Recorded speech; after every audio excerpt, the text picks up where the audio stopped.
call the meeting to order. Please stand for a prayer from Councilman Randolph.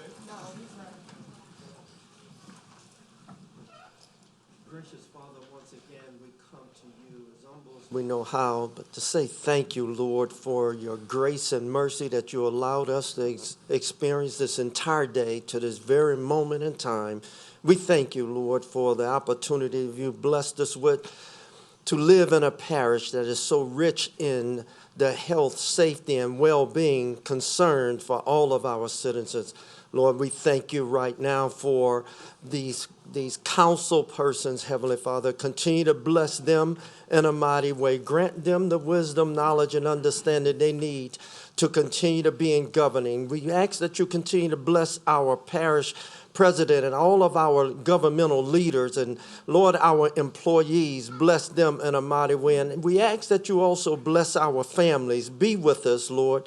Grant us wisdom, grant us safety, Lord, as we go through these holidays. Keep us safe from all hurt, harm, and danger.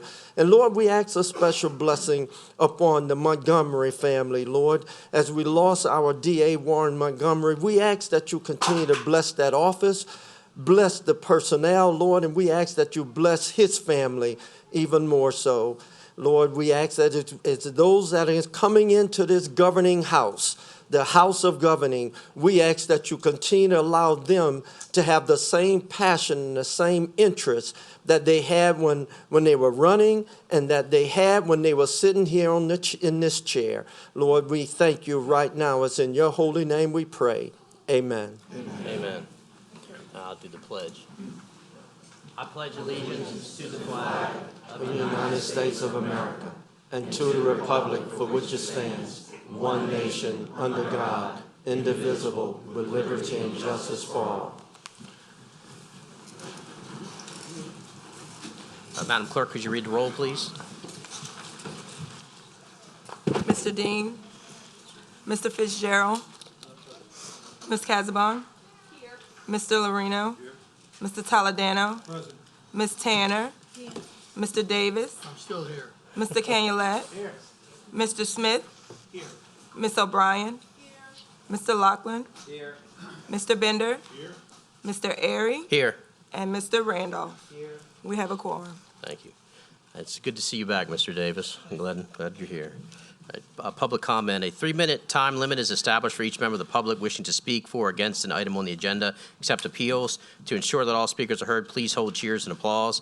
Anyone who wishes to place a comment in the record but does not wish to speak at the podium may fill out a speaker card and check the box indicating they do not wish to speak.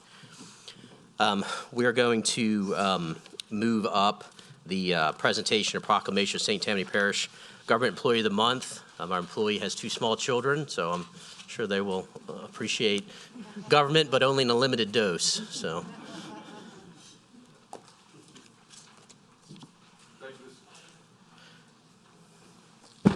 Thank you, Mr. Chairman, members of the council.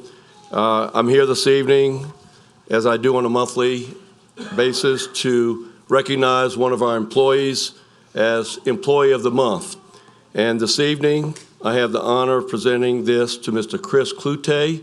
He's a professional engineer and is in our engineering department. I'm going to ask Chris to come up as I read this proclamation to him. Thank you.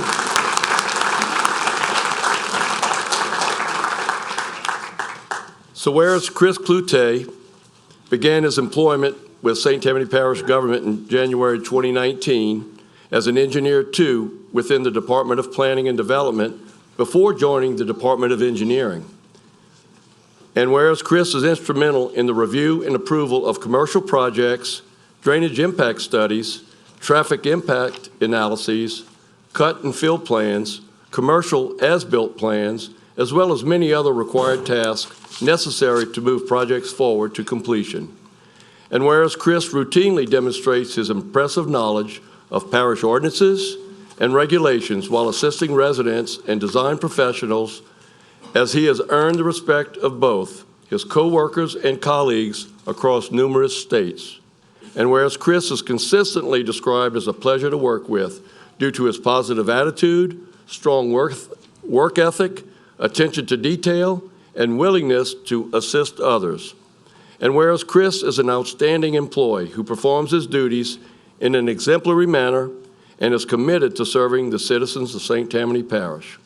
Now therefore I, Michael B. Cooper, as Parish President of St. Tammany Parish, do hereby recognize the hard work, dedication, and accomplishments of Chris Cloutez, professional engineer, as Employee of the Month for December 2023, and encourage all citizens and our parish council members of St. Tammany to thank him for his contributions and commitment to St. Tammany Parish. Congratulations.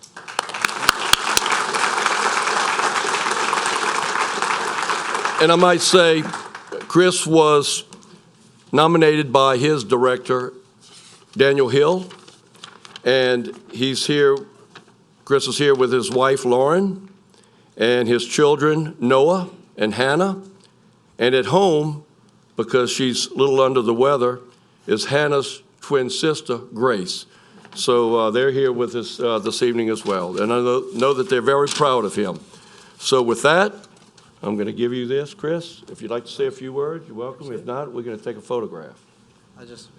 I'm not going to say a whole lot, but I just want to thank everybody, for giving me an opportunity to, as a native of Slidell, Louisiana, St. Tammany, to continue to live and work here in this parish and continue to, work to improve myself and make this place a better place. Thank you.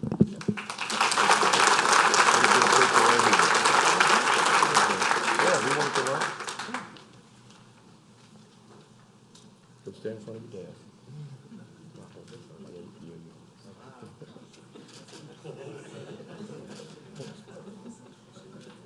Very good.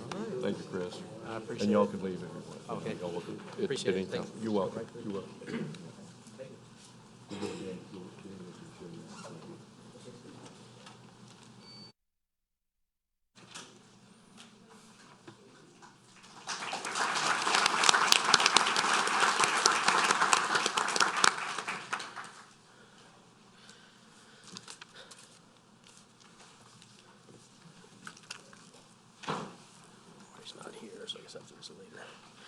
So at this time, obviously, this is the last regularly scheduled meeting of this parish council, and we have a number of us that will not be here at the meeting in January, or at least we will be sitting out there if we are here, although I don't know why we'd ever want to do that, but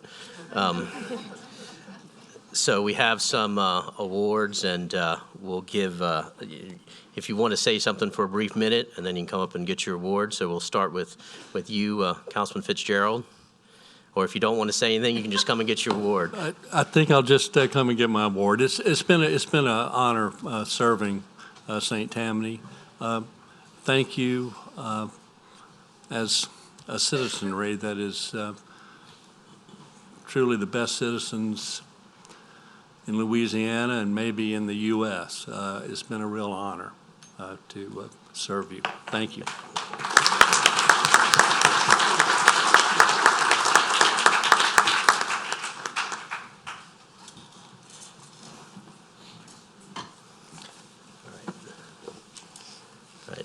District 4, Mr. Lorino. Who? You could have a minute. It'll be very fast. Thank you, Jake. As you all know, I chose not to run for another term, and tonight is my last meeting as District 4 representative.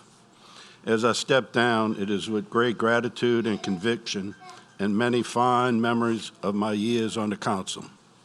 I have been impacted by far too many people to name them all, but I'd like to just take a minute for a few. First, thank you to the leaders of the Parish Engineering Department, Public Works, Planning and Development, especially the staff of the council. What a great staff that we've been blessed with for 8 years, at least I have. Thank you to my fellow council members. And some of y'all might remember Red Thompson. I also like to thank a very important person. Actually, she's looking right at me, Miss Gina Hayes. Gina, I'd like to thank you for keeping St. Tammany Parish moving in the direction that it needed to move. I could always count on you. You were always very fair, and thank you. A special thanks to those no longer with us. Part of this journey with me, Representative Steve Stefanczyk, Mr. Richard Tanner, Mr. Dennis Sharp. And the last one is very good friend.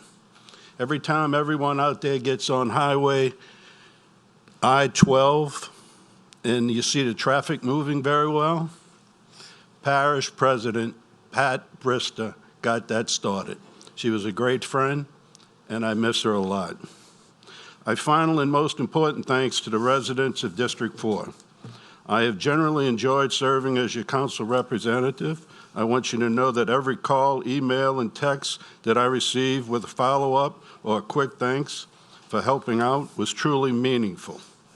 I could not have been more fortunate to work. As I reflect on what has happened during my time, I wish the returning and future council members all the best, challenges they will face, and I look forward to deciding the next step in my life. So thank you very much, and I appreciate it.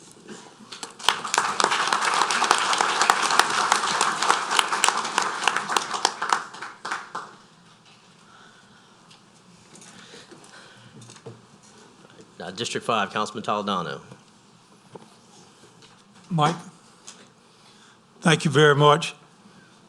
It's very obvious to me, Mr. Airy, that Mr. Lorino must have looked over and checked my notes, and then he proceeded to duplicate them. So I'll try to mix it up a little bit and simply say this first. One of the first things I was taught in my life is to say thank you. And I'll never forget that. And I try never to forget it on a situational basis. So first, I'm going to say thank you to the people sitting out in this audience. We don't always agree, but the fact that you come here and you care means something to me. I thank the fellow councilmen here that I've worked with, and we all know the respect that Mr. Stefanczyk and Richard had and Dennis Sharp, and how much we love them and how much we miss them. But I thank them. And then I'm going to say what I think is most important to us. We as councilmen get the thank yous, and Mike is very correct. When people say thank you to me, whether it's by phone or in person, that means more than anything in the world. But here's what I think we should not lose sight of. We should not lose sight of people like David Crockett, retired, Kenny Workman, Lance Terrio, Jay Watson, Daniel Hill, Shannon Lord, Wally Gottschall, Greg Jordan, Tony Rosa, Nick Willie, Joey Lebrano, Helen Lambert, Tim Brown, Emily, Michelle, Ashley, Katrina, Mike Cooper and his staff. The list can go on and on.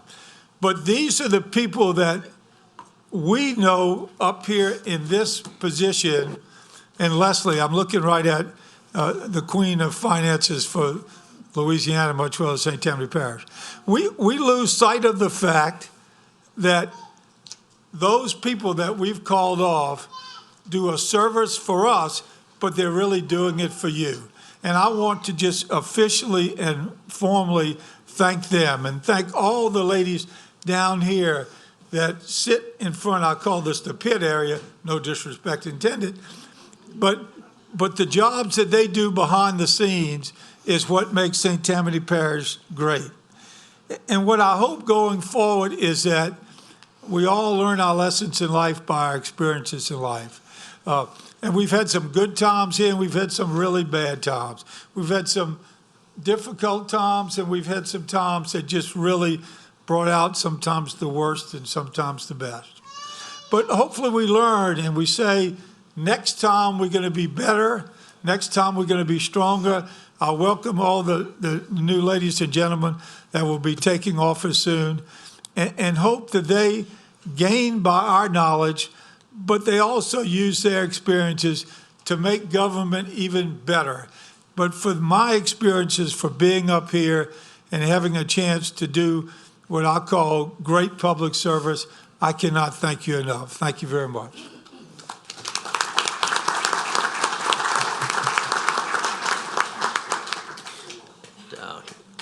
Councilman Davis. Yes, thank you. It's been an absolute honor to be with the parish government for the last 16 years. 12 years on the planning and zoning taught me quite a bit about how the processes work. And these last 4 years taught me quite a bit how people work.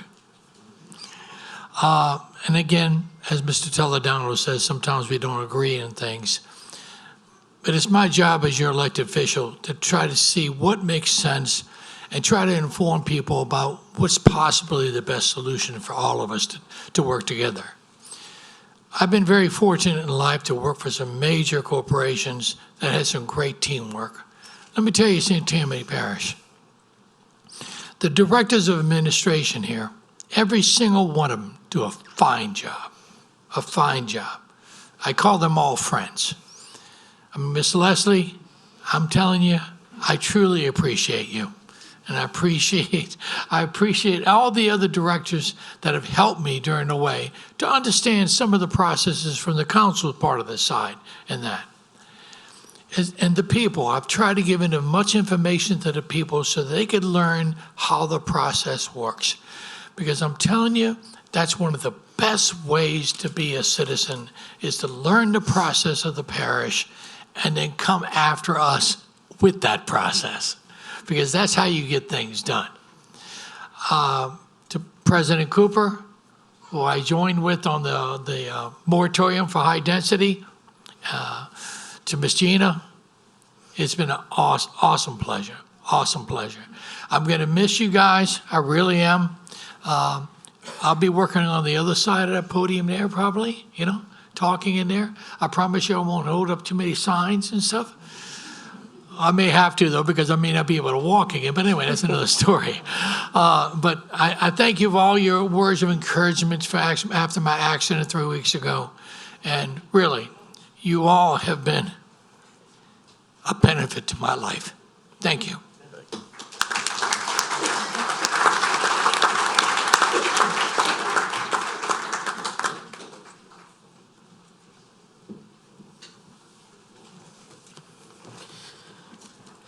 That's some dedication coming here after everything that Jimmy's been through, so.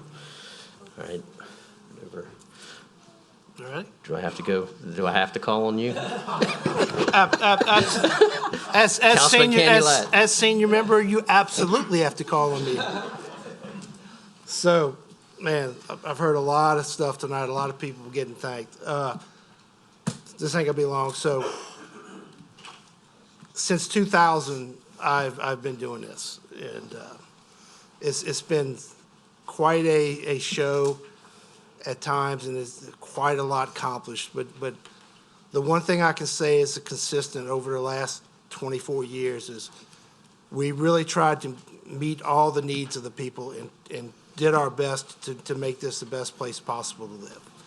I know we hear a lot of stuff about how bad it is, but people still keep coming, so I don't think it's quite as bad as we think it is. You know, I want to thank, when I went back, I'm going to go back 20, Diane, Dina, Ashley, you three ladies have been running my show, taking care of the business of the parish in District 8 for 24 years, and the rest of the staff, I cannot thank y'all enough. Mr. Floyd Glass, who is no longer here, I tell you, I wish everyone could serve 4 years or 8 years with Floyd. It was a wonderful, wonderful thing.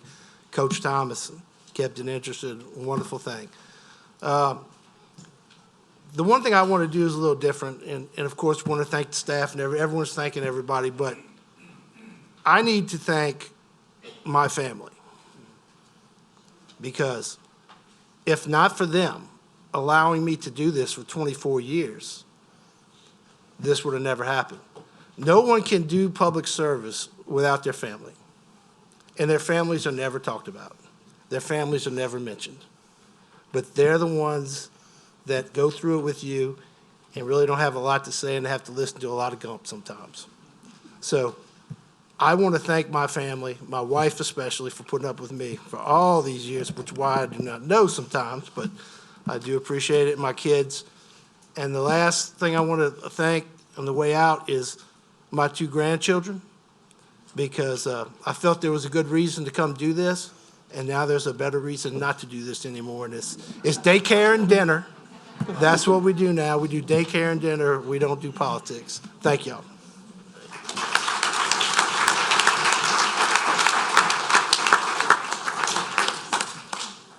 Oh, thank you, Jake. I forgot Ken was here. Oh, Kevin, did you put money in there? 24 million. They hit the lottery. Councilman Smith. He kind of stole a little bit of my thunder because I forgot to thank my wife a couple of times on the campaign trail. So I'm going to start out by thanking my wife and children. And he's absolutely right.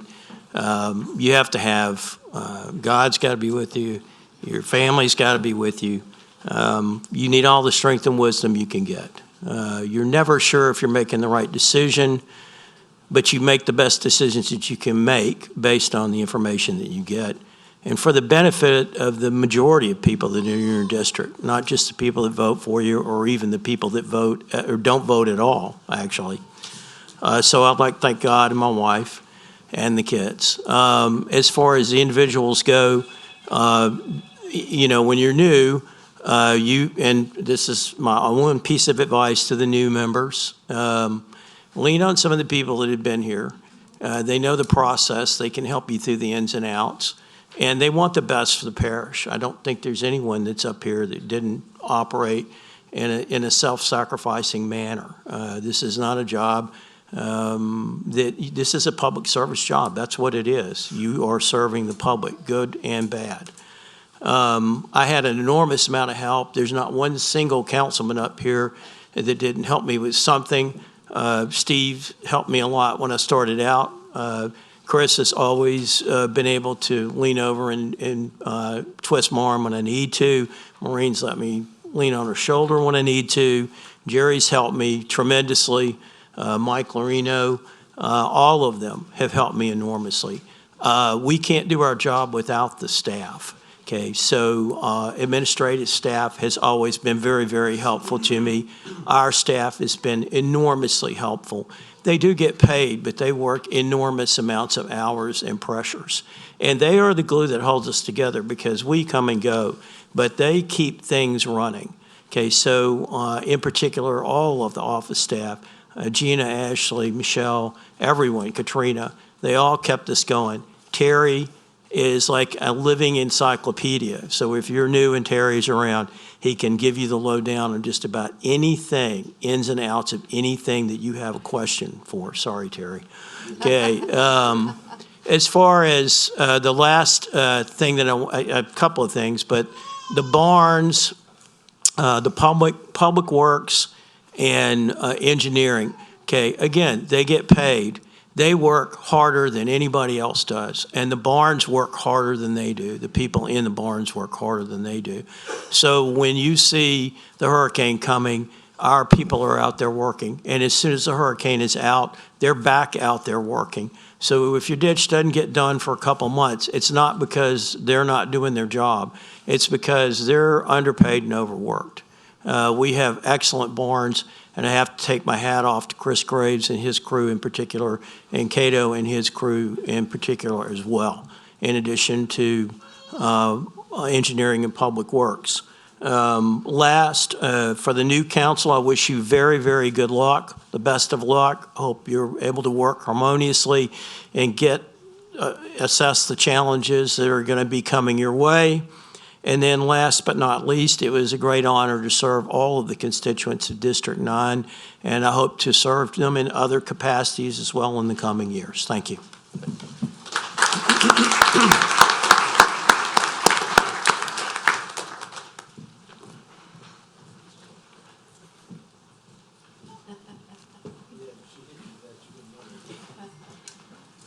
Councilman Randolph.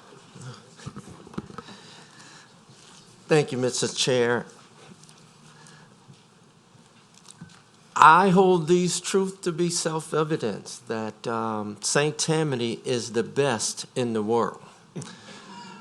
And I say that without any fear or any contradiction.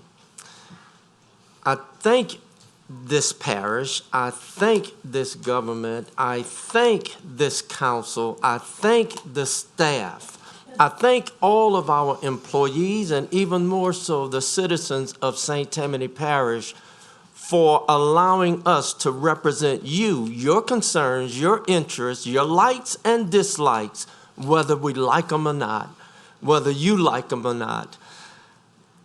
We're in a very good posture, and I feel like a shortcomer, but this administration, this council, our staff have welcomed me, even though I spent almost 10 years in the planning and zoning, which is the school of better learning for this parish.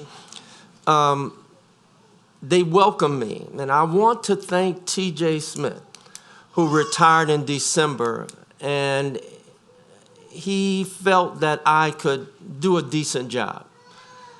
And I'm gonna tell you, if it was not for the knowledge, the experience, the compassion, and the passion of this council and the employees of this parish, the leaders of this parish, we would not be number 1 and number 3 in the state. I'm honored because for every challenge there were opportunities. And for every downfall there was a success story at the end, because it was all about the citizens of St. Tammany. I applaud District 14 as well, which is inclusive. And I look forward to working with others in other capacities as we grow from this place and from this point to where I say God want to bless us to be. And thank you so much. I appreciate it.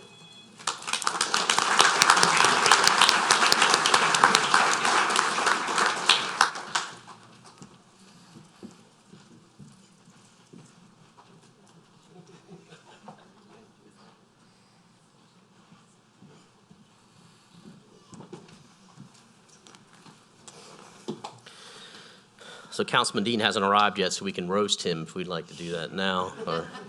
But no, I said, well, I guess I'll go.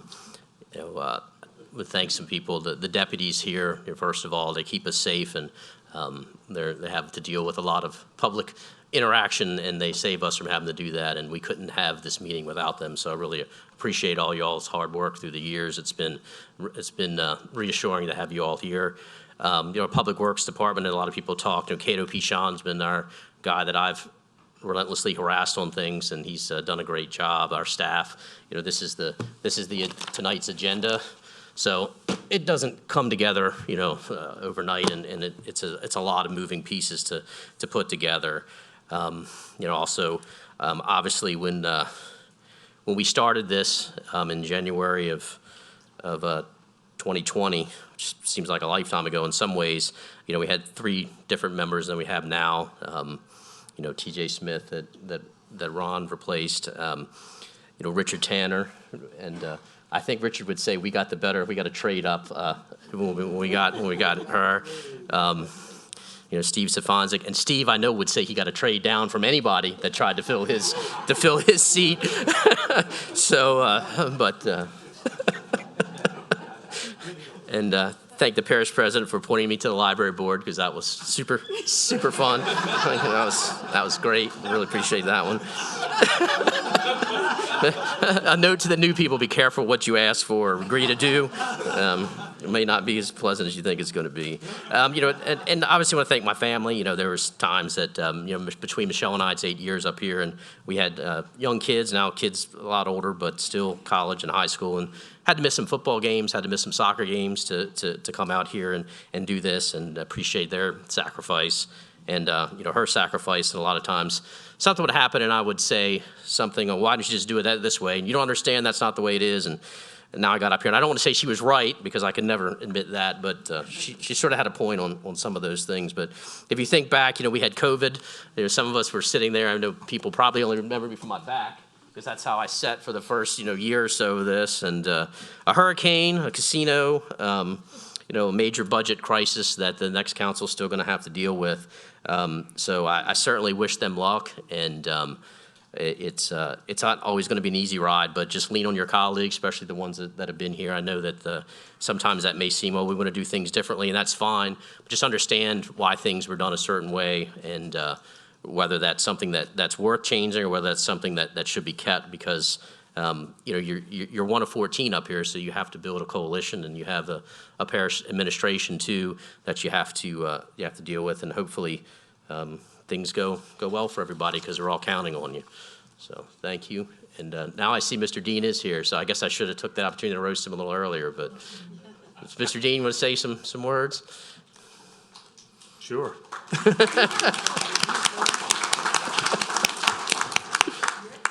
Absolutely. I guess we're just saying our goodbyes, huh? And our thank yous. You got 1 minute. Huh? You got 1 minute. 1 minute? Oh, hell no. I'm teasing. I guess when I think back on my career here, it started out 28 years ago in the city of Covington. Was there 8 years as at large, and then I started here. And so it's been 20 years on the parish council. When you think, I guess when I think about a word to say, and I guess I'm thankful. I'm real thankful about being a part of the growth of St. Tammany. I remember Kevin Davis, been through three administrations. Kevin Davis was here one day, and we were talking about the growth of St. Tammany, and I believe we're about 175,000, 170, somewhere around there. And this is pre-Katrina. And I remember him saying, we really got to kind of look at where we're going to be in 2010, because they're saying we may be upwards of around 190, 200. Well, look at us now. Partly Katrina, partly all that. But and I can still be. I'm very thankful with the administrations, with Mr. Cooper, with the wonderful Pat Brister, and Kevin Davis, all the council members. It's a real good feeling to belong to this I guess, fraternity of people, because we do. It's a lot of times it's like kind of going to battle together. A lot of times it's kind of like dancing together, I guess. But I'm very thankful for being part of it. The relationships I've made with Jeff Shane and with Paul Marone and with all the development community. Anyway, like I said, I'm just very, very thankful. And I can say that as probably the most abused councilman in this parish for the last 20-something years. I can tell, if you think, Jeff, I think I had, it is. Yes, it is.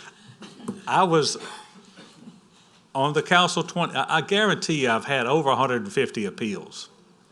100, you figure 5 a year times 20, that's 100. And I know I had more than 5. I had 6 in one night. Yeah, 6 in one night. So anyway, it's just, growing pains, all that kind of stuff, but I can still sit back and be very thankful for everybody that I've met, the staff here and everybody. And I, I guess I could sit on and talk forever, but I certainly am appreciative for what this parish has done for me and my part in it. So I'm done. Thanks. I got you.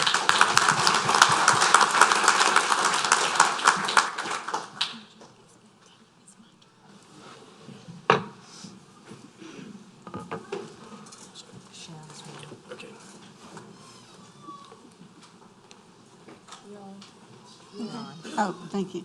Hi. Thank you, Katrina. On behalf of the council, I want to present this award to Mr. Airy for leading us this year. I know it has been a challenge for him sometimes, juggling this and the library board meetings, but he seemed to make it, and I don't think he took it out on us when he had a bad day. So, Jake, on behalf of the council. Thank you, Jake.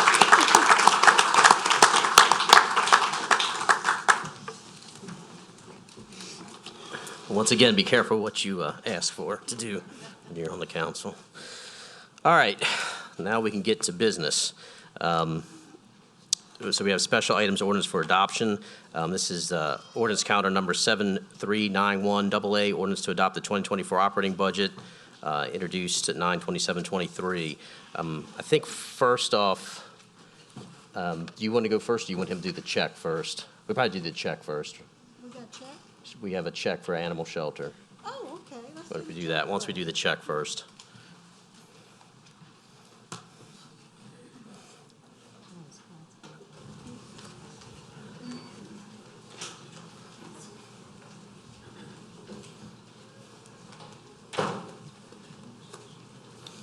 Thank you, Chairman. On behalf of District 11, I'd like to call up RJ and the Harpers, please. And Parish President Cooper, please. One of the best parts about being the council rep for District 11 is our pride and joy, which is our animal services.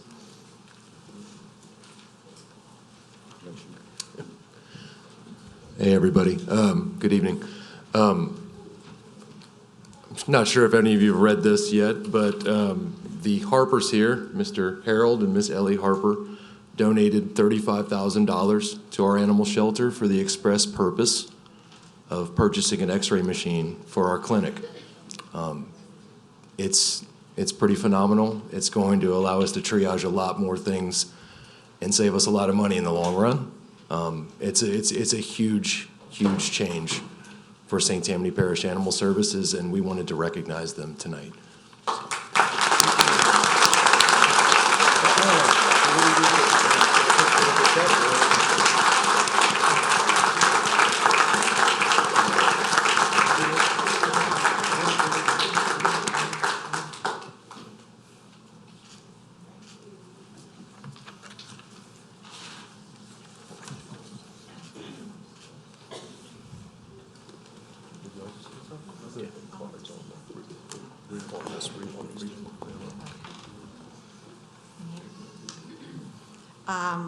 I just want to say thank you to Mr. Cooper, because thanks to his leadership, animal services is what it is today, and also to Robert and his team, that they take every year around 5,000 animals, and everybody knows how important is love an animal, especially who doesn't have kids, a widow, a lone person. So I want to say thank you very much to all of you, but especially to Mr. Cooper, because his leadership has been amazing, the change he did in the parish. Since he's there, I mean, it's the rate of killing is 3%, that make it a no-kill shelter, national, and I think it's the biggest shelter in here. Thank you, Mr. Cooper and Rob. Thank you for the donation. Thank you.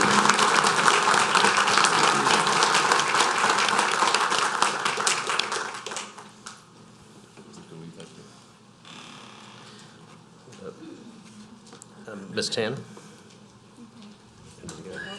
Yes. Okay. Did you read it, or you? I read it. This is Okay. part of that. All right. Okay, thank you, Mr. Airy. First, I would like to thank Ms. Long and her staff for working with Mr. Airy, Mr. Lorino, Ms. Campo, and myself. They have worked very hard to answer our questions and to make changes, and changes are not easy with this type of a budget. As most of you know, my background is in governmental and nonprofit accounting.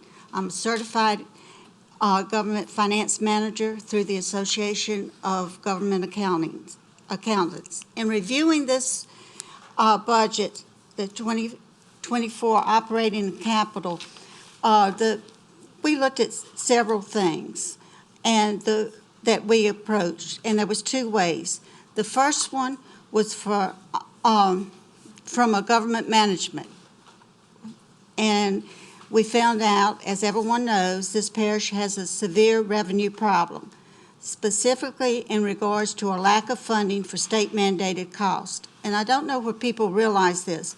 We receive an estimated $14 million in undedicated revenue each year from property tax that we use for mandated cost. But the budgets come in at over $30 million. Therefore, every year we have a shortfall in the general fund from $15 to $18 million. In prior years, especially in the last 2 years, the administration has found one-time monies to help close that gap to the tune of $7 million, I think it was last year, Leslie, and some. 7.5 and then 7.2 million this year. Thank you. And although, as everyone knows, we are in court trying to establish reasonable cost under the state statutes for these mandated costs, we do not feel that the courts is going to help solve our problem. We're trying to express to the citizens that St. Tammany is in a serious crisis. But looking at this budget, we also have to look at what other parish needs that we should have and to evaluate all parish funding. Our budgets keeps growing, and it's the perception of the people in this parish that we have money. We have money, dedicated money, not unfunded, undedicated money. And just to kind of give you a background, last year, I think President Cooper proposed a 3% increase for all employees. Mr. Lorino came back and asked for Public Works employees to get 5%. After meeting with Mr. Cooper, the council agreed to give all employees last year a 5% raise. And while, and I particularly think the employees does a wonderful job, they're the lifeline between this parish government and the citizens. They're the ones you see every day, where it's Public Works, where it's in planning. That's where the citizens, that's their reaction to the people for this parish, is how the employees treat them and react. And they do a wonderful job. I think they do a wonderful job. So I met with Mr. Cooper this afternoon and said, although we would like a standstill budget, we want to face reality. What do you think that we need to, because we cut over $8-9 million out of this budget, what do you think that we need or can do? And he said, I would like to have the 3% COLA and the 1% merit for the employees. And I would also like the capital projects put back in. So I am proposing to put about half of the money back that was already in dedicated money back into the budget, and then let the new and the 2024 council look at the others with President Cooper and see where they should be put back, if there's something else we can do. So at this time, I would like to make a motion on the operating budget to put back in the 3% COLA and the 1% for the merit for all employees. A motion by Ms. Tanner, second by Mr. Toledano.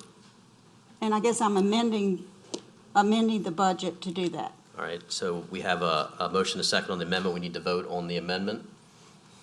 So please vote.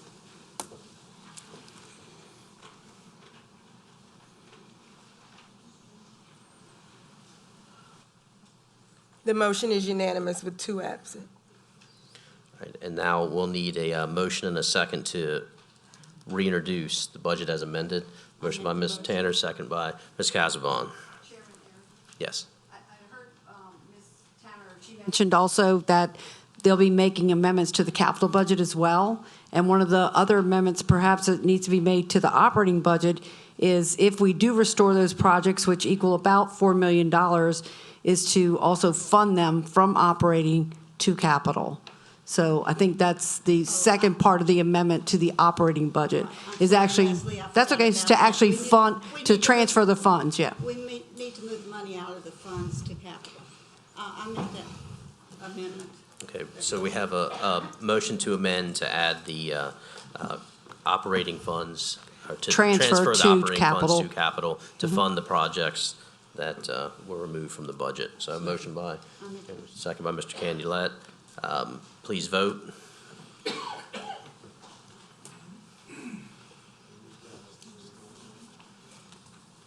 The motion is unanimous with no one absent.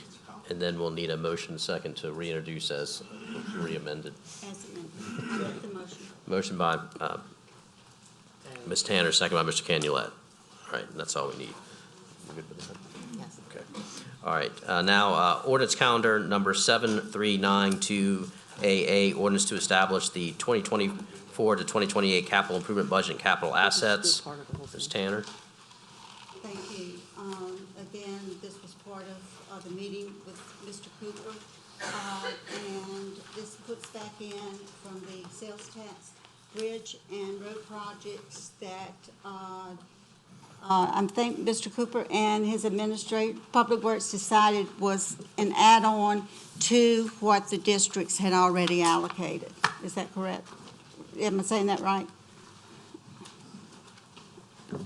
Mike, give me. No, we did talk about the additional road projects that were added to the district road projects.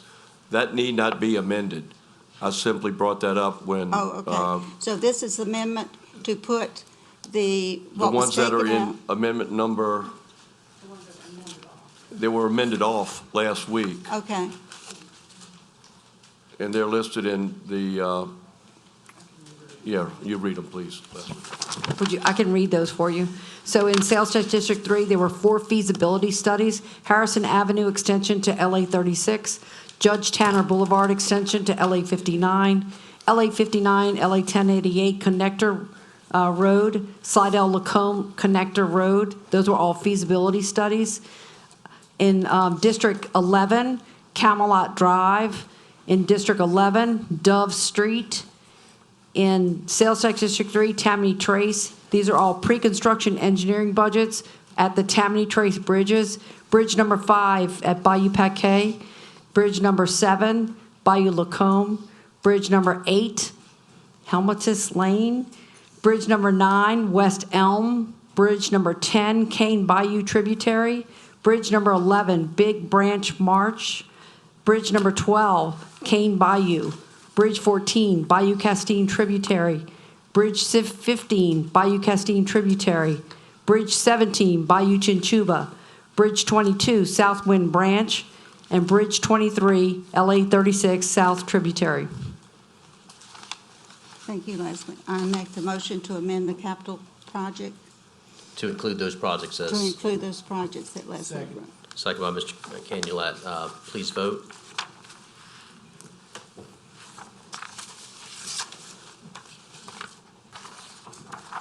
The motion is unanimous with no one absent. Then a motion by Ms. Tanner to reintroduce, second by Mr. Candilet. All right, so we've reintroduced. And that does mean that we will have to have a special meeting to approve the budget at a later date. So y'all don't get out just yet.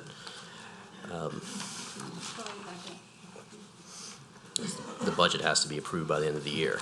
Okay, Ms. Tanner, would you want to take over these appointments for me as the chair? Appointments. Resolution to appoint nominees to the Board of Commissioners for the Charter Review Committee that was created by the adoption of a resolution on 11/2/2023. Mr. Airy. Okay, so this is a resolution to appoint nominees to the Board of Commissioners, and right now, this is a list of the agencies that we are looking to ask for people to appoint a member to the Charter Review Committee. So 1 member to be appointed by the parish president, 1 alternative member to be appointed by the parish president, 1 member to be a designee of St. Tammany Corp., 1 member to be a designee of North Shore Business Council, 1 member to be a designee of the St. Tammany League of Women Voters, 1 member to be designated by the Office of the District Attorney for the 22nd Judicial District, 1 member to be designee of the North Shore Community Foundation, and then 6 members to be nominated by the full council from St. Tammany Parish residents. So those are how it's structured, but we are not, at this point, looking to suspend the rules and adopt those. So that will lay over to the next meeting of the full council in January of the new council. So with that, we do have some cards. I don't know if that resolves some of the issues, that there won't be a motion to suspend and adopt, but I'll let you take those up. Okay, Mr. Ernest from Lacombe. What, I'm pointing? He said he's okay. Oh, okay. All right. Sylvia Johnson from Mandeville.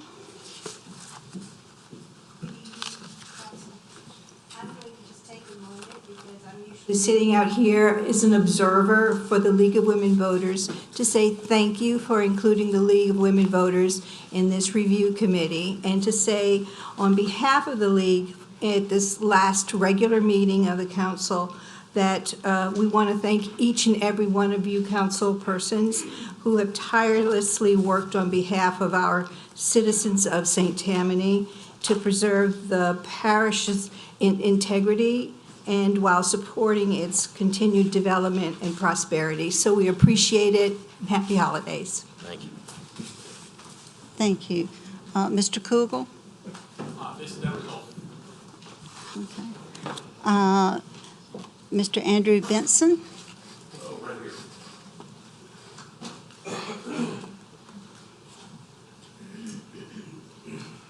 Good evening. And after listening to everyone, I want to thank everyone for all the service they provided to this parish and for letting me come up here many times in the last 2 years. There's 3 issues I wanted to speak on, and I would like to just combine them very quickly to save 6 minutes for you and for the audience. One are the appointments. I hope that's where we are, because I just walked in from the restroom. The Charter Review Committee, the appointment to the Board of Commissioners for the Charter Review Committee, plus the appointments for the Board of Commissioners for the St. Tammany Parish Development District, and the ordinance, now I can look for the number, but you all know what it is, on the sewage treatment septic systems. And before I go through what I scribbled down, I do want to let Councilman Toledano know that I think we're all aware that we do need to do something. A lot of us don't feel like we need to do it immediately, but we do know that we need to do something about the sewage system. Wait a minute. What, Yeah, I sorry. get that. So let me just quickly get through 2 minutes, and then I will sit, and I won't have to come back up again. Okay, and you're talking strictly about the charter, I'm talking about the charter. only the charter. That's all we're on right now, sir. Yeah, I was asking for permission to combine them, so, because it's pretty much the same thing that I have to say for all 3, and it will suffice and save 6 minutes of the meeting if I do that. Are you guys good with that? Can we do? No? You only have to see me once. Only once? But it's only on the, it's only on the item we're taking up, I'm sorry. Okay. Okay. You'll still only have to see me once, probably. Look, unless there's some valid emergency or urgency or something never to be seen again, some personal competence that won't happen in the next council or wherever, then passing an authorization to appoint commission members as well as the septic sewage system ordinance on the agenda tonight in their current forms and at this time could be wrong and unfortunately interpreted as a snub to the people of St. Tammany, to the newly elected or re-elected government leaders. This outgoing council could be rightly or most unfairly perceived as attempting to box in and manipulate the new government with last-minute maneuvering before your successors take over in January. There seems to be no positive justification for this particular political move at this particular time. Whatever motives lie behind this give the appearance of seeming, just seeming, self-serving and trying to remain relevant as non-elected manipulators of the future government. If one decided not to go through the rigors of re-election, or if one lost, then maybe it's time to generously and graciously depart and let it go. Help the new people to take the reins. You bet they will call you if they need you, and they will need you.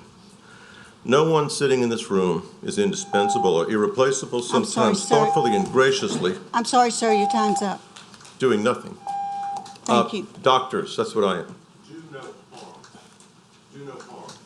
Remember that. Thank you.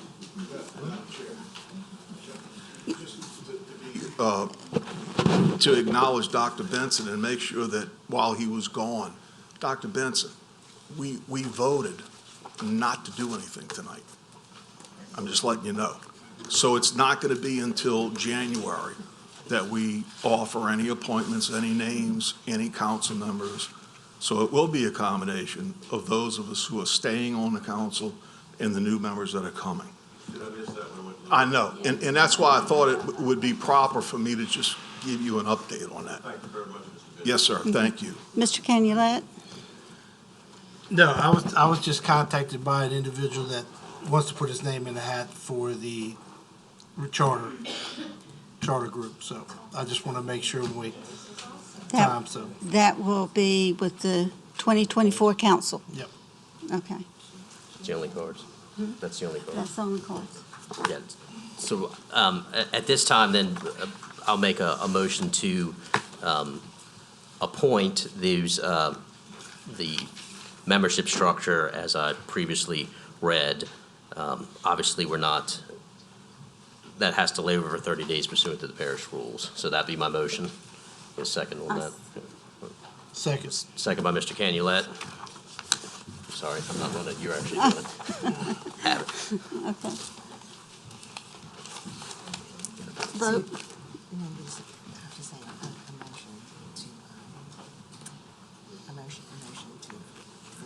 Okay, a motion has been made. Please vote. We don't vote? A second was made by Mr. Canulet. Okay? Yeah, you gotta vote. Okay. All right, everyone vote, please. The motion is unanimous with no one absent.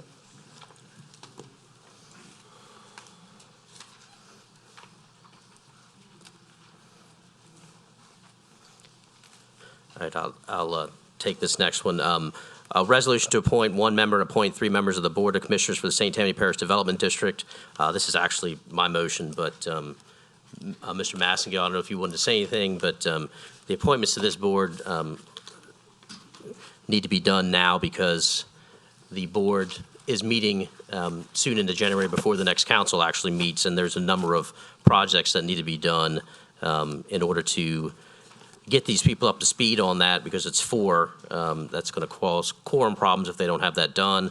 The names are Mr. Brown, Elder Brown III, Paul Myers IV, Louis Ochoa, and to reappoint Joan Kaufman. I've looked at all their resumes. They're exceptional resumes. I know actually Mr. Ochoa and Ms. Kaufman, I frankly don't know why they would want to spend all the time that they have to take on a for a free appointment, but I really appreciate the fact that they want to do that. So I understand the way that this works is we don't actually nominate, the parish council doesn't nominate these people. There's a selection process which the parish president is part of, and I understand he actually seconded the motion to put these people before us, so I know he approves of them as well too and has thoroughly vetted them. So at this point, I would make a motion to Suspend the rules. Why, we haven't appointed him yet, right? Don't we need to? Well, are you gonna, you nominated him, so nominate him first. Yeah, so a motion to nominate Elder Brown III, Paul Myers IV, and Louis Ochoa, and to reappoint Joan Kaufman to the St. Tammany Parish Development District. Second by Mr. Canulet. I think we vote. No discussion.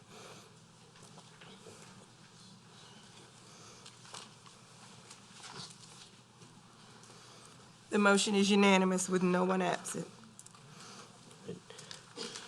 And then I'll make a motion to suspend the rules and adopt.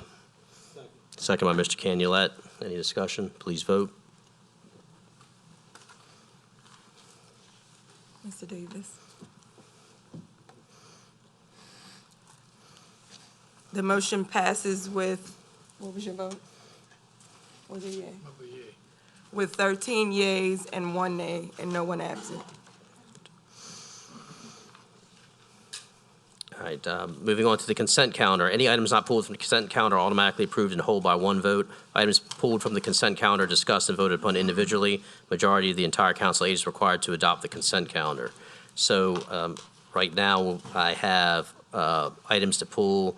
Ordinance for introduction number 6, which is ordinance number 7452. Ordinance number 13, which is 7459. Resolution number 1, which is 6844. Resolution number 3, which is Council Series number C-6846. Resolution number 6, which is Council Series number C-6849. Number 18.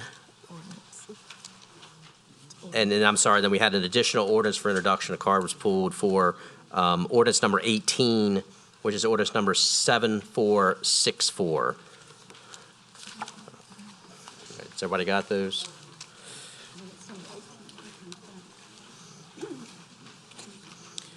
All right. 18 in ordinances for introduction, which is number 7464. All right. Well, let me, anybody on my right have anything to pull? No, see nothing. How about to my left? Anybody? Sure, Arthur, you don't want to pull anything? All right. Administration, anything you'd like to pull? Any member of the audience? Okay. Seeing none, I entertain a motion to introduce all items except for the ones that are pulled. Ms. Tanner? Ms. Tanner, second by Mr. Randolph. You're actually adopting the consent calendar because resolutions are adopted. Yes, except for the ones that were pulled. Yeah. Okay. Please vote.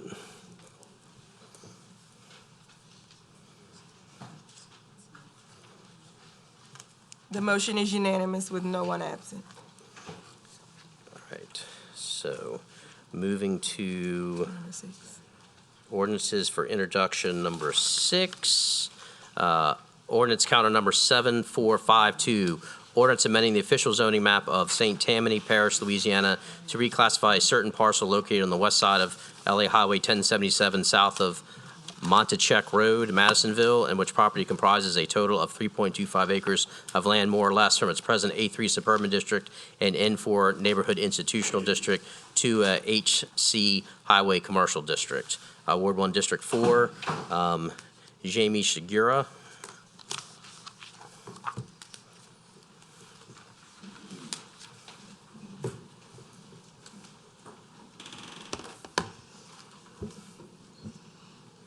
Good evening, council members. I'm Jamie Segura. That was the fastest 3 minutes Thank you. I have ever been in. You know, if we'd have tried that on Bender 12 years ago, we'd have done it 4 times. Okay, so my name is Jamie Segura, and I've been a resident of St. Tammany Parish for 30-plus years right now. I rise in technical opposition to this ordinance. I actually, what I am opposed to is that the work has already been done. This business, Keith Young Steakhouse, is who's requesting this, and the work's already been done, and now we're going to go back and take care of the zoning. That's a horrible way to do business. I mean, the council and the parish finds itself right now $24 million in the hole. Well, maybe we should ask Keith for some of that money for having done the work without getting the proper zoning. Okay, we've got to do better in this parish. We're growing by leaps and bounds, and we can't have development, though this is minor, And I'm hoping Keith's not watching because I'll probably be there for dinner in the very near future. And, so maybe I'll order it to go under an assumed name. But anyway, we have to do better. The parish has to do better than to come behind development that's already happened. Now, this isn't a big deal. This is just 3.52 acres. But 3.52 here, 3.52 there, it starts to add up. And when you live near it, which I used to live right there, when I lived on Woods Drive, less than a mile away, it starts to add up and encroach on the lifestyle of people who have built homes in that area, who thought they were building in a nice, quiet, wooded home area, and then they have the traffic of a business. And you might say, well, Keith Young's, it's not that big of a business. Have you been there? That place has grown. He's added on, and it's packed, and that traffic adds to the traffic on both Highway 1077, because people fly down that highway to get there and other places, and Highway 21. So I'm just here to say, I'm technically opposed because of the way it was handled, but we have to do better when we're looking at our zoning. Thank you. Mr. Lorino? I'd like to do is have Mr. Liner come up, please.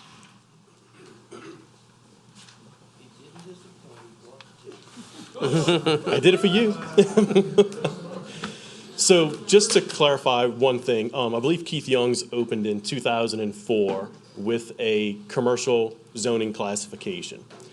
In 2009, 2010, during comprehensive rezoning, his business was rezoned incorrectly. So his business was zoned and permitted correctly, but during comprehensive rezoning, look, you talk about hundreds of thousands of parcels that were rezoned. You're going to have mistakes made.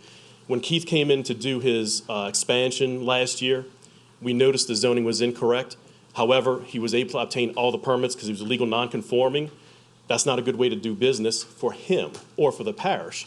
So what we did was waited till he was done with his expansion. He then came back into the office and applied for a rezoning to come into compliance. He didn't need to do that because he was legal non-conforming, because he predated and obtained the correct zoning in 2004, but again, it was the parish's mistake in 2009, 2010. So we corrected his zoning, so that way now his insurance and everything is okay.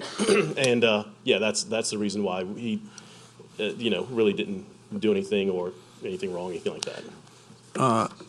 Ross, so Mr. Keith Young didn't do anything wrong, Correct. other than operating a business that is doing great and paying taxes and feeding about half the people in here, having a good time. So I just wanted to make sure of that. So under that, I'll move to adopt. Introduce. A motion by Mr. Lorino to adopt. Mr. Casabon, did you want to say something beforehand? Yeah, just that if you look at the position from a planning point of view, that that's two roads intersect that, 1077 and the 21. And that, when we looked at that in planning and zoning, it was very difficult because nobody wanted to have a home there, a residence. In fact, there was one there, and all along they wanted to move. So it was, and we thought, zoned commercial because that was a place that you would not have a residential building and stuff, or family or whatever, because of the two roads where it was and stuff. So we did look at that many times. Okay, so we have a motion by Mr. Reno, a second. We already had that, okay. Yeah, and in the future, I know if sometimes, I think Ronald Reagan said the scariest words in the English language were, "I'm from the government, I'm here to help." So sometimes we don't do what we do, and trying to fix it isn't something other than we're just trying to fix something. So please, I'm sure Mr. Liner will be more than happy to answer questions from a citizen if you have an issue. So what's our next one? Number 13, ordinance counter number 7459, ordinance amending the official zoning map of St. Tammany Parish, Louisiana, reclassifies certain parcel located at the intersection of LA Highway 1077 and LA Highway 21 north of Rodney Road, Madisonville, and which property comprises a total of .82 acres of land, more or less, from its present NC5 Retail and Service District to an HC1 Highway Commercial District and EO Entertainment Overlay. Ward 1, District 4. Ms. Segura, your first daily double.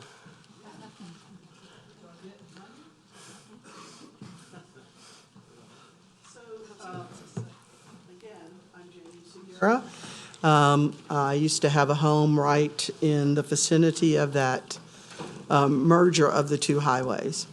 That has long been talked about and was the subject of a pretty loud uproar in our neighborhood.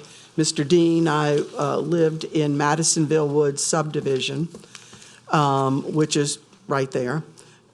We called it the drag strip of 1077 because the traffic, a lot of racing goes on up and down Turnpike Road. Anyway, so where those two highways come together, very, very, very busy.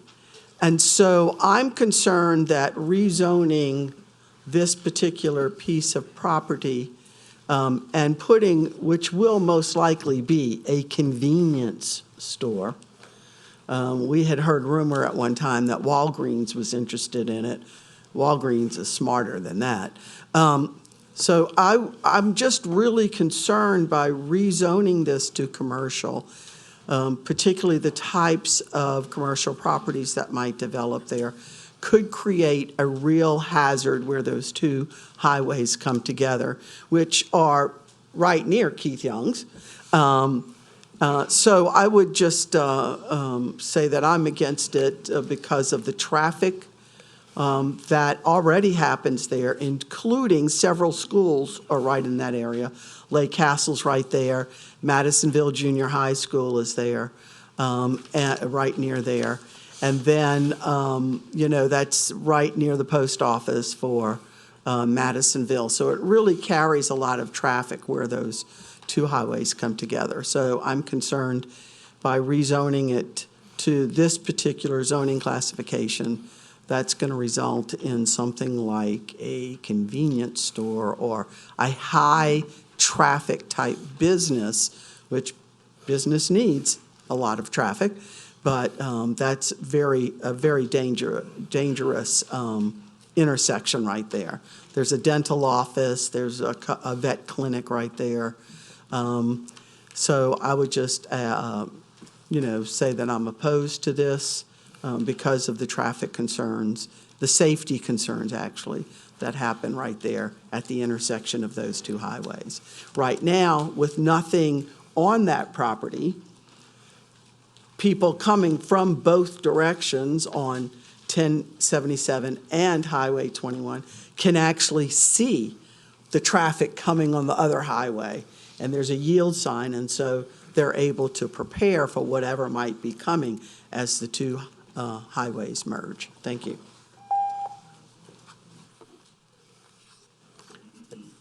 That's the only card I have on that one. Mr. Lorino? I'm very familiar with it. I've passed it 25 years. Absolutely correct. It's been empty for 25 years.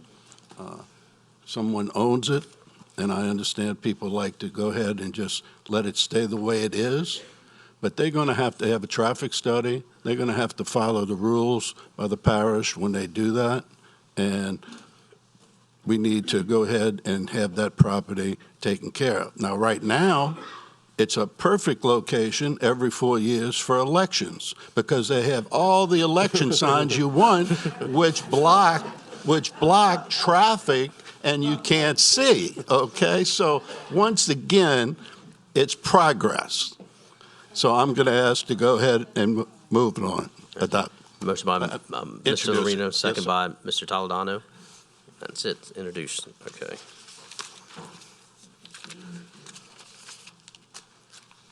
That's the moratorium ordinance.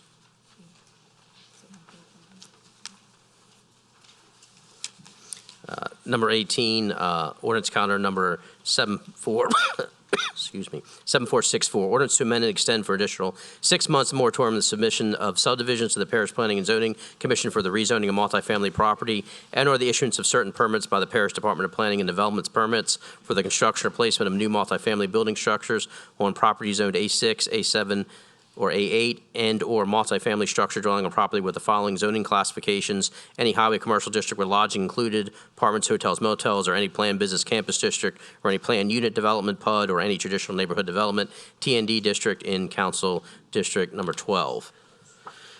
Mr. Barnett.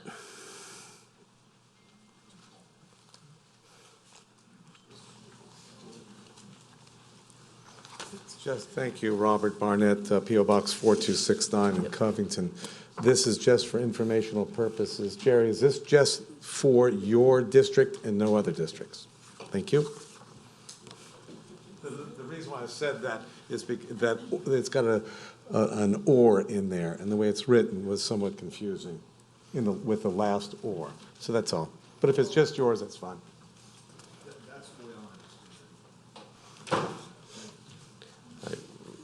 Councilman Bender? Thank you. Thank you, Mr. Chairman. So all of my colleagues and everyone will understand, this is a moratorium already in effect.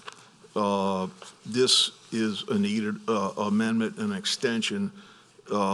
It has to do with, developments in 2023 where we realized we needed to include everything that was applicable.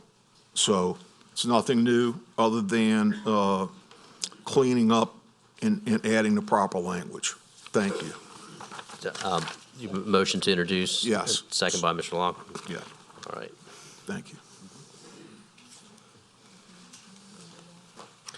Resolution number 1, C-6844, resolution authorizing the parish president to approve and submit the below-listed projects and/or proposal pertaining to the Office of Community Development Block Grants Program, including the Hometown Revitalization Program and the Resilient Community Infrastructure Program. Mr. Barnett, it's also you. Again, good evening. It says below listed. Is it just those that, because it doesn't clarify? And the only way I could get this information is doing a public records request, which is not going to do it within the first 24 hours when this is posted. Yeah. So is the CBD grant program these two, or is there something else that's being put in here for approval? And no one seems to know. On the resolution itself, there's 4 different ones: the St. Tammany Parish Fishing Pier Restoration, Alta Secondary Water Source, Ben Thomas Secondary Water Source, and St. Joe Secondary Water Source. Thank you, Mr. On Chairman. the resolution. All right. Somebody would make a motion by Mr. Tanner, second by Mr. Laughlin, to introduce. Why do we need to vote? Oh, it's a resolution, I'm sorry. I'm assuming the administration doesn't have any comments on that? No. Okay, thank you. Please vote.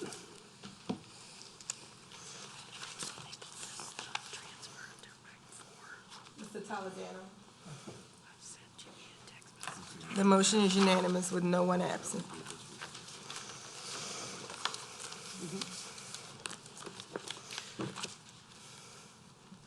All right, number 3, so that is resolution, council series number C-6846, resolution authorizing the transfer of funds and escrow from the voluntary development agreement to Culture and Recreational District Capital Fund 216 for disbursement to Recreational District Number 4. Mr. Davis? Yes. I'd like to thank Leslie Long again for digging up some old documents, and we found an old intergovernmental agreement that could be used in District 7 for recreational use for any sort.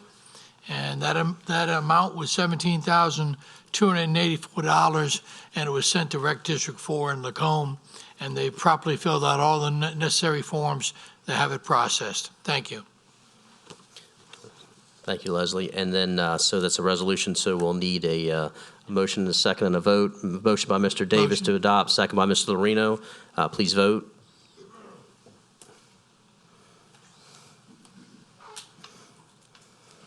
The motion is unanimous with no one absent.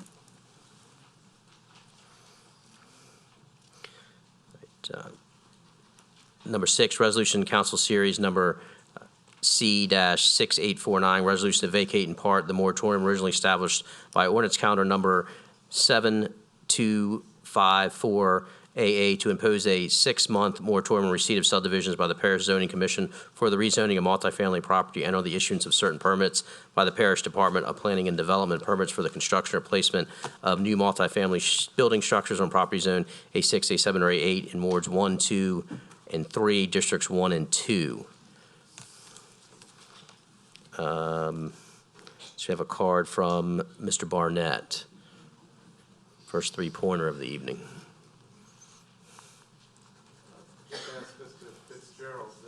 Affect anything on Highway 21, or is it just limited to Marty Dean's area?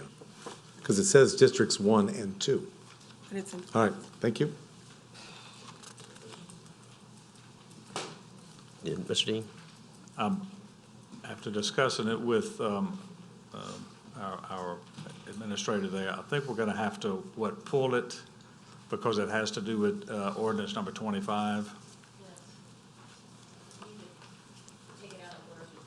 Table it. You'll need to table it. Okay, then I will have a motion to table this to later in the agenda. Correct. Motion by Mr. Dean. Yeah. Second by Mr. Randolph. Please vote on tabling it.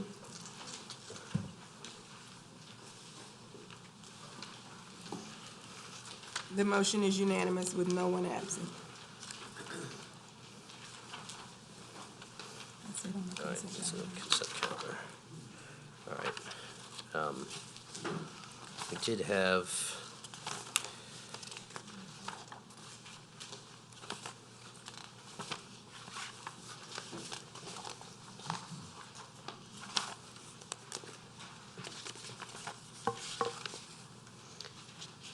Mr. Rayner, which ordinance was yours on the moratorium? The last one, 7443, number 28. That's 28. Okay. Mr. Lorena, we're going to move this one up because I understand there may be some changes to it. So I'd like to move up number 27, which is ordinance calendar number 7442. Ordinance to extend for 6 months the moratorium on receipt of subdivisions by the Parish Planning and Zoning Commission for the re-subdivision or rezoning of property and or the issuance of certain permits by the Parish Department of Planning and Development, permits for the construction or placement of certain building structures on property in the area bounded by Interstate 12, Highway 59, Sharp Road, and Highway 190, being a portion of Little Creek / Ponchatoula Creek, Bayou Taylor Oars, and Bayou Chinchuba Drainage Basin, Ward 4. Oh, I'm sorry. I read the wrong one. Ah. Man, there was a lot in that one, too. I'm going to have to read it again later. Jeez whiz. All right, number 28, I'm sorry. Ordinance calendar number 7443, ordinance to extend for 6 months the moratorium on the submissions of subdivisions to the Parish Planning Commission for tentative and/or preliminary review and/or approval on property within precincts 102, 112, and the unincorporated portion of precinct MD1 located in St. Tammany Parish Council District 4. Mr. Lorino. This moratorium that I had, that I asked to be placed and moved on, I just want to make a little statement on it. This moratorium was adopted in 2017 to address traffic congestion and safety issues on Highway 22. When I asked the council to support the moratorium, I also assured them at that time it would be lifted when infrastructure improvements began. At last month's council meeting, I proposed an ordinance to extend it. Shortly after that meeting, the Regional Planning Commission informed me that they have $2.5 million for the first project on Highway 22, which is a roundabout at 1085 that will go under construction next year. This will be the first of 3 infrastructure projects on Highway 22, and in addition to the changes we have made to the bridge openings schedule, they will continue to improve traffic flow and safety. As a result of this, I'm going to ask the council to keep this pull this moratorium and let it die. I just want to pull it and let it die, and it'll be it. That, keeping my promise that when we put it in place with industry and so forth and so on. All right, so that would be a motion to postpone number 28, ordinance counter number 7443 indefinitely. Yes, So correct. motion by Mr. That's Lorino, second by Mr. Dean. Please vote.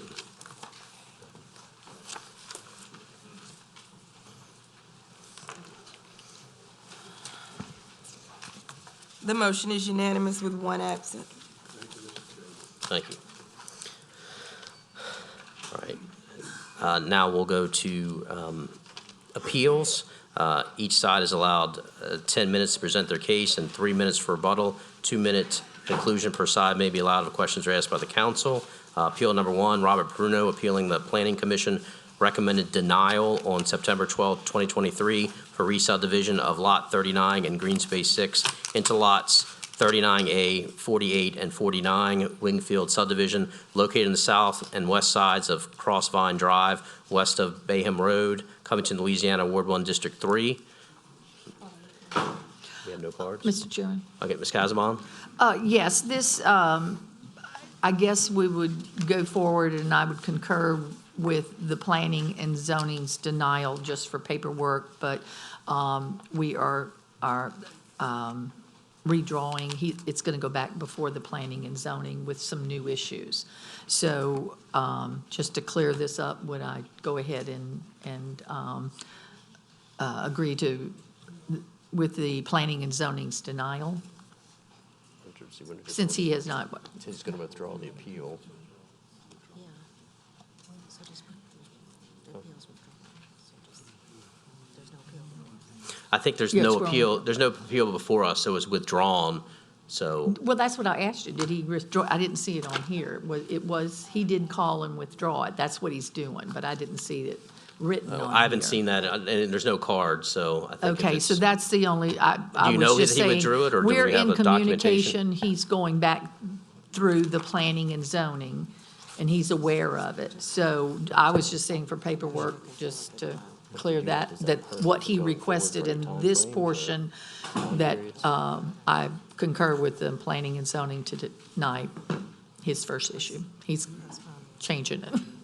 So what do you do? It's a withdrawal, I get. I mean, but I can't say. Yeah, but he didn't.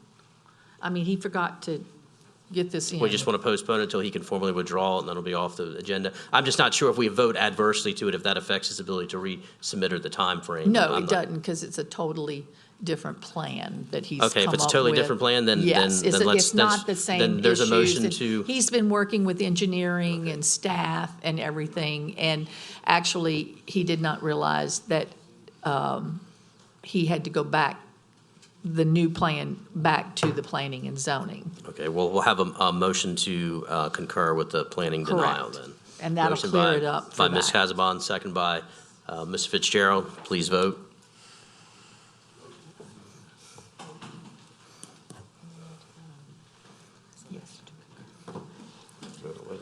The motion is unanimous with one Okay, so absent. That's only if you're going to enter into. Need a resolution. We do need a resolution.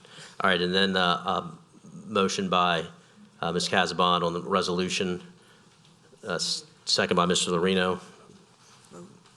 Please vote. Since it's-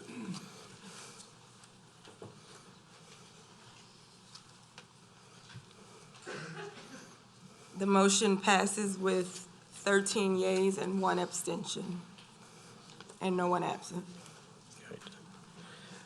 Number 2, Robert Mosley appealing the zoning commission recommended approval on November 1st, 2023 to rezone 0.14 acres of land more or less located on the west side of Housay Beach Boulevard, being lots 5 and 6, Square 2, Homeland Heights subdivision, Slide L from its present A3 suburban district to A3 suburban district and MHO manufactured housing overlay. Ward 9, District 12. Robert Mosley. Robert Mosley, 56344 Almanasser Street. That's in Slidell.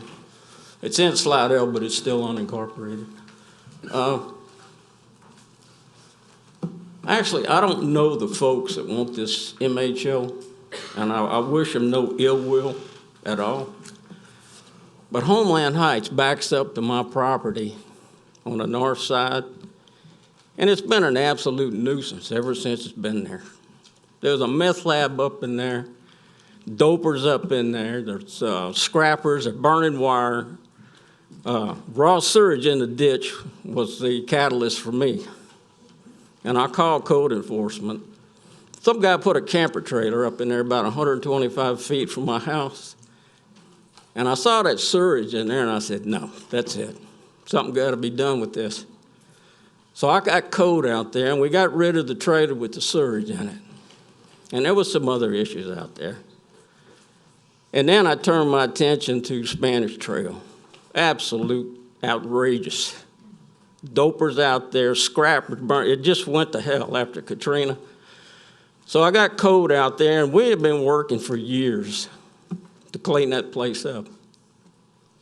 And their dopers are all gone now. In fact, if you've seen on the news just recently, there was a drug bust 2 streets from my house in the southwest corner that I've known been there for years. But I'm not running roughshod over the whole neighborhood. Somebody finally got enough grit to call the sheriff's department and busted it. It was in the paper and it made the local news. So there's more dopers gone. It is actually peaceful out there now. It's quiet. It's a pleasure to live there once again. And like I said, I don't know these folks, but I know if this homeland gets trailered up again, it's fixing to start all over again. And it's still a problem because I got code going back out there yet again for one of the same properties that's nothing but a pigsty. And there's raw sewage in the ditch again on the north side. So I got a hold of environmental on that one. And there's another issue out there I called another agency to help out on. Now, I don't know the status of all of this because once the planning approved this MHO, it just took the wind out of my sails. All the years that I've put into cleaning this place up, and I've done it on my own accord, nobody has helped me at all. I had a fellow in parish government say, you know, you're kind of like the Lone Ranger. And I said, no, I'm not. Lone Ranger had Tonto. I'm doing this all by myself with no help. And by God, I'm winning. And then this pops up. So if this trailer gets put in, and like I said, I don't know the folks. I don't wish them any ill will at all. Central Park is right across the street. There's trailers over there. Put it over there. I've been watching this for a long time. And there was one for Lakeview that was denied. The lady, if she didn't get this trailer, the world was going to end. But it was denied. The end of Frank P. Shant Road, that area there, it escapes me the name of that place. But there was an MHO for that. It was denied. But yet it's okay to put them in my backyard. In fact, I don't have time to tell you folks all of what happened, but that was a forced issue. We did not want that there, but it didn't matter. And it got forced on us. So between the law going out there all the time and code enforcement making life miserable, it's gradually getting weeded out. And we're predominantly stick-built houses. And we got a lot of nice houses. I mean, they're $200,000, $300,000 houses out there. We don't need this thing trailered up again. In fact, I don't even see the law going out on House Beach Boulevard anymore. It was a regular. My wife said, well, it's Friday. 15 minutes later, here comes the sheriff. House Beach Boulevard, Limo Street, DeSoto Street. Somebody got some grit up in the northwest corner and called the sheriff about the drugs up there. That property, it was a pigsty trailer. That's all gone now, and there's a nice house on that property. I've had comments from people telling me how nice it is out there now, unsolicited. It's quiet. I never told them. I don't even want to be here tonight having to tell you folks. I was just going to keep it between me and the folks that I've been working with. So I didn't want to have to do this, but it's the only way I know to convince y'all to overturn this outrageous ruling to put these trailers back in here. You know, it's nothing against these folks at all. I don't even know who they are. And I wouldn't have even found out about it if my wife hadn't have found it in the paper. There was no sign or nothing. It was in the public notices in the farmer paper. But right now, the dopers are gone. A lot of the trailers are gone. There's only, I don't know, I think there's 3 on the east side, and I think there's 5 on the west side, and they're kind of spaced out, about 150 feet apart. And I don't know, like I said, I don't know what the deal is with the surge in the ditch. I haven't got an old environmental or code or anything. Because like I said, it just took the wind out of my sail. And this has been going on for years. This has been chipping away between my work and the folks in the parish that have been helping me and some other agencies. And it's a good neighbor. It was a hood, now it's a neighborhood again. I can't do any better than that. And if you trailer it up again, it's going to go right back to the way it was. And for me, not that anybody cares, but that's it for me. I'm done. I'm not spinning my wheels anymore for naught. I finally made some progress. And that's all I can say, folks. I still got some time left, but I don't know what else to tell you. But I tell you what, I'm going to use that up because planning didn't give me a chance for a rebuttal.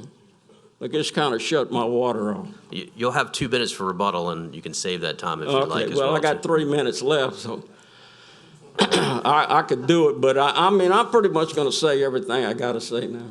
I don't know what else rebuttal I could say. But I've lost my train of thought now. I had so much to say that it's bottled up. But after 57 years here, I'm done. I'm not gonna.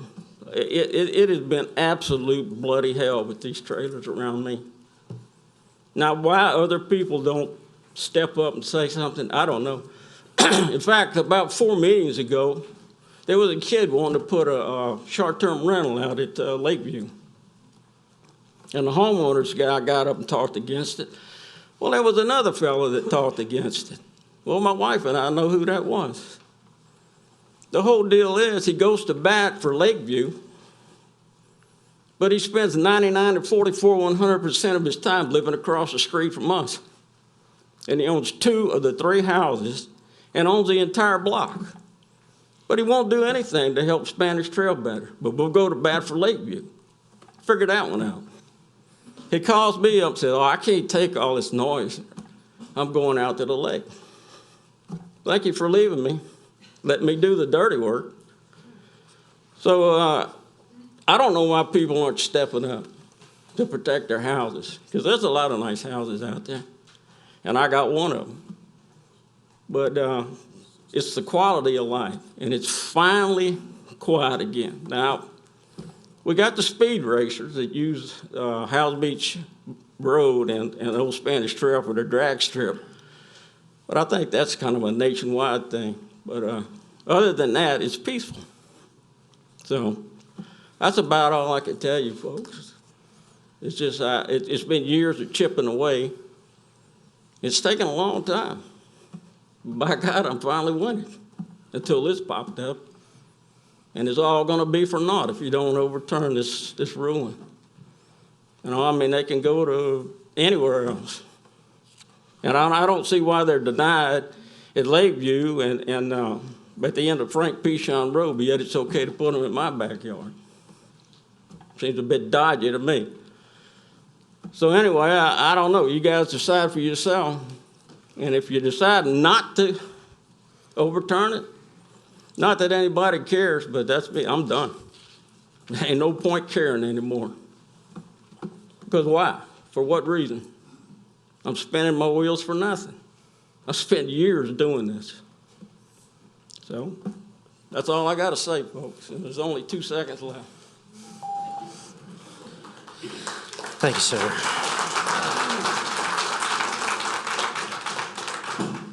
Alba Mendoza.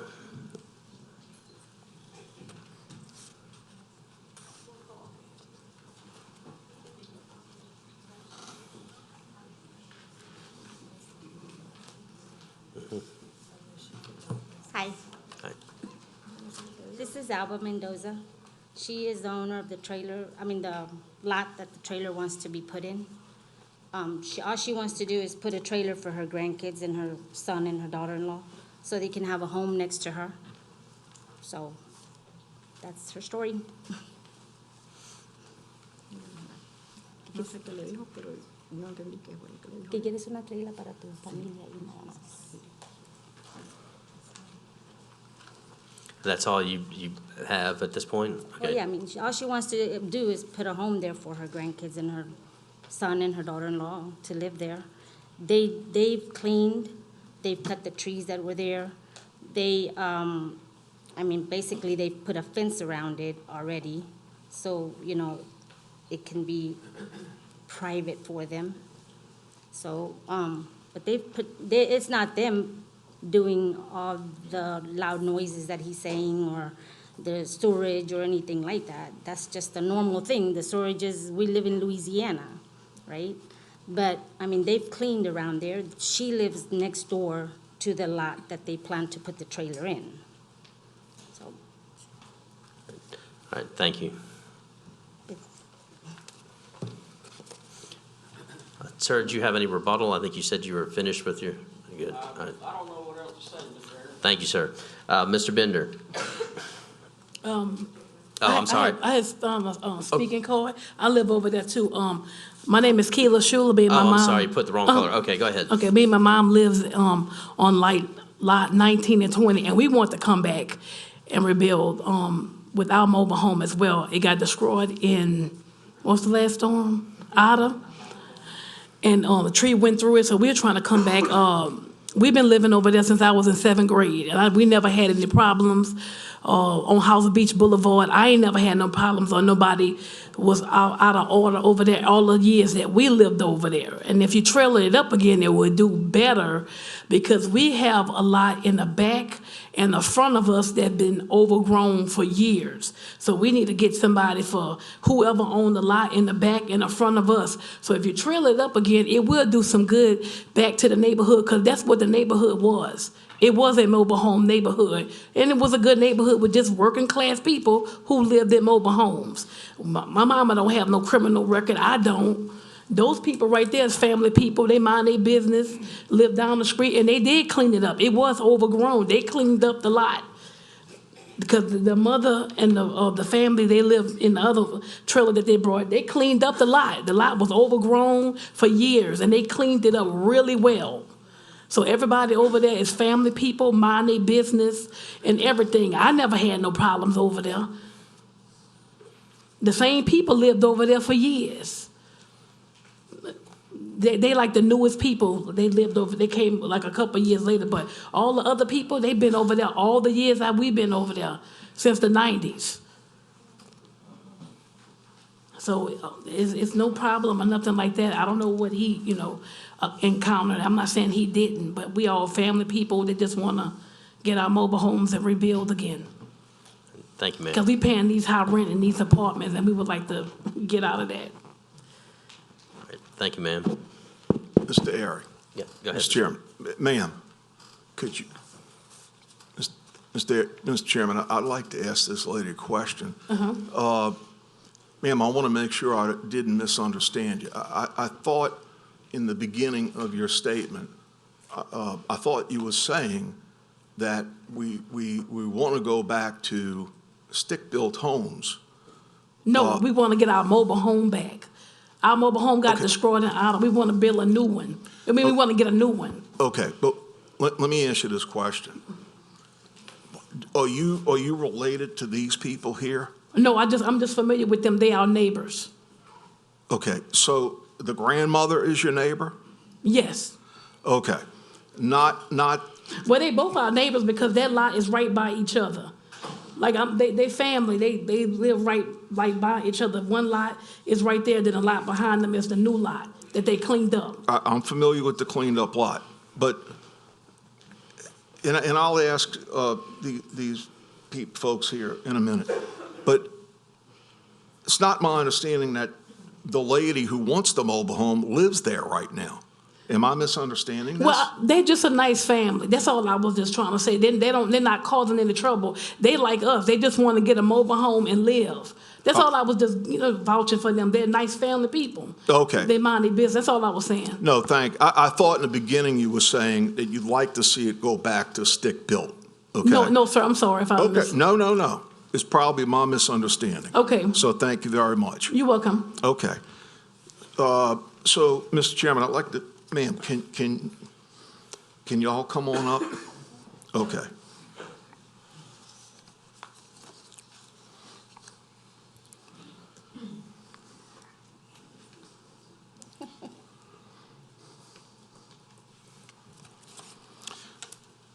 Okay, so who is the owner of this lot? Her. Okay. And I'm seeing a different name on the petitioner. What's the name that you see? I see the owner is Alba, I'll mispronounce this probably, Paguada? Okay. And the petitioner is Maggie McBride. Me. Okay. I translate for them. Okay. So you're the petitioner in order to help them with the language Yes. barrier. Okay. So does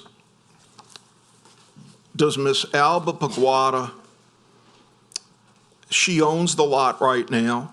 Yes. Okay. She doesn't have potential ownership by having an option to purchase the property? No, they have the lot on the side. They have both lots. She has both lots. In one of them, she has her own trailer home. And the second one, they want to put one for her son and her daughter-in-law and her grandkids. Okay. So But they're together.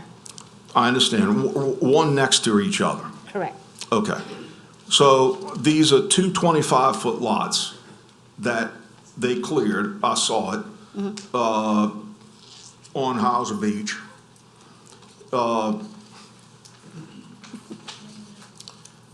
And are there plans for, do they have ownership of a mobile home right now? No, not yet. Okay. They're still looking for the mobile home to put there. Hers is there already. It's been there for years, Next to it, next to it. next to this So property. then they're buying the mobile home for her son to live next door. Okay.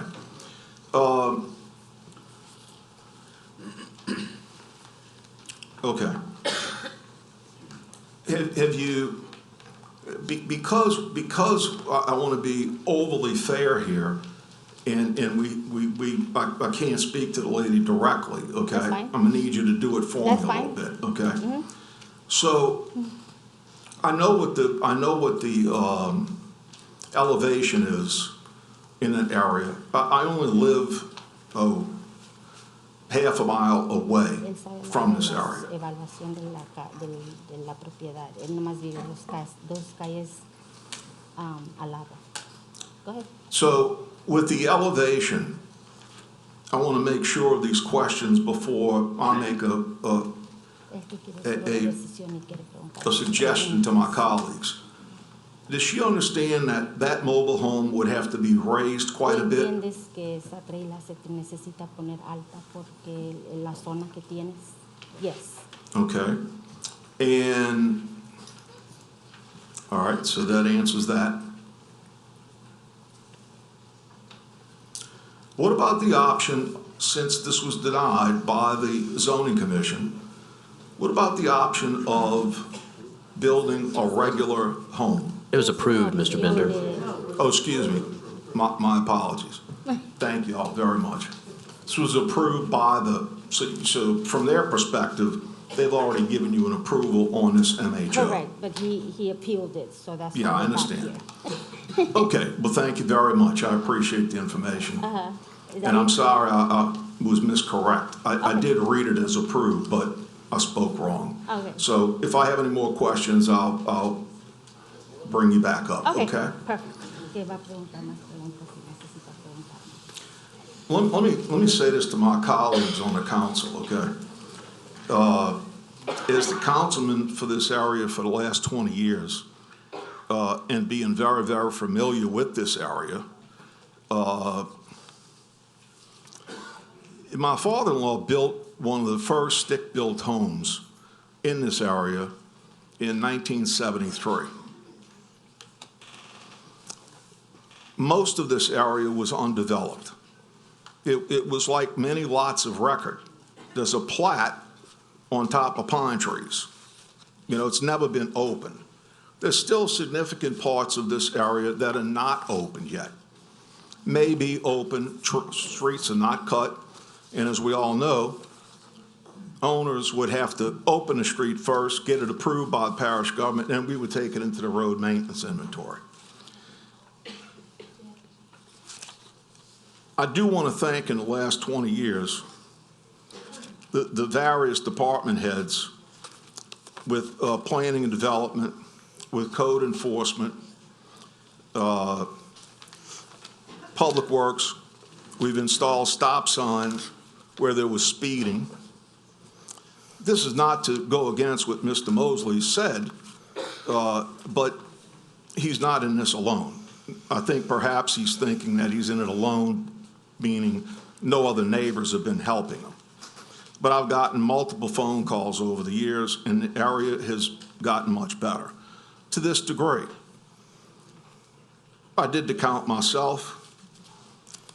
There are 146 residences right now in this general overall area. 107 are stick-built. 39 are mobile homes. So this has risen to 74% stick-built to 26% mobile home. That's a big, big move forward in the last 20 years because a lot of people have gone in and built, I'll tell you, anywhere from 1,000 square foot, if that, stick-built homes, look very nice, very cute. Most are vinyl siding. They're kept up extremely well. And the people keep up their property well. So it's really developing in the right way. Where Mr. Mosley's referring to is further back in the area. And code enforcement has had to help out, which they have, with some rundown property. I'll be talking to Kenny Wortman about going out there with me again for this particular area. So I'm torn in this respect. This particular area really, really needs to be cleaned up.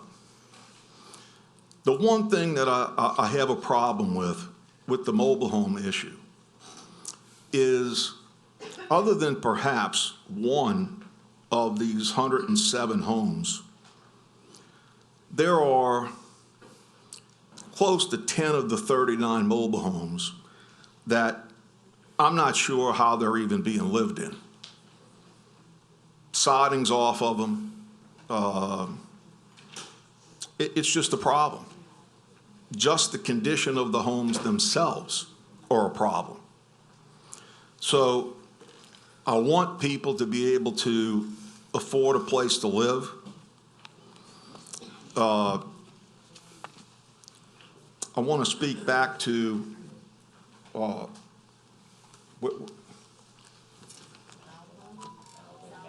yes, ma'am. Can y'all come on up?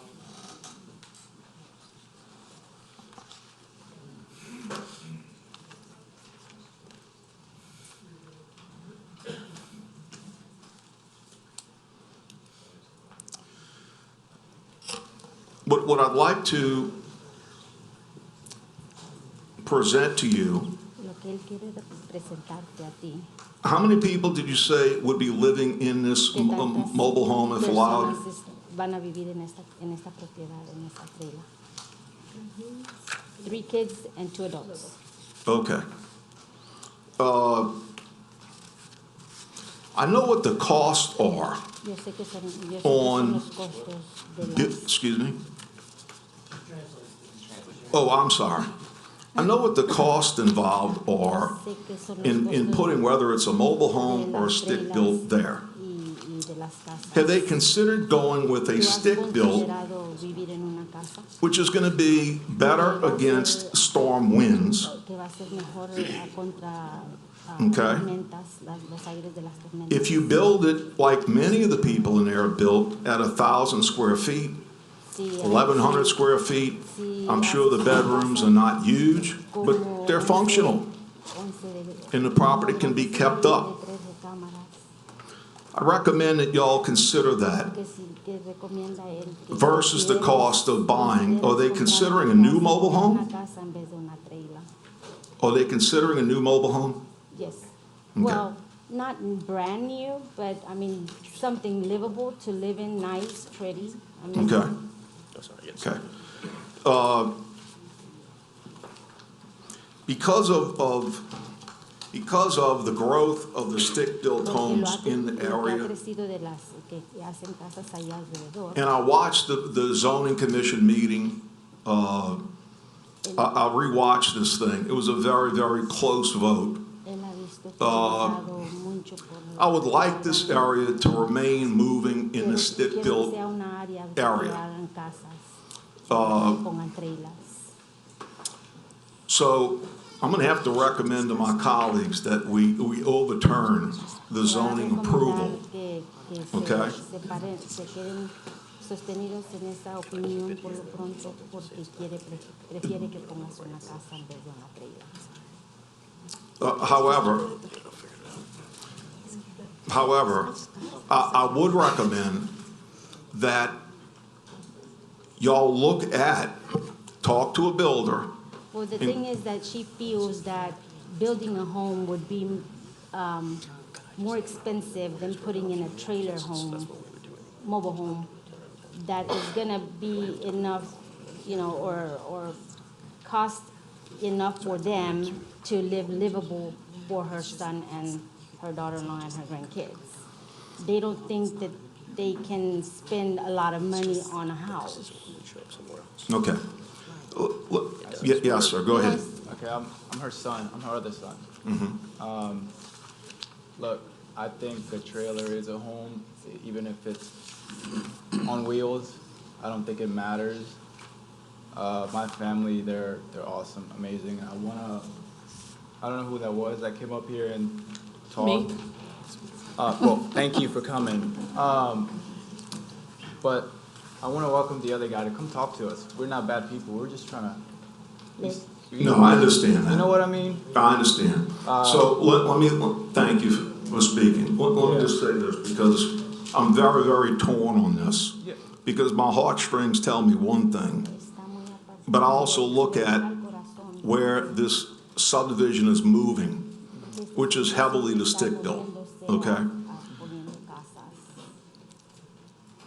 I'm going to withdraw what I said earlier and say to the council, I'd like to make a motion to postpone until the January 11th meeting. Now, let me tell you why. And I don't want to give you any high hopes, but I do want to meet with y'all, okay? I'd like to meet with you. I'd like to get a better idea of what you're thinking about. I'd like you to talk to someone about the cost of a small stick-built compared to what you would be paying to elevate a mobile home. And I'll hear the case. This is what I'm recommending to the council, to postpone until the January 11th meeting. Okay? So you haven't lost anything tonight. The appeal stays. Okay? It's going to hold over until the January 11th meeting. And I'd ask for the council's support on that. I'll make that motion. The motion by Mr. Bender, second by Mr. Bryan. Please vote.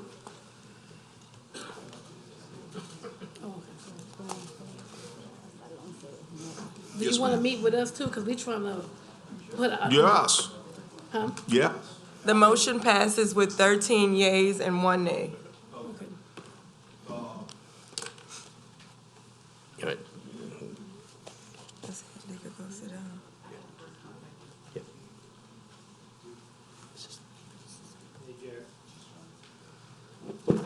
Okay, thank you. Please give a member of our staff. We have speaker cards. Okay, we have speaker cards, your phone number, and then we'll get in touch. We'll make an appointment to meet. We have at the Slidell Towers building or whatever. And, yes, ma'am. Do you know if rural development will help us build a house? What's that? Rural development. Will they help us build a house? Oh, ma'am, You don't know? That's what I'm saying. We need the resources to know where to go. right. There are outfits like Habitat for Humanity, et cetera, but that's not what this is about right Okay. now, okay? I understand the need for housing. I understand what the young man said. I think in order to be overly fair to both sides, I really would like to meet with you. I'd like to go look at the area with you, and I'd like to talk about your options.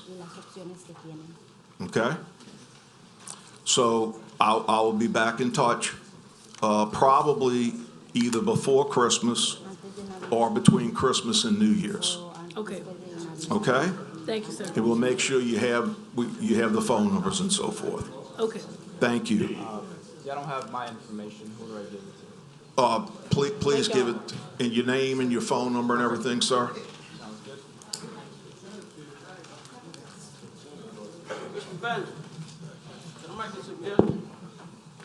Mr. Chairman, would you like to hear Mr. Mosley? I'm fine if you do.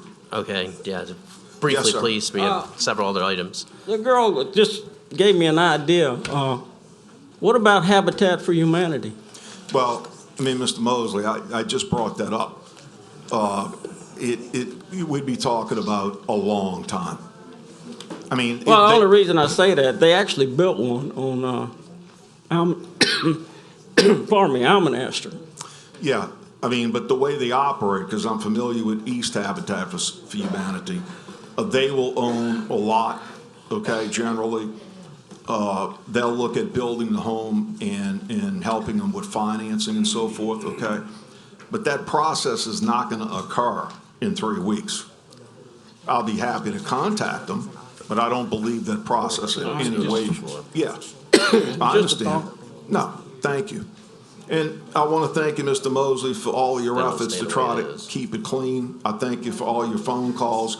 But I do have to, in order to set the record straight, thank everyone who's responded when I've turned in your complaints. And it's only fair that I make the people know that parish government has responded very well, and the sheriff's department. But it's difficult when you have people that don't want to be neighborly.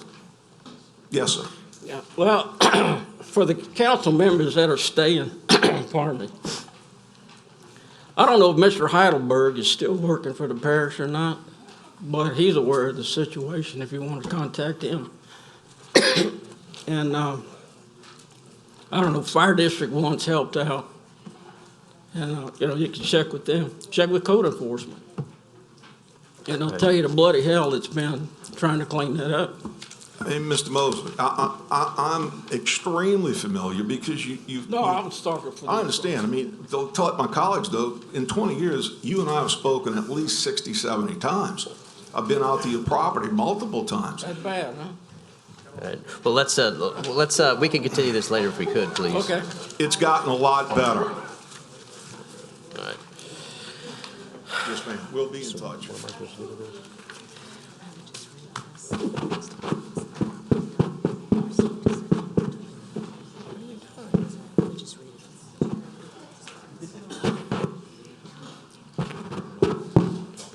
Do it off or on? Want it off? Off. He wants it off.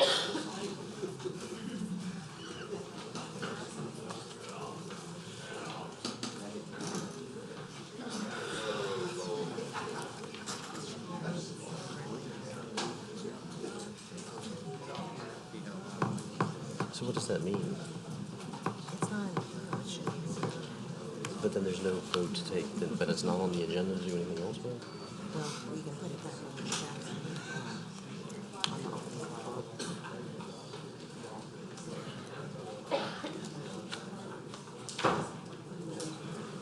vote. All right, well, we have an issue with number 3. I'll read it, and then we'll explain the issue.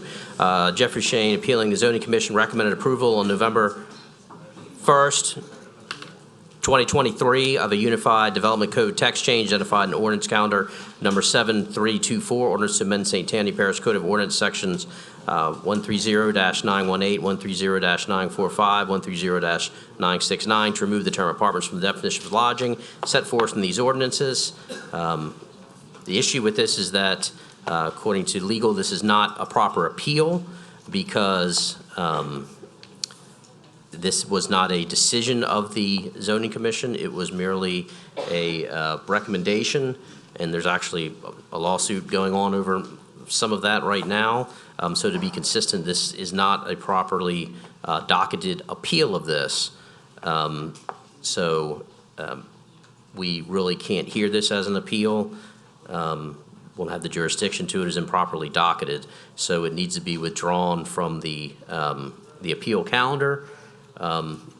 But the issue with it is that that would mean that there would be no discussion on this item because there is not anywhere else to be discussed on it other than unless it was to be taken off the floor during the off the floor agenda. Is that correct? Did I read that correctly? Correct. So it would just be to reflect the true nature of it. You would take a vote to withdraw the item from the agenda. Well, what if we don't win? What happens? What if it doesn't pass? Well, so we're going to take I'd entertain a motion to,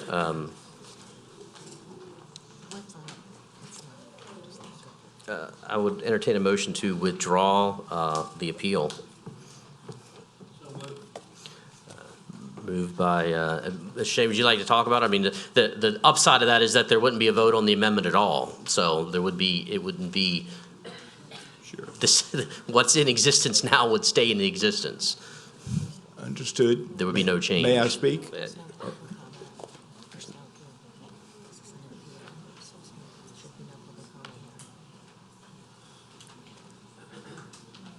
There would be no public comment on the appeal because it's not a properly docketed appeal.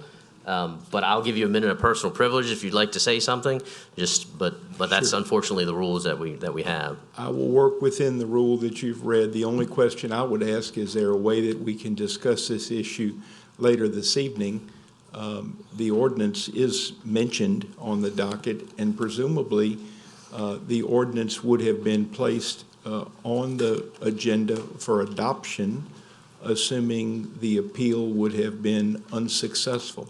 So I'm just asking if there is another opportunity for the parties of interest to discuss the case this evening, because it's hard for me to understand that the Zoning Commission didn't make a recommendation, because Mr. Davis and I sat through that meeting that evening and had interesting discussion and debate, and we watched the Zoning Commission make a recommendation to this council. I don't think the issue is the recommendation, but a recommendation is not a decision, and you can only appeal a decision of it. With all due respect, sir, I have appealed and I've watched the world appeal recommendations of the Zoning Commission forever, because the only thing the Zoning Commission can do is make a recommendation to you as it relates to proposed zoning ordinances. I don't want you to think I'm being argumentative to prosecute the appeal now. I simply came to the mic to see if there is an opportunity to discuss this issue during this business meeting tonight, because I know I'm not the only party in interest that's at this meeting to discuss this issue. And I think for us to learn this evening that we may not have a platform is unfair. But I certainly respect and abide by the chair's wish. Yeah, we can look at potentially taking it as an off-the-floor verbal to discuss. As of right now, that would mean that there is no, the ordinance is the way the ordinance is, which may not be what people want, but that's the way we go. So we have a motion by Mr. Fitzgerald, a second by Mr. Dean. Please vote. What is the motion? A motion to withdraw the appeal as improperly docketed on the Parish Council agenda. Can I have a respectful moment to speak, as the gentleman there did? It's on the same case and ground. I'd like to have a minute, like he. Well, he was the appellant who appealed it. Nobody else did, so that's why I gave him that minute. So, no, we're going to vote.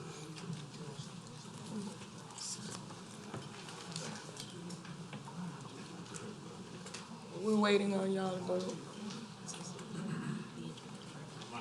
Votes, please.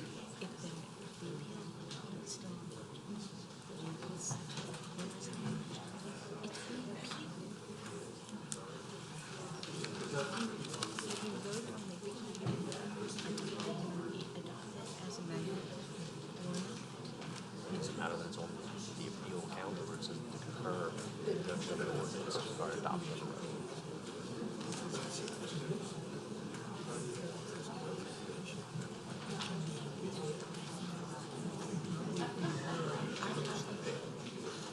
I mean, that was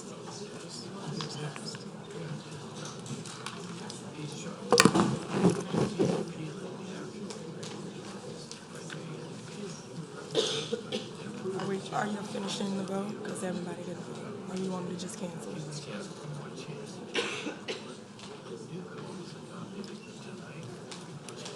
We're going to take a 5-minute recess so we can try to work through this procedural issue.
appeal, but it's going to be just like. But when he does this,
exhaustive legal discussion. We are going to treat this matter as an appeal. Mr. Shane, you have 10 minutes, and we have several cards, so I don't know how you all are deciding to break up your time. before the clock starts, Mr. Chair, Mr. Favreau and I intend to speak for. Is there anyone else that intends to speak for? Ms. Segura. And that's it. I'm sorry. Yeah, I think that's it. Actually, it's 3, I believe. 3?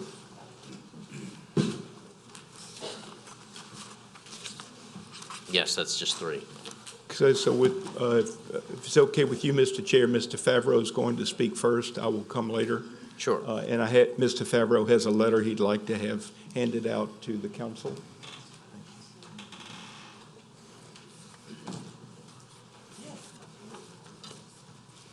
Hello, everybody. I'm James Favreau. I am the manager of Artesia Apartments LLC, which owns the Artesia Apartments in Covington, just behind the Mercedes dealership. Our property is one of 4 that's in the highway commercial classification, which effectively is proposed to have apartments removed as a permitted use, thereby throwing us into legal nonconforming status. And the reason I'm here is to point out to you all that this is a serious problem for existing property owners who have mortgages, as we do, a quite substantial one, in fact, because throwing us into a legal nonconforming use without a destruction threshold, which, as I understand it, the ordinance does not currently have, would put a cloud on our ability to either refinance or sell this property. That is a significant issue for lenders such as Fannie Mae, Freddie Mac, and any lender that is going to want to be interested in financing this property. We have a 10-year loan that matures with quite a large balance. I don't know the other 3 owners that are involved that would be affected by this, but I have to assume that they would have the same situation. So my purpose to come here is to let you know that that may be an unconsidered or something that's not been thought about. But these apartments all pay millions of dollars in taxes. They bring residents to the parish who pay sales taxes. This is a terrible precedent to set, to single out one group of properties to be changed with unintended consequences. And that's really all I have to say. Thank you.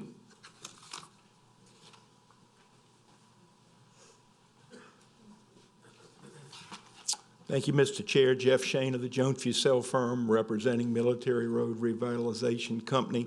The remarks that I'd like to share with you is that I think this ordinance is not needed. I think it's bad business. I hope that in your packet you have a copy of the staff report that was developed for the Zoning Commission hearing. In all of my years, I think it's one of the best staff reports that's ever been put together because of the quality of the research that's in the report. I'd like to share with you 4 statements found in the report. This was the November 1 commission meeting when the matter was decided. Research has shown that the top most populated parishes within Louisiana allow apartments as a permitted use within commercial districts, number 1. Number 2, if the St. Tammany Parish Council removes the term apartments from the list of permitted uses within commercial districts, it would cause St. Tammany Parish to be the only parish of the 7 most populated parishes in the state that does not allow apartments in commercial districts. Number 3, rezoning of specific highway commercially zoned properties, if you think they're inappropriate for apartments, is the remedy that you have. If you think they're properties that should not be available for apartment use, there's a zoning process to change the zoning, but you don't need to change the zoning classification. And number 4, to my knowledge, there is no evidence that there is an apartment project in a highway commercially zoned district that has created any type of problem that breaches parish law or has threatened the health, safety, and welfare of the citizens of our parish. So number 1, I think it's a bad ordinance, and I suggest that you not adopt it. But number 2, if that is not your prerogative, I ask that you remove the ordinance from your agenda because you're getting ready to go, or the new council is getting ready to go, through a review of the new code. Wouldn't this be perfect discussion during the adoption of the new code, where you're going to have numerous public hearings and let people from all sectors, the citizens, the residents, the apartment developers and owners, those with vested interest, to have time to vet this issue, not within a 10-minute appeal before you this evening. So number 1, we urge you not to adopt. Number 2, if that is not your prerogative, we ask you just to remove it, and let's consider this in the spring, presumably when the code rewrite is being reviewed. But number 3, and perhaps most importantly, if all else fails and you feel you need to move this evening in connection with this ordinance, I have provided you with a proposed amendment, which in essence is a grandfather clause to protect the interest of Mr. Favreau and the other apartment projects that are in our parish in a highway commercial district. It also protects those that are in what I would call the development pipeline, those that have projects, have contracts, have procured permits, have permit applications where your staff has assigned permit numbers for those applications and are currently reviewing those projects. I really think that fairness would only allow those projects to preserve the status quo, if you will. Otherwise, it's tantamount to a taking in the legal sense, because I believe that just as Mr. Favreau's project is on the ground, probably a $50 million project, soon to have the rug pulled from underneath him if the ordinance were adopted as written. I believe that Mr. Favreau and others like Mr. Favreau, such as my client, that hope to have a successful and thriving multifamily project in a highway commercial district, we've conformed with the laws. We deserve the opportunity, and I ask you respectfully to look at the amendment that I have provided to you. There's some very good reasons why this amendment works. You say, well, Jeff, if we don't include your amendment with the ordinance after this appeal hearing, what are the consequences? Well, for one, a lot of lenders aren't going to be very happy. Can you imagine having a perhaps tens of millions of dollars loan on a property and finding out it's now a non-conforming use? Number 2, you go to refi, you go to sell, you go to a pretty good lawyer who's going to render title insurance or a title opinion letter, and you're requested to give a zoning endorsement. What does all that mean? Is an apartment a legal use at that location under the current zoning? No, it's not as a result of the ordinance that you have before you unless you amend it. So it's not only going to hurt the people that have investment, what about the people that are looking to invest in our parish? Don't we need to be open for business and tell people that if you come and comply with our laws, you should have an opportunity to be a corporate citizen, to be a part of the business community? Something that has not been discussed, although Mr. Favreau touched on it, is that if you pass the ordinance as written and the project suffers destruction of 50% or more, Hurricanes, we've had a few. Tornadoes, fires, other forms of disaster. Guess what? You cannot get a permit to rebuild the structure because you're a non-conforming use as a result of the ordinance as written. So there are lots of good reasons, not only as it relates to those that have invested in our parish, for those that are currently in the pipeline or process of trying to invest in our parish, but the signal that we send to the world. We've all talked about some signals that we've sent in the last 2 years with regard to various developments that for one reason or the other did not pan out. And we've wondered, have we really done this the right way? Is St. Tammany Parish really open for business? And when I say open for business, I don't mean anything, anywhere, at any time. What I'm specifically addressing are people that select a piece of property, look at the zoning classification, realize that the parish council ordained laws that allow apartments to be a permitted use within that zone. The parish government, through comprehensive rezoning, designated a property to bear that highway commercial district. People make investments, apply for the permits, and then are told, you know, that might not be a very good idea. That might not be a very good idea. I don't think that's the way you do business or want to do business, and it's certainly not the way St. Tammany Parish should be doing business for our citizens and with the world. I spoke to the other lady that has a card in, and she knew that I would be taking the time in the initial discussion, and she's going to speak in the beginning of the rebuttal. Thank you for your time. And I didn't hand out the amendments in case you don't have them, but I will ask staff to hand them out now.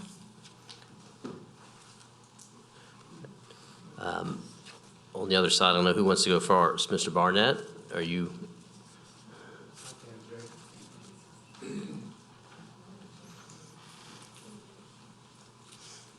Robert Barnett, P.O. Box 4269 in Covington. Just briefly for Mr. Favreau and Mr. Shane, having not seen the proposed amendment, first, two things, Mr. Airy. I have a real procedural problem with this being considered as an appeal, coming from a recommendation. I've been working in this building for almost a quarter of a century, and I have never seen this happen, starting in 1999. I think it's a dangerous precedent. But having said that, that's your decision. I just think it's the wrong avenue to go down. I want to talk for a second about what Mr. Shane and what Mr. Favreau briefly talked about the cloud on the title, if there's destruction, et cetera, et cetera. There's a very easy remedy here, and that would simply, as Jeff started to talk about, grandfather in. But obviously, we're all here about military road revitalization. That's what this is about. We all know that. What could be done and can be done is to have in the grandfathering section, say it be those projects that are grandfathered that have certificates of occupancy that are built. That would cure any non-conforming issue problems that a developer might have, because it would exempt that particular piece of property. Certificate of occupancy. Tie it to something definitive. And that would be a perfect example. I've tried public records requests take 30, 90, 60, 120 days to get responses. I'd like to know what brings us here today. How many projects right now are pending that this would affect if the grandfather clause went in? How many projects? One. Military road revitalization. So it doesn't affect anybody. It really doesn't. We're in litigation. We got 2 lawsuits, possibly 3 or 4 they're going to be coming. This is not going away. I suggest that the amendment, that having not seen what Mr. Shane has done, that it put in definitive language. Because the problem we've got here in the substance of part of the litigation is, have permits been issued to the property? Mr. Cooper has said over and over again, no permits have been issued. But there are 3 that have been issued to 2 different people, the current owner and the new owner to be. So they're styled building permits. So I don't want to get into a nomenclature. I don't want to get into that debate as to whether or not they have been issued or not. That's in the litigation. I think you're going down the wrong road if you don't tie it to a certificate of occupancy. And that would cure every problem for every developer in forever. Perpetuity. Long day, perpetuity. So anyway, that's just a suggestion. I think this is a good ordinance, and I think kicking it down the road to get it before the new council, to have it reviewed, is all the delay game. That's what they want. You can cure it right now. Tie it to something definitive, and you'll be done. And with that, there's nothing else to say. I'll reserve time. I just want to say to Marty. We have a lot of other people who want to speak. Well, okay. Well, I just want to say it's been a pleasure working with you, gentlemen. Not so much you, Mike, but working with you guys come on now. Since 1999. Mr. Honeycutt.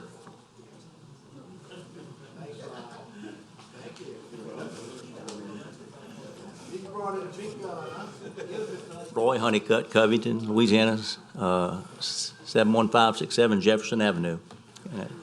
I'm going to start off with Mr. Shane. You talk about the developers coming here and investing in our parish, and it is my home. I look at that, there's a lot of places they can choose to develop. They chose a spot that is not proper. There's nothing wrong with building what you want to build. Just build it in the right place is my strong statement.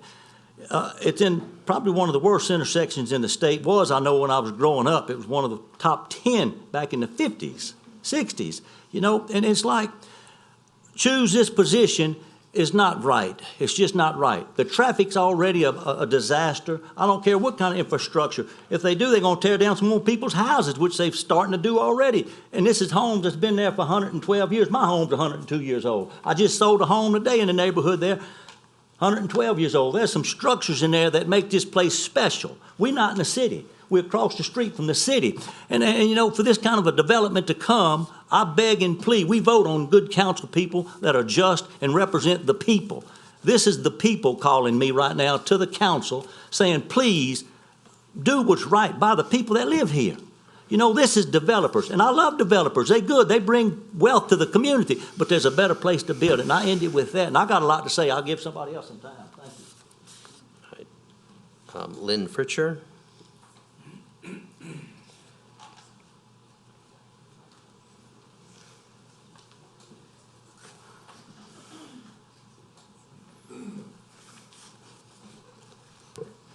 Good evening, Council.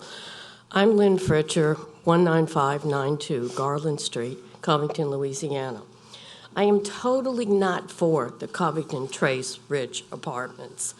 You're saying that you're concerned about the health of the St. Tammany residents. What about the increased traffic and congestion this is going to cause? It is a very congested area to begin with. It's going to give me anxiety knowing whether I'm going to go through the intersection. The increased amount of apartments is just going to make the whole area worse. It is just not a good idea. Go build it some other place. Don't make the matters worse for the people that are living there. They're having enough time. It takes extra half hour, 15 minutes to get anywhere in St. Tammany. Isn't it time to consider slowing the growth down? I am in total agreement with everything Mr. Barnett said legally, and I just don't think it's a good idea for the area. Please vote it down. Thank you. Eric Sylvan. Phil, there's several Sylvans. What's the Sylvan? All right. Isabel Moore. Oh, I'm sorry. Wrong case. William Rogers.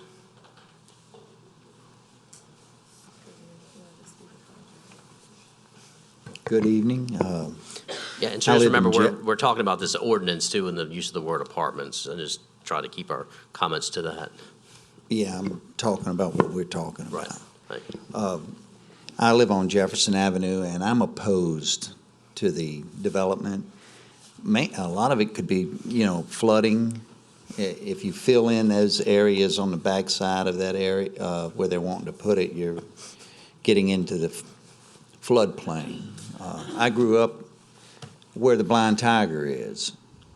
We had that property, and the Blind Tiger bought it, and while we were there for 50-plus years, never had any water at all in the yard.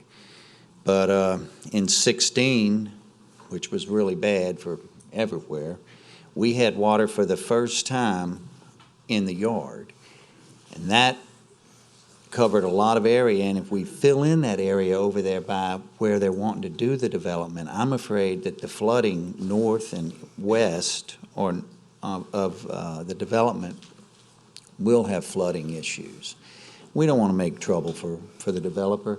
I mean, there's a load of property out there on 1088 that's totally wide open. Be a wonderful place to have a big development. But right there, it's just a bad spot. Just a bad, bad spot. And that's all I wanted to comment on. I'll reserve your time, I would take it. Ms. Segura?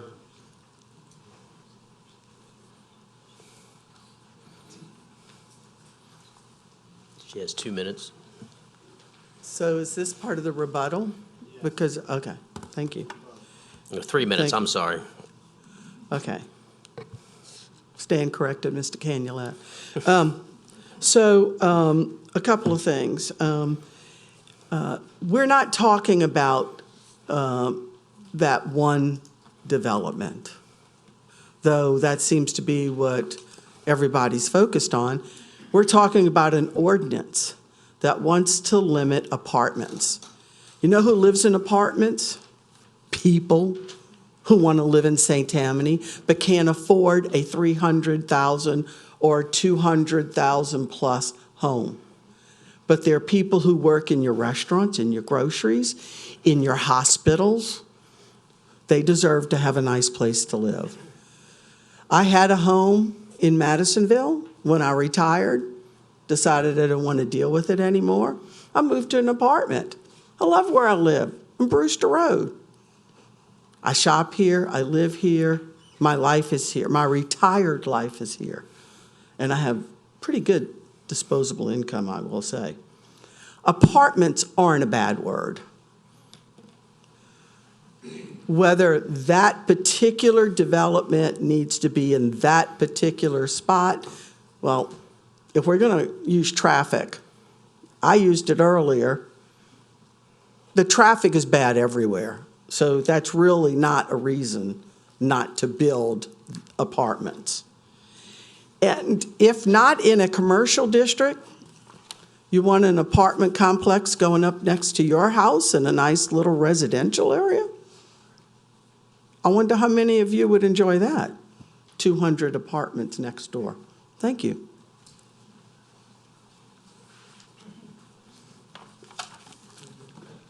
So, most of the discussion tonight, of course, has been about the military trace apartment project. But this is actually much bigger than that. This is an amendment to your code as it relates to permitted uses in a commercial district. The suggestion by Mr. Barnett that we only have to worry about projects that have certificates of occupancy, my client has a project in the pipeline and has testified under oath in court that he has over $2 million invested in the project, real money. I believe he deserves some consideration, as do others that may be invested. What if a project were 99% complete and didn't have a certificate of occupancy and found out the rug had been pulled from underneath them? I don't think we want to be the only one of 7 parishes that won't even consider the possibility of apartments in a commercial district. So what do I ask you to consider? Number one, please amend as I have suggested and provided to you. If not, number two, please sustain the appeal and amend the ordinance as we have discussed. And if all else fails, I suggest that you withdraw the ordinance and wait for discussion during your new code. Rebuttal from Mr. Barnett, 3 minutes. Just 2 quick points. One, the last time I looked, in the immediate area using the zip codes of 70435, 70433, 70434, there were some 700 apartments that were open and available for occupancy. So 100 more, we don't need them. We already have a glut. We have a lot of vacancies. So that's really a misuse or mischaracterization of the need for apartments. That's number one. And point number two, what has never been discussed, this developer has $2 million into the project. Well, let's just say what it really is. He's building the project, or it's building the project for $35 million, and this has never been discussed in any of the hearings. It's getting $20 million in grants. Within 10 years, that project can be, those debts are gone. So the developer is going to get a $35 million project and can turn around and flip it and kick everybody out of there, turn them into condos, and do whatever they want. But that's never been discussed publicly. This thing is a money grab. It has nothing to do with the placement of workforce people. This is not about workforce people. As Mr. Honeycutt said, this is about the property in the wrong place at the wrong time. You don't have the infrastructure. Mr. Honeycutt, you want to?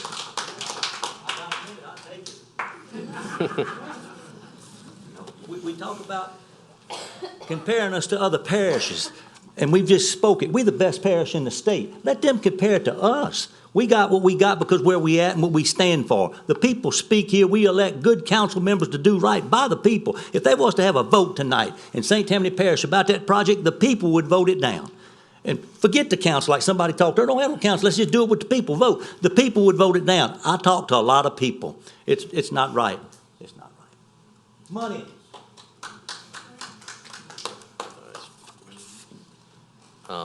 Ms. Fritcher, did you? All right. All right, seeing no other comment, I will open the floor up for council members for discussion. Mr. Fitzgerald.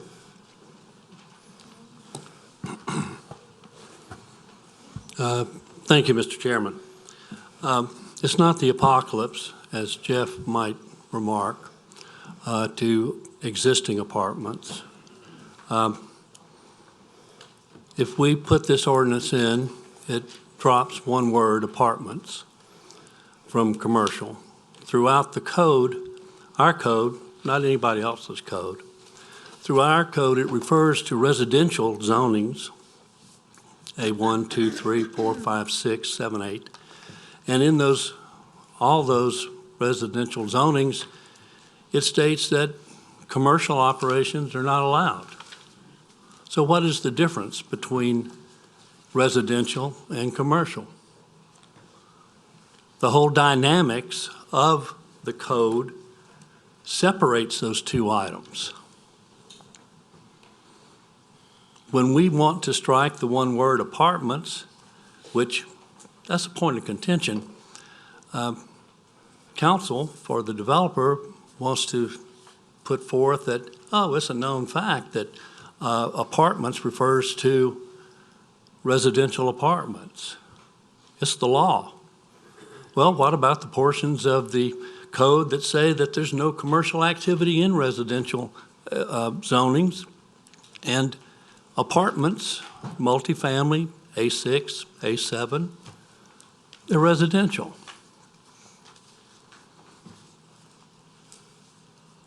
putting residential apartments in St. Tammany Parish by code in commercial operations is not proper. It's wrong. The fact that apartments has been interpreted under lodging as residential apartments was not the concept.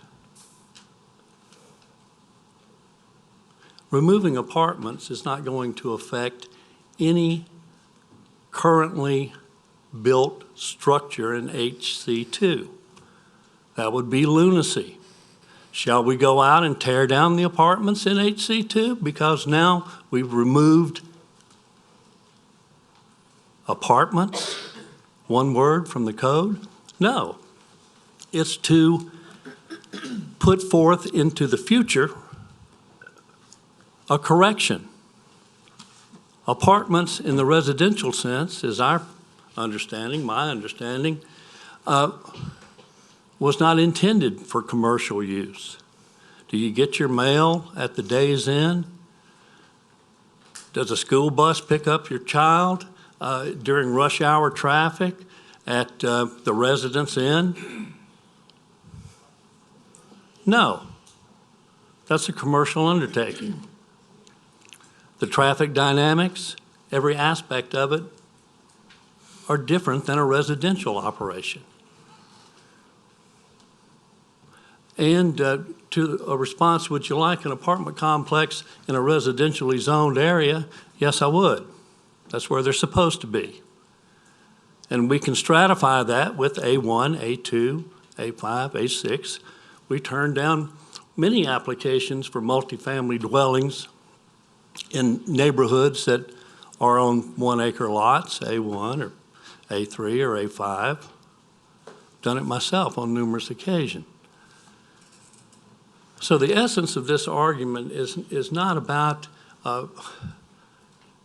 having apartments or not having apartments. It's just having apartments in the duly designed conceptual area that our code places them in.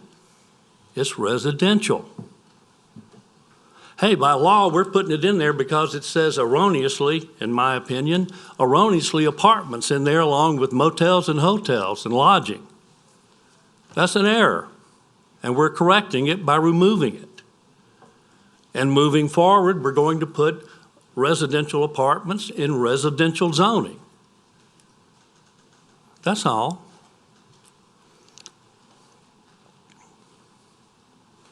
As far as the litigation involved, that's part of it. We contend that that was a mistake to have apartments in residential, in a commercial zoned area.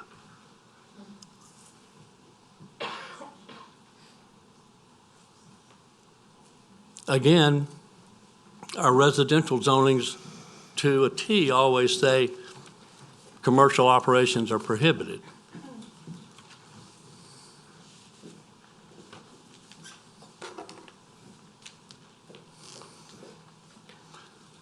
The St. Tammany Code can be different than the rest of the parish codes, but as one participant said, and that's for a purpose. We're trying to get this right. Residences, places with addresses and families and rush hour get-ups and traffic and going to work, and that's not a commercial operation. When you're staying at the day's end, you don't particularly have to participate in rush hour traffic.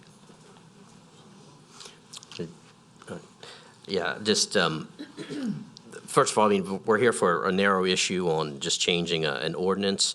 I think it took a lot of us by surprise when we found out that apartment complexes could be built in HC2 and HC3. And really, the reason for that for me was that because when I've been up here for the 4 years, everything's been how much square footage you have and how many units can you build. There's always a formula. it's a PUD, and then it's a 25% haircut, and it's, I have to get Mr. Shane to do the math because I can never figure that one out. But on this one, I think the thing that kind of caught me by surprise, certainly because I've allowed HC2 and HC3 in areas, sometimes I think because at one point you had to have HC3 to have a drive-through, is that there's no size limitations to it. You get 100.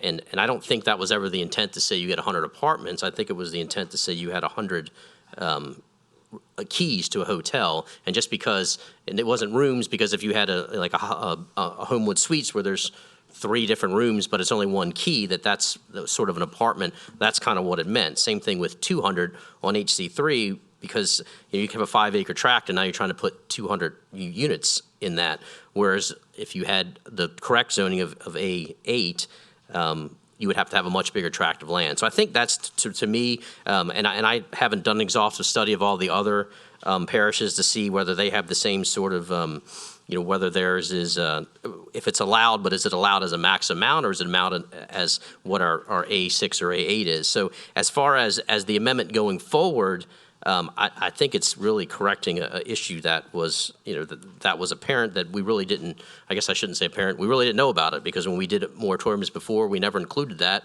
because we didn't realize that you could put apartments in those places. But I think there's 2 issues here. One, going forward, which I think this council should do. We were elected to a 4-year term. There shouldn't be forum shopping between different councils. It wasn't, you take the last month off, you don't have to do anything. So I think we should address this on a moving forward basis. But then I do think, and after having time to think, and after having the people that actually own the units and the apartment complexes that have been built come in and say, hey, this is going to cause me huge problems. I'm going to have financing problems. I'm going to have insurance problems because of this. I'm going to have potential grant problems with people maybe coming in to rent the apartments. I think that it's probably only, I hate to use the word fair, but that we protect those that have already built. Obviously, the one that causes everybody the most heartburn has a zoning entitlement letter saying that you can build apartments in HC2. And using that, they went out and obviously spent some money to get in the position to be able to build that. Whether or not they'll actually make it through the whole permitting process or whatever, that's not been decided. But to me, I think just in fairness to them, given that they were told that they could do this and relied upon that, that we should exempt them, grandfather them in as well as the one in the pipeline. So I would make an amendment to this, and I'll read the amendment. It's very long, unfortunately. Notwithstanding the foregoing, as to parcel zoned HC2, HC2A, HC3, PBC1, or PBC2, as the effective date of the adoption of this ordinance, collectively the zoned parcels, the language in this ordinance removing apartments, as that term is defined under Article 5, Section 130-5 of the Unified Development Code, is the effective date of the opposition or the adoption of this ordinance as a permitted use by right shall not be applicable to the zoned parcels for which their apartments constructed, whether occupied or not, under construction, under development for which the issuance of permits have been approved by the Parish Department of Planning and Development and/or Department of Permits, and/or development for which applications for permits have been submitted to St. Tammany Parish and have been assigned permit numbers, and said zone parcel shall continue to be entitled to all provisions of the applicable existing zoning entitlement provisions in place prior to the effective date of the adoption of this ordinance. Purpose of this provision is to negate any implication that the zone parcels will be considered non-conforming uses as a result of this ordinance and would facilitate, including but not necessarily limited to, expansion, rebuild, restoration, refurbishment, and the like of apartments on said zone parcels, subject to compliance with all other laws of the St. Tammany Parish. I think President Cooper, I think you wanted to say something about potentially being in favor of this as well, too, this amendment. Thank you, Mr. Chairman. With regard to the ordinance that's the original ordinance that removes the word apartments, with a planning background, I interpret and concur with the interpretation that apartments are indeed allowed in HC zones, commercial zoning classifications. It has been done so over the years.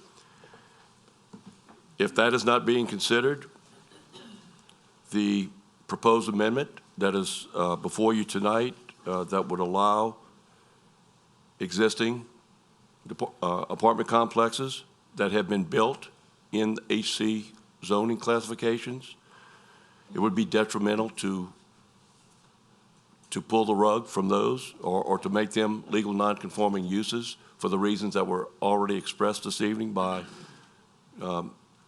attorneys and others. And also with regard to those projects that are underway because of the investments that have been made and for the reasons that have been shared already as well. So for those reasons, I would ask the council to consider the amendment. Thank you. Mr. Bender, do you want to say something? Yes, thank you, Mr. Chairman. Is Mr. Liner here?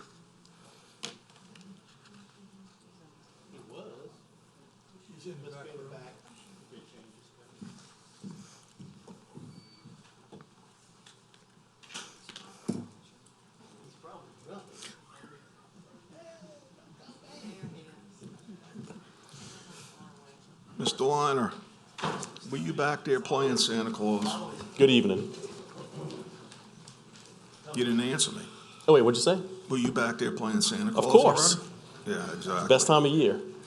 Okay, I have a question on Yes. the proposed amendment as Chairman Airy read it.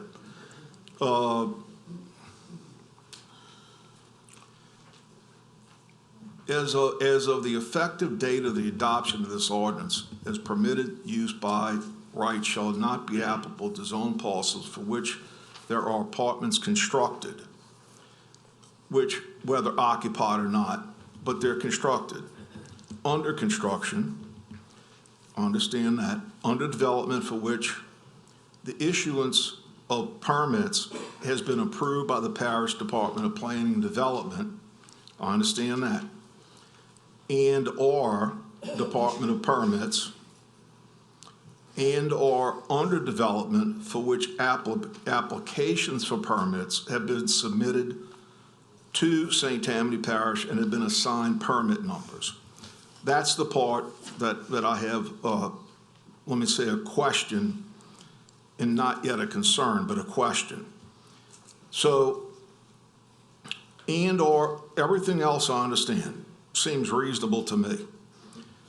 And/or under development for which applications for permits have been submitted to St. Tammany Parish. So we have an application and have been assigned permit numbers. Explain to me and the council and the people, how is a project like this, any apartment project, under development without having the permits?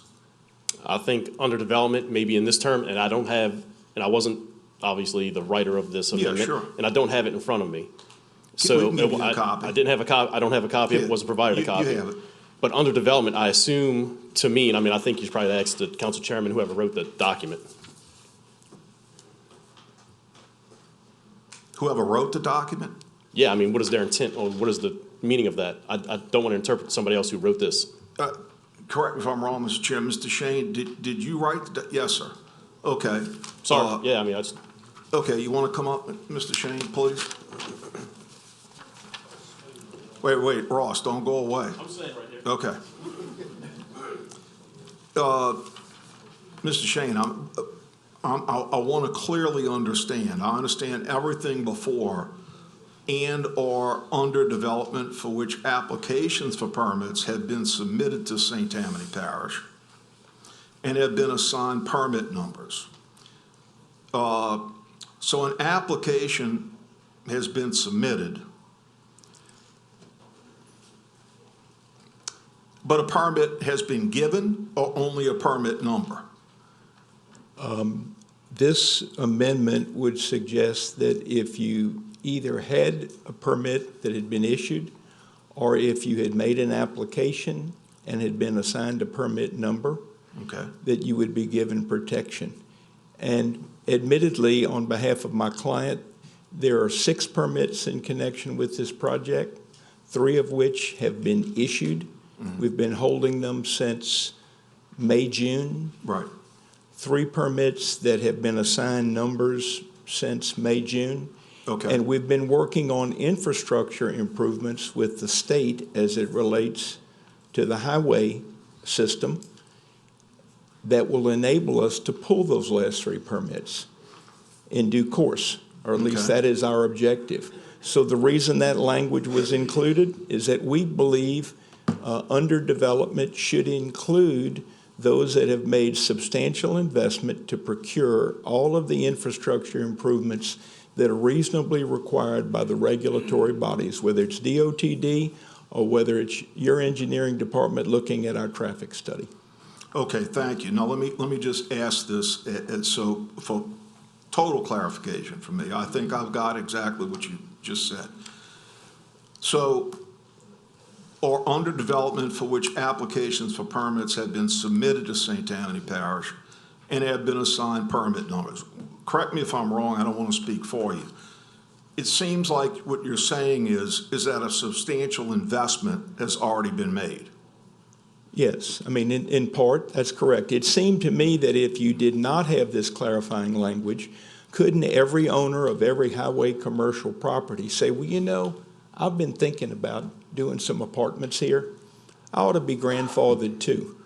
Or I've had an architect do a drawing for me. Or I've talked to a construction company about what the costs are to build. I've talked to my banker about financing. Right. I don't think that's engaged enough to get the protection that you should have. I think to be engaged, you have to have done all of those things, applied for the permits, received specific permit numbers, meaning they're under review, they're under process.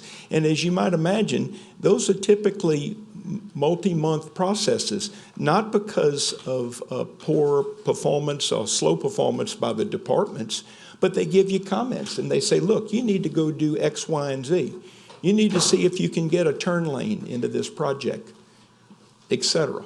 So that's how we spent over $2 million. And that's why we need the protection for our project, but I don't think it's just for our project. I think that's why this is a good amendment to this ordinance if you're inclined to pass the ordinance this evening, because it really needs to be universal throughout the whole parish. It shouldn't be dependent on this project or what the perceived drainage or traffic issues are. So I'm not asking you as our attorney, okay? I'm asking you as an attorney. The way you just explained it, an application by itself that didn't include a substantial cost that is gotten us to the stage of getting a permit number. You don't just get a permit number, and Ross, you can add in too. You don't just get a permit number because you filed an application or because you've been thinking about it for the last 3 months. Am I right or wrong? Well, I suspect the number gets assigned during the administrative process when it's filed. But I also know that to file a complete application, which is what in this instance my client did, that includes all sorts of plans, specifications, drawings, et cetera. In other words, most of the heavy lifting from a planning or development standpoint have been done. And that's why I think you're deserving of some protection. If it were just an idea, hey, I'm raising my hand, I think I might like apartments here one day, that's not enough. Okay, and Ross, you agree with it, what was just said? You have to have plans and everything else involved with that application to get to the permit number stage? No. So you can turn in an application, which is just a typical building permit application, submit it, pay the fee, and then once we start doing our review, that's when we tell the customer, these are the items that are missing, these are the things that are incorrect. So as soon as you turn in that application with the fee, a permit number is assigned. So for both y'all, this is the only reason I'm bringing this part up, okay, is so that we don't get hooked in the future with an issue about Well, the permit number was simply because you submitted an application, as opposed to the permit number includes some substantial costs that have already been spent, such as plans, specifications, et cetera, et cetera, et cetera. Yeah, and there's a wide range and scale of what is required to obtain a permit. So, you know, it's not standard across what is required to obtain a permit. From a development like this to a single-family home to, you know, just anything else. Okay, thank you. Did you have something else, Mr. Shane? I think you said to both of us, yes, sir. Yes. So that's why I'd like to have a chance. Yes. I may have misunderstood Mr. Liner. I thought the first word he said was no, that he disagreed. Yeah. Yeah. The point I'm making is simply this. To file the application, there's required documents that have to go with the application. So it's not just a matter of filling out a 2-page app and paying I don't know what the permit fees are, but let's assume it's $500. Quite frankly, that's the least of it. You've got to have engineering as it relates to soil, as to drainage, plans and specs by an architect. I mean, I'm just asking my client, I would think at the moment we filed, we had hundreds of thousands of dollars invested for this project. That's why I think it's only fair to consider protecting those that are in the pipeline, that have filed applications, have been assigned numbers, and our permits have been issued. Because you could have a little bit of both. That's what we have in the project that we keep referring to. But I think it's good policy for people to know that once they have, think about it, it would be like going to get a building permit to build a home, and after you've gotten the permit, before the general contractor starts, you find out that you can no longer build homes on this lot. I understand, and I think that's a 100% analogy. So, Ross, this is the end of my thing. Do you agree that in order to get a permit number, they can't just walk in and fill out an application and sign it? They have to present engineering documents, they have to present plans, whatever. No. Is that yes or no? No. No, okay. Well, then, I don't know how to get to an end on this. Thank y'all both, appreciate it.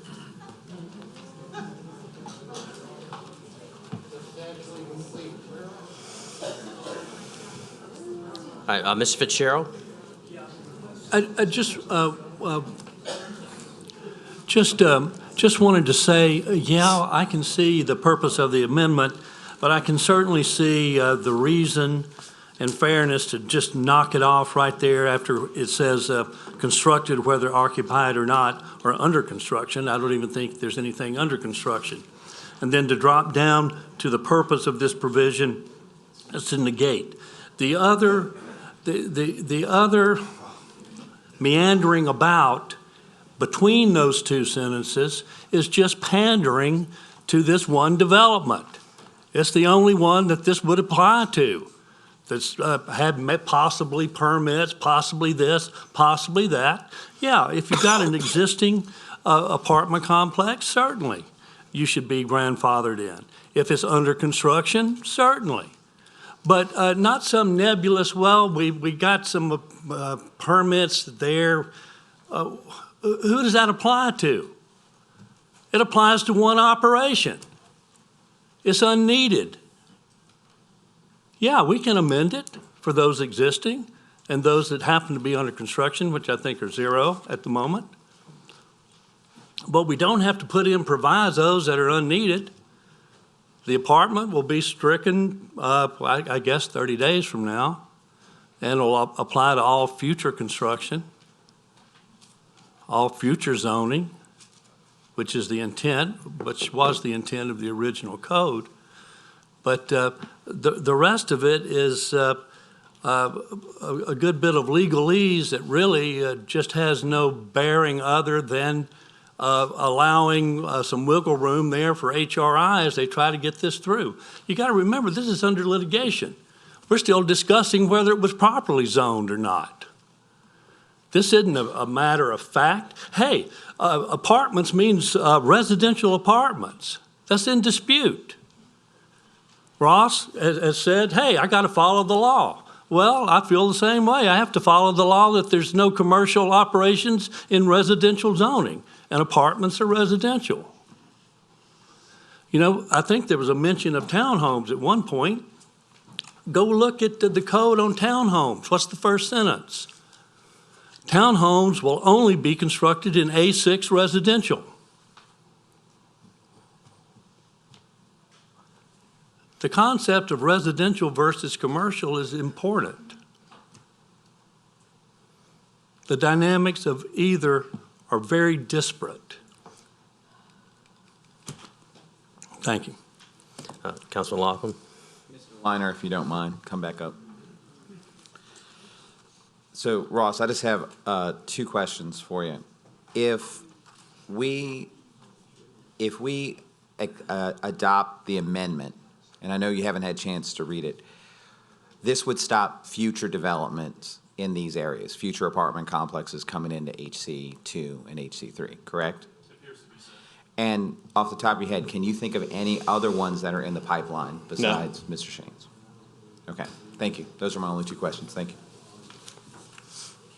Councilman Davis? I got a question for Ross, too, please. Thank you, Ross. Under the definition of lodging, which is, I believe, really what the cause of all this nonsense is, was hotel, motel, and apartments, okay? In the new UDC that we just completed, or hope to complete either tonight or whatever, in that definition of lodging, apartments are not included in it, correct? Correct. Okay, thank you.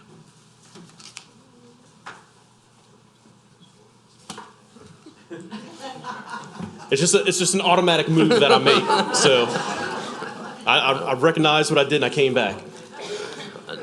Is that was all you had? Chairman? Yeah, I think Anybody else? I don't think there's anybody else. Unless,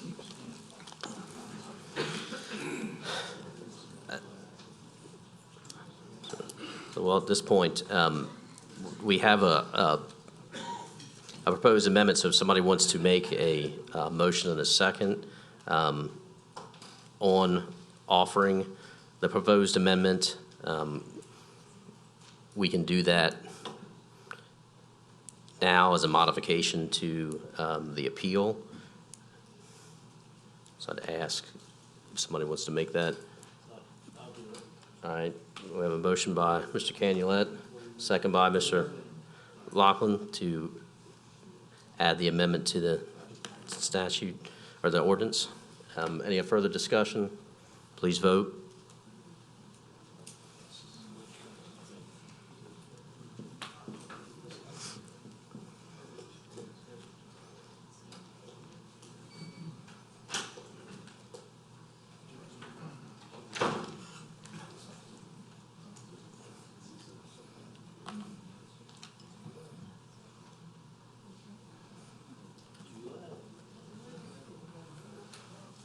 The motion passes with 11 yeas, 3 nays, and no one absent. Then I'll need a. Hold on 1 second.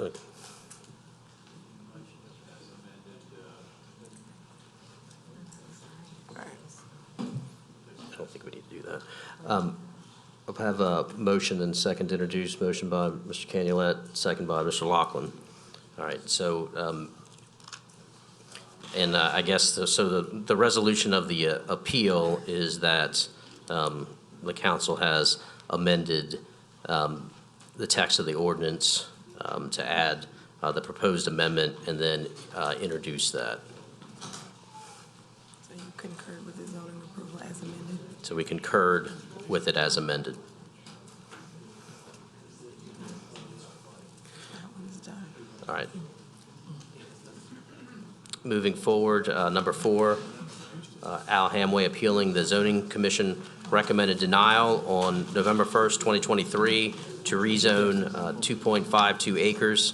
There was a typo on that, more or less located on the north side of Rouville Road, east of South Oaklawn Drive, being lots 14C and 14D, Rouville Subdivision, Lacombe, from its present A2 suburban district to A3 suburban district, Ward 7, District 7. Jimmy wants to say something about the, Mr. Davis, you want to address the typo? Yes, as a point of personal privilege here for this case. This case is actually not written correctly on this. Mr. Hamway is appealing the zoning commission recommended denial to rezone 2.52 acres, not 12.52 acres. And if you go down to the bottom where it's dark print, it says the original case presented to the zoning commission was for A2 to A3 and MHO. The appeal did not include the MHO because it was removed by the applicant. It wasn't denied, it was actually removed by the applicant. Thank you. All right, thank you. Mr. Hamway? Yes, sir. I have a drawing that I've given to all y'all that shows the street that my lots are on. That's Rouville Road. Those lots are all, the site shows everything that fronts Rouville Road, not the end sides. Oaklawn Avenue is to the left. South Oaklawn is to the left where it says subjects. Those are the three pieces of property I'm trying to make. I have two lots there, my son and I. They're each 1 1/4 acres. I'm trying to subdivide those two lots into 3 lots of 0.84 acres. As you can see by the map, there's 13 sites, which would include my 3, 13 sites that are less than 1 acre on that street of Rouville. It's a unique street. It has 8 sites that are over 1 acre on that street. That's why I'm requesting the zoning change. The lots are not visible by anybody that would have to pass on South Oaklawn. They're a few hundred feet off that corner. They are, you would only see the people on Rouville that would be looking at these lots. It would make it possible for me, instead of build 2 homes there, to build 3. That's my request.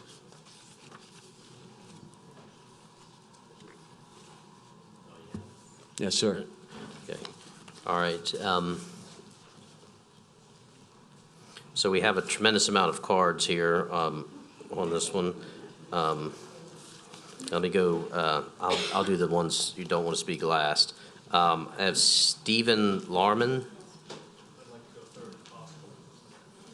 Third. Who'd like to go first?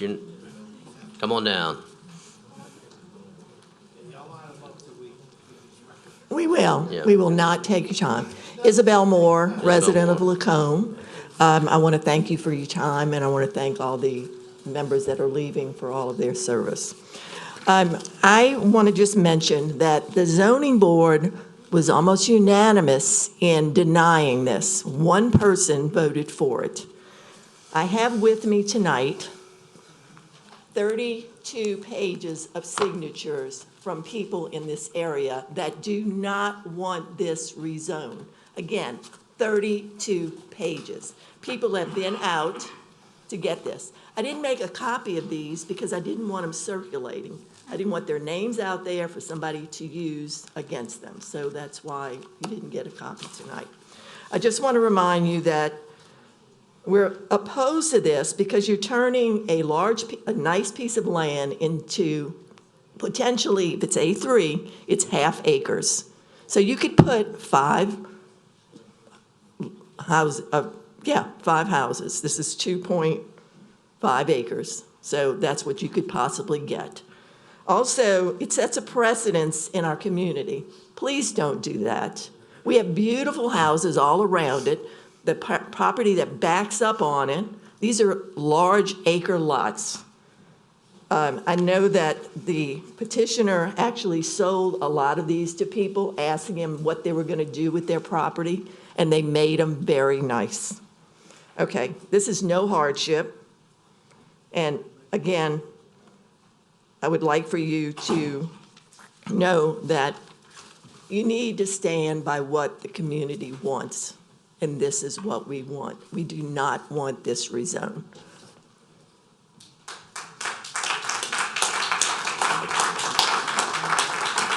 Go ahead. Great night, everyone. I'm Phyllis Sean Sylvain. I live at the corner of South Oak Lawn and Rouville. Mr. L sold me my acre-plus land. Before we was able to purchase the land, Mr. L had to see our plans. My house is about 5,700 square feet. This will be exactly in my backyard if this is allowed. This is where me and my husband decided to retire, build our home. We have 2 disabled sons, and we have my grandchildren. I am totally against rezoning. We carefully picked Lacombe, this area, and I'm just totally against it. Thank you. Please, no applause. We're trying to move this along. Thank you. My name is Stephen Larman. I currently live at 111 Coindaleston Drive, Slidell, Louisiana. I purchased a piece of property a few years ago that is adjacent, that's actually in contact with the property in question. I did so knowing that it was an A2 zoning, not an A3, and my big concern is the fact that if he goes to an A3 zoning, yes, he could potentially put 5 homes on that property. Now, I actually look at valuations and environmental studies every day because that's what I do for a living. I'm a special asset officer with a large bank, and this is a value killer. If there was this whole area drew us to wanting to build our retirement home because of the fact that it is, again, the A2 zoning. So I would urge you to please vote against this request, and turning it from 2 lots to 3 just doesn't make a lot of sense. So I do appreciate your time, and thank you.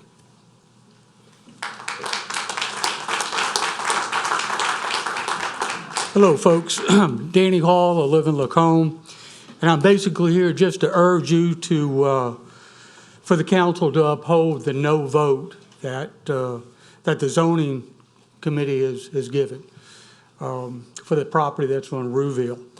Changing the zoning on that piece of property to allow greater density into that area has nothing positive to add to the historical Oak Lawn, which is that community, which is part of Lacombe. This change will only take away from the quality of life that the people that currently live there have. So in closing, I just want to ask the council to continue your tendency to prevent high-density developments being done in St. Tammany Parish. Thank you for your time.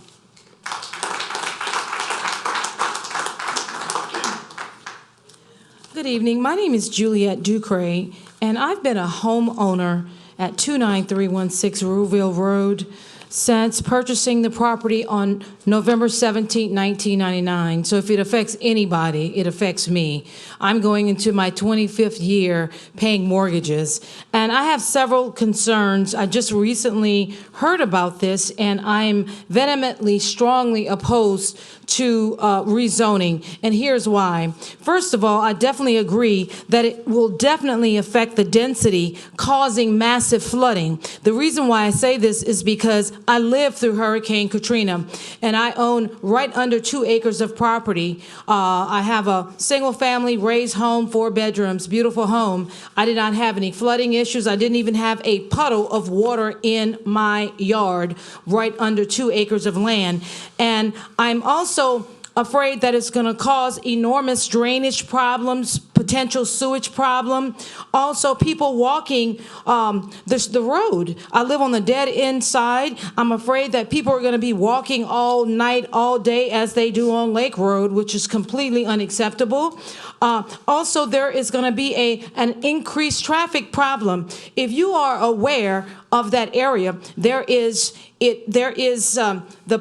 fire department sits on the right side of North Mill, and there's a one street called Dinkins Loop and Stemmen Road, which intersects, and my property, the second house on the right, and there's a gas line to the left, and there's a gas line to the right. There's one way in, there's one way out. The other street is called Oak Lawn. So what is the fire department and emergency responders going to do if there is a fire and there's an overcrowding in the neighborhood? I remember when I returned from Hurricane Katrina being trapped because a tree fell down across the street.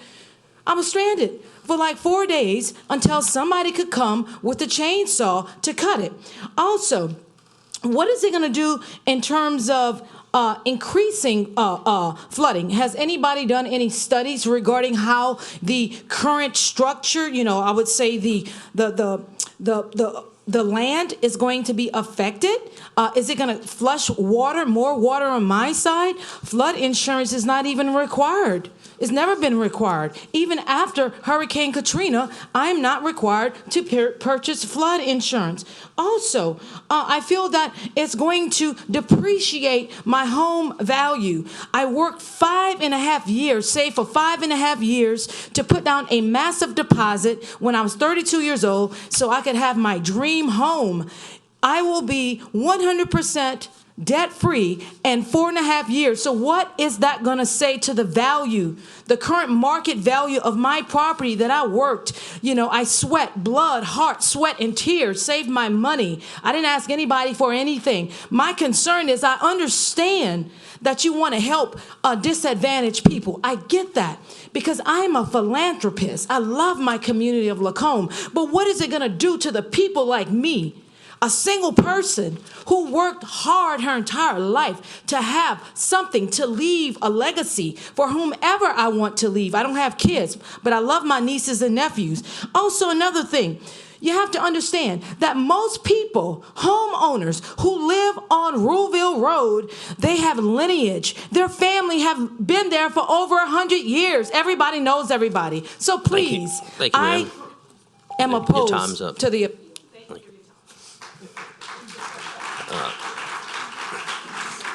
I know there are a number of other people. You can talk. I guess you have a 3-minute rebuttal. Mr. Hamway?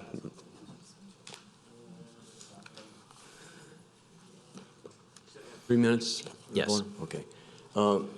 This is my wife, Mary Kay. She owns the property along with me. Her family came to Lacombe in the late 1800s. We have some lineage ourselves. Her grandfather bought the property that we're on in 1907. As far as 5 homes, I can't put 5 homes on here. There's 3 lots. I have 2 now. It's not going to affect flooding. It's not going to affect traffic. It's not going to affect any of the things these people have talked about. That makes no sense to me. I'm taking 2 lots and making them 3. Thank you.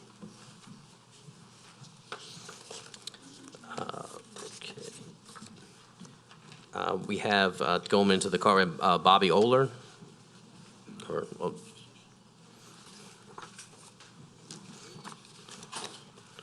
Okay, Joe. Good evening, Joe Impastato on Anchorage Drive. You can see it's a controversial and very sensitive project. I think the one thing that has been missing is there's never been any time allowed or a community meeting where the community can meet with Mr. Hamway, all the concerns could be addressed, and then you can see if you can satisfy the residents in the area. My suggestion would be to table it, allow that to happen, and then next month we look at it and see what goes from there. Thank you. Mr. Ernst, General Ernst. Thank you. Again, to those of you that are old hands that are leaving, good luck in your next life. I know you're not going to miss these late night meetings. I just know that. I don't care what you say, all right? I'll make this quick. Lacombe is not an incorporated area. We don't have a council. You are our council. So this is our only shot for the people who live there. I've lived in Lacombe ever since I moved here in 2023 after retiring from the service. This is a classic example of spot zoning. CCST, CCL was born out of a spot zoning issue. This is a classic example. In this case, spot zoning for the benefit of one property owner to the disadvantage of Mrs. Moore has over 300, almost 350 signatures, your constituents.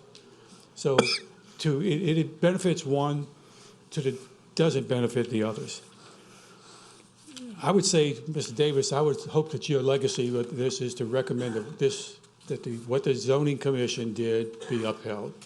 Okay, that would be my recommendation to you as a legacy to those 350, your constituents, okay? But regardless, the only thing I would ask you to do is what we try to teach young officers in the United States Army and all the military services, all of our young leaders. Just do the right thing. You know what that is. You don't need any lectures from Carl Ernst of what the right thing is here. don't allow spot zoning in Lacombe. Thank you.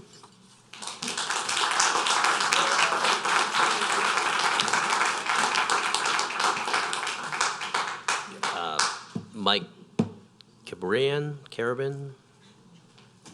No? Not in favor of the appeal. Tony Glover?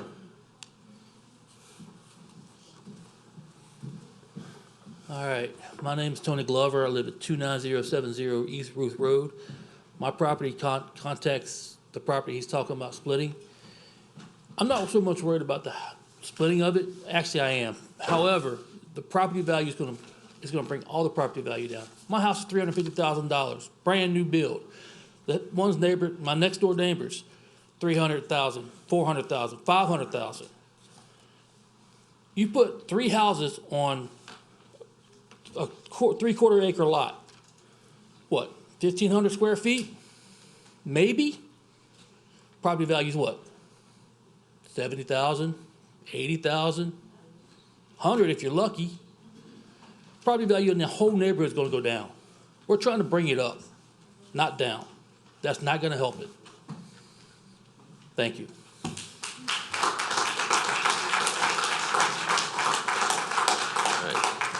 We had Ray Fisher was not in favor of the appeal, did not wish to speak. Jennifer Touche, not in favor of the appeal, did not wish to speak. Rex Davey, against, did not wish to speak. Miriam Davey did not wish to speak, not in favor. Robert Baker, not in favor. Miranda Cabrian, not in favor, and Travis Kaiser, not in favor.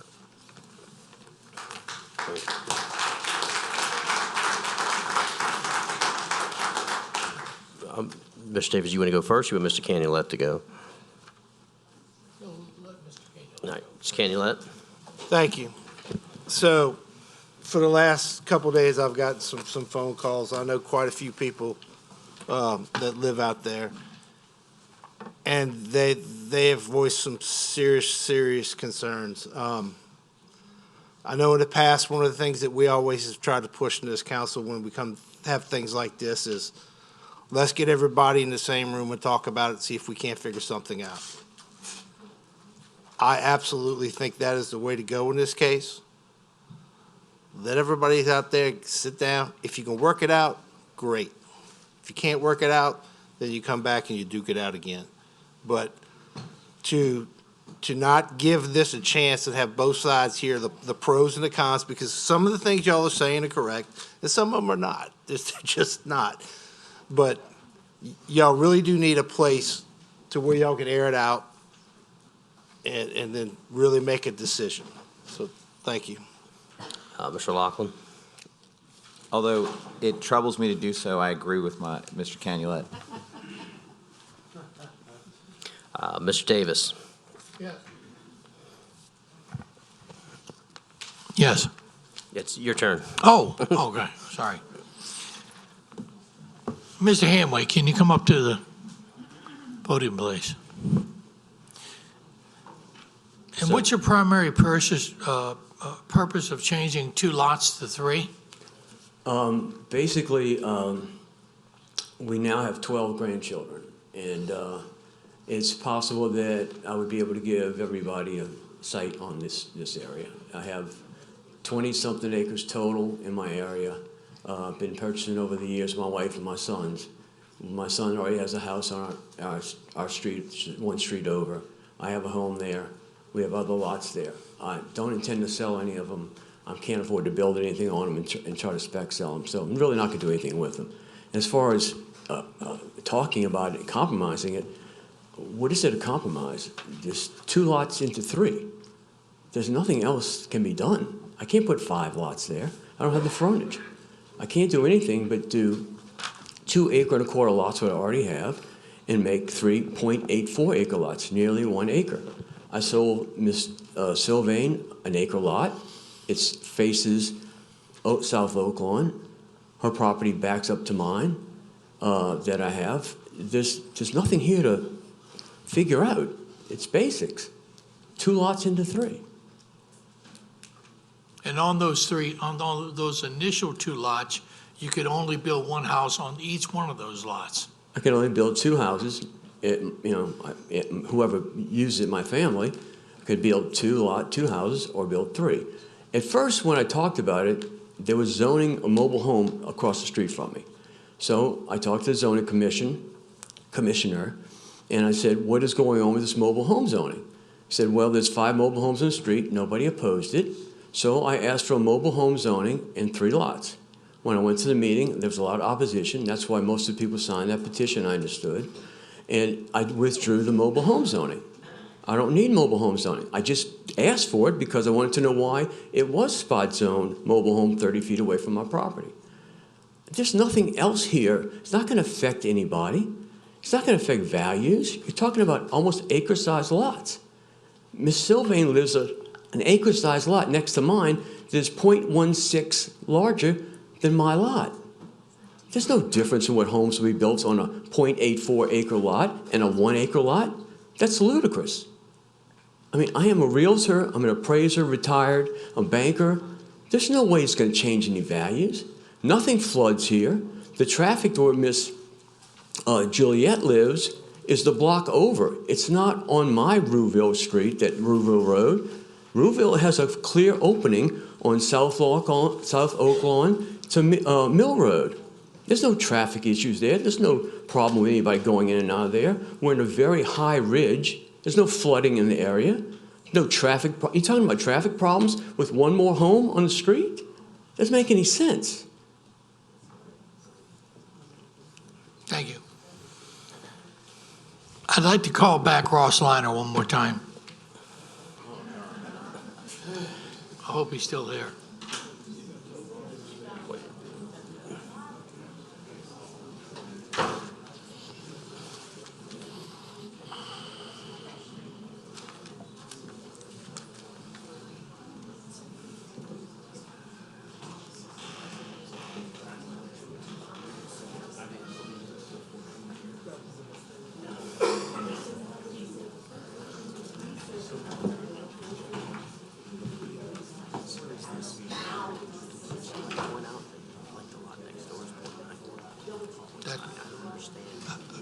They're all irregular lots. Ross, how are you, sir? Doing fine. How are you? Hanging in there. Let me tell you, I've contacted with Helen a lot about this issue. Okay. On this. And she informs me that when Mr. Hanway decides if he's going to go ahead and separate this property into 3.84 acres, because it's allowed under A3, there's only 1 home per lot he can build on this. He can't build additional lots on it. Correct.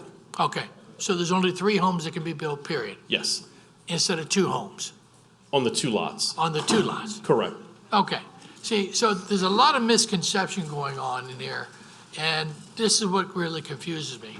Also, one of the major reasons we changed zoning, which we've done in the past, of course, is it's got to have some sort of a use, some sort of a reason to do it and stuff like that. I know Mr. Hanway has many kids. He's got, what, 3 sons too? Don't you have 3 sons or something? And I understand where you're going from this and stuff like sorry. that. Jim, let me just say this. You know, when I first came and asked for the zoning for mobile homes, Right. I wasn't going to use it for my family. Right. But when I was denied that, I changed to say I'll keep it in my family. I'm not going to sell the lots. I'm not going to develop them. But there's a lot of people who are saying, well, he changed his mind. Instead, he's going to switch to give it to his family. I don't want to put my family up against this. This is ridiculous. No, I understand. What I'm trying to say is when I first heard about mobile homes, if the area is going to go mobile homes, then I'll sell the lots. I'll make 3 or 2 and sell them for mobile homes. But it didn't go that way. You do have 5 mobile homes in that street. That's correct. No, that is correct. You do have mobile homes down the street. And I believe some of the fear was that some of these mobile homes that you were going to construct were going to be for some people with sex offenders and stuff. And I don't want to get into this stuff. I mean, I'm looking at it from a pure, excuse me, as your counsel, if I had to vote on this for any other person, I'd vote the same way. You're taking 2 lots making them 3. They're all .84 acres, which is 110 foot across by 337 foot deep, which is an awesome sized large parcel. So thank you for that. Let me just say, since you brought up the sex offender issue, I have a mobile home in Lacombe with 3 convicts in it. Since 2018, I've been working with probation and parole with these 3 people. I work with the sheriff's office. I put some in jail. Some have come to my home there and died. That's all I have is 3 people with mobile in one trailer way across the other side of town off a punch train. That becomes an issue with a lot of people that I'm going to put mobile homes and sex offenders in my neighborhood. I'm not going to do that. I never was going to do that. But that's what everybody was talking about when they signed a 32-page petition against me. This is ridiculous. This is out of control insanity of people questioning me because I've taken in 3 convicts. That's what we're supposed to do. We're not supposed to let them go to hell. You try to help people. Thank you, sir. On another point, I'm just looking at the schematic. There are a tremendous number of unconforming lots on this street. Right next door, you get .91 acres, .83 acres, .78 acres, .23 acres, .34 acres. Across the street, you have .81. You have .5, .11, .34, .5. Does everybody recall when we redid all the zoning in this parish years ago? It seems like 1,000 to me now. That in case, Martha can even attest to this, did we make mistakes in just randomly saying, oh, let's make it all A2, and because that's the way it should be, or that's the way maybe it used to be? I'm just looking at it from a practicality point of view. Does it really hurt anything to make 3 large lots out of 2 large lots? And that's my question. So with that being said, I'm going to make a motion to override the planning and zoning's denial of A2 to A3. If y'all want to go out, we can clear the room. Let's have order. All right, we have a motion. Do we have a second? Who didn't know that? We have a motion. A second. Second by Ms. Casabon. Jerry, did you want to talk? I was watching in the back when I had to go in the back on the television, so I picked up what Councilman-elect Impostata brought up, and I believe he said about tabling.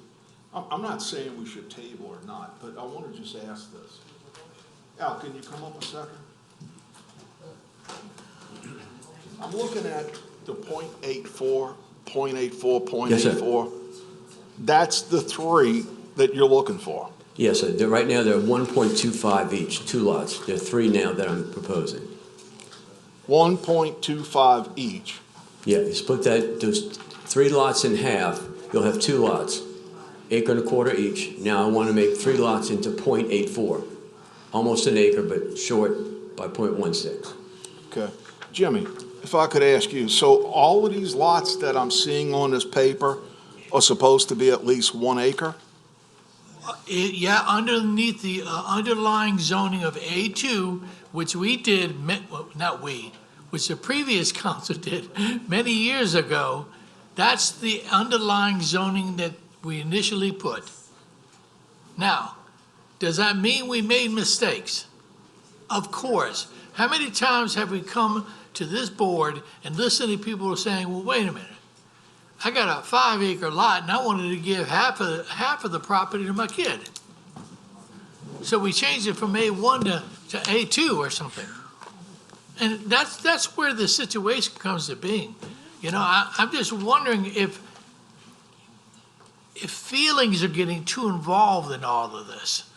Instead of practicality, this is not going to increase flooding. The 2 big houses he puts up there could increase flooding, but of course he's going to have to go through some flood mitigation or whatever it's need to be, because I know the back of the property is pretty low, correct? Al? The back of the property is pretty low.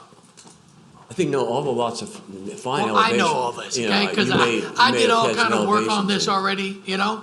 Because I try to do this for anybody that's coming up for an appeal so I can give them a fair I shake. think the whole area is a ridge. It's not in a flood zone. Right. But I mean, it doesn't matter. You're not going to clear cut the entire property, are you? No, sir, I'm not going to do anything. Okay. Thank Not you. at this point. It's up to my kids. I can't say Ma'am, what my I'm gonna have to family- ask you to leave if you don't be quiet, please. I can't say what my family's going to do with the property at I some understand. point. No, I but I understand. can only say at this point in my life, I'm not going to build any houses on there. I don't want to sell them. I just want to keep them 3 lots out of 2. It's not rocket science. Thank you. Anybody, we have a motion and a second. Please vote.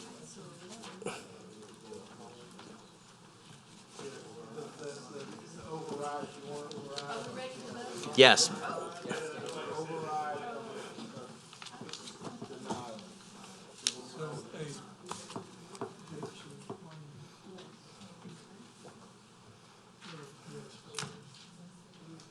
The motion fails with 7 yeas and 7 nays.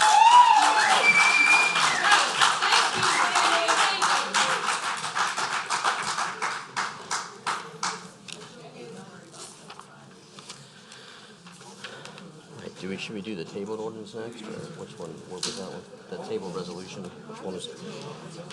I have no idea. Somebody wanted to table it. Because it had something to do with that last appeal. But it really didn't, though, but that's all right. That's what they said, though. Yeah, let me see. So we're going to move to the tabled resolution. Do we need any kind of ordinance or resolution? Oh, do we need a resolution on that? Do a resolution that it was denied? We need a resolution. Essentially, if you deny Are we going to bring this to the document? it's really concurrent. So we need a resolution, huh? So we need a resolution to do what? Katrina, the vote to override the approval was failed, right? Yes. So, okay, so then it's an ordinance because it was approved. No, it was denied. It was a denial. We What need the a resolution resolution say? for that. We need a resolution for that. So moved. All right, we're going to have to, we need to vote on a resolution first on the last one. Resolution on the denial. Motion by Mr. Davis, second by Ms. Tanner. Please vote. They're not even listening. They don't know. Well, if y'all would listen instead of talking here. Come on, all. We have to do a resolution on the denial, so this is a resolution memorializing the denial of the appeal. They still not listening.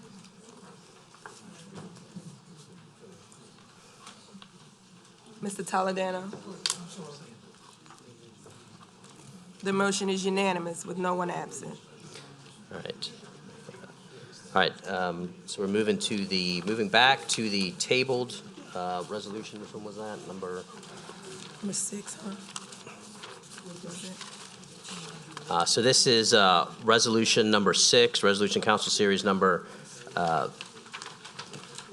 C6A49, resolution to vacate in part the moratorium originally established by ordinance calendar number 7254AA to impose a 6-month moratorium on receipt of subdivisions or receipt of submissions by the Parish Zoning Commission for the rezoning of multifamily property and or the issuance of certain permits by the Parish Department of Planning and Development permits for the construction or placement of new multifamily building structures on property zoned A6, A7, or A8 in wards 1, 2, and 3, districts 1 and 2. Mr. Dean. Well, we need a motion to remove it from being tabled and put it back on the agenda. Motion by Mr. Dean, second by Mr. Toledano. Please vote. Yes. Address this issue? We're just putting it back on the agenda right now because we tabled it. Then Okay. we'll get to that in a second. Okay, before a vote. Right, we're just voting to put it, okay. but we're just voting to take it back up. We're not voting on the substance of it. Thank you.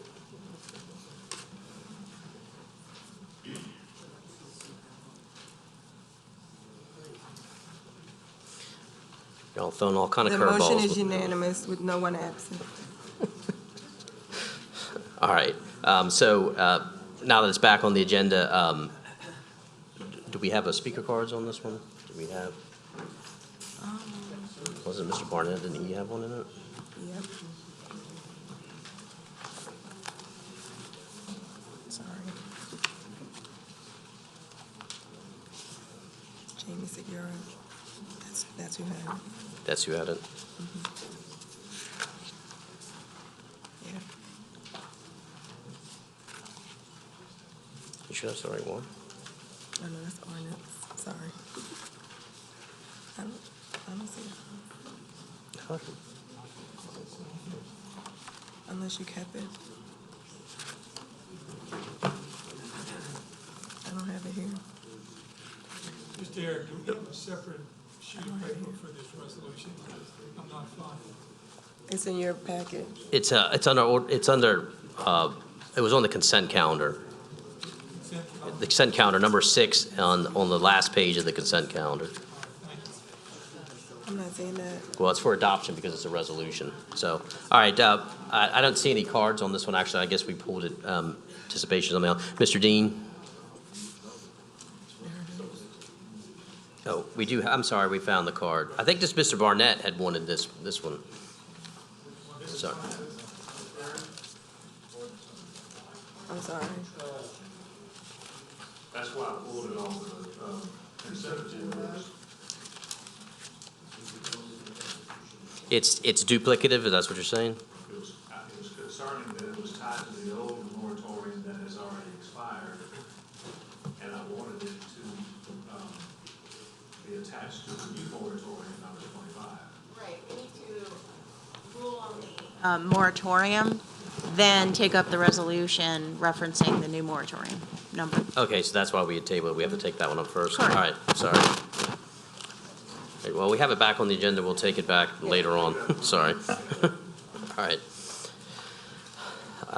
Postponed ordinances, ordinance calendar number 7127, ordinance to amend portions of ordinance CS number 12-2707, adopted April 5, 2012, and codified as section 440-333A of the Code of Ordinances of the Parish of St. Tammany, which established and validated fees for sewage and water services provided by systems owned and operated by the parish. Mr. Mr. Area, if you Yeah. want me on this. Mr. Tisha and I have been working and talking to people with regard to this ordinance, and Chris tells me today that despite a diligent effort, he has not been able to meet with the chamber representatives or the homeowners with regard to this. So I'm going to ask that it be postponed for 2 months, make a motion in accordance therewith. That will allow Mr. Tissue to meet with Ms. Amy's group and the chamber to work through the issues that they might see in this ordinance.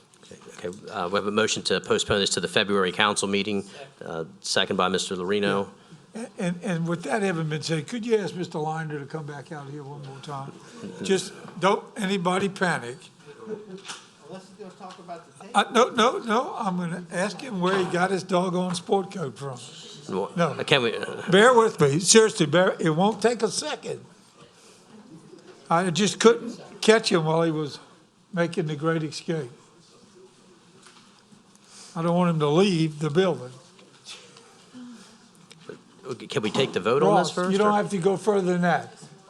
Remember at the last meeting, I asked you to make sure you get together with the Home Builders Association with regard to the suggested amendments? Yes. Have you been doing that? Have y'all been working together? Yes. Okay, good. I just want to make sure that was an ongoing effort. Oh, yeah, that was Good. Councilman Lorino. Look how easy that was. Well, that's, all right, please vote. Thank you. On the postponement.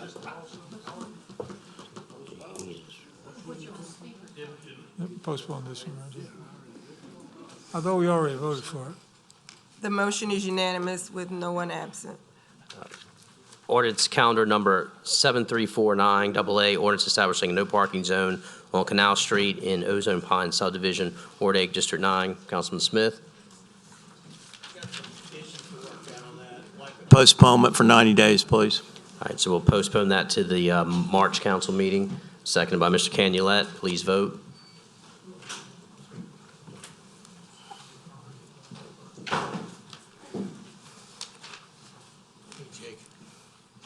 Okay. Mr. Bender, what was your vote? The motion is unanimous with no one absent. Which one is that, Jimmy? Can I make a statement? Can I make a statement about moving up one of the ordinances? Yeah. Yes, Mr. Chairman, I'd like to move up one of the ordinances tonight. It's one of the last ones. It is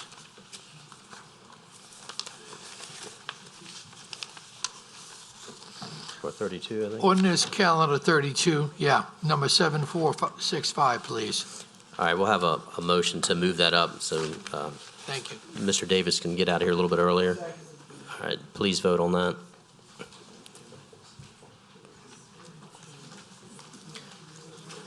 The motion is unanimous with no one absent. All right, so Development Code Ordinance Number 32, Ordinance Counter Number 7465, ordinance to rename and reorganize existing Part 2 Land Development Code, LDC of the St. Tammany Parish Code of Ordinances to reestablish Part 2 as a Unified Development Code, UDC, update standards within and across Part 2, Unified Development Code in keeping with best practices, and to streamline, simplify, and improve overall code navigation.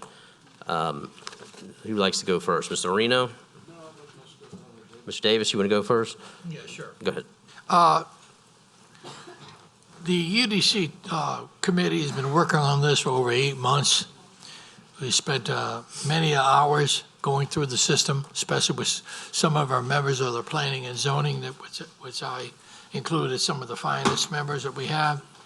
I think we're at the point we need to be with this, and this is a moment we need to go ahead and make a motion to adopt, amend, or whatever.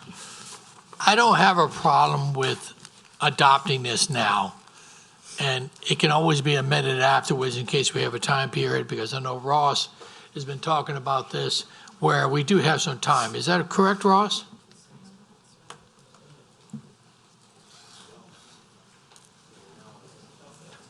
Yes, sir. So we do have time, even if it's adopted tonight for good, then we can go ahead and in the next month, it can still be tweaked when we have a certain amount of time period to do that? Not necessarily a certain amount of time period, but, this has been ongoing since 2017, and a lot of the council members have been working on this for quite a long time. Right. And we should really start moving this forward, getting it to where an adoption takes place. The new council should have some input as well.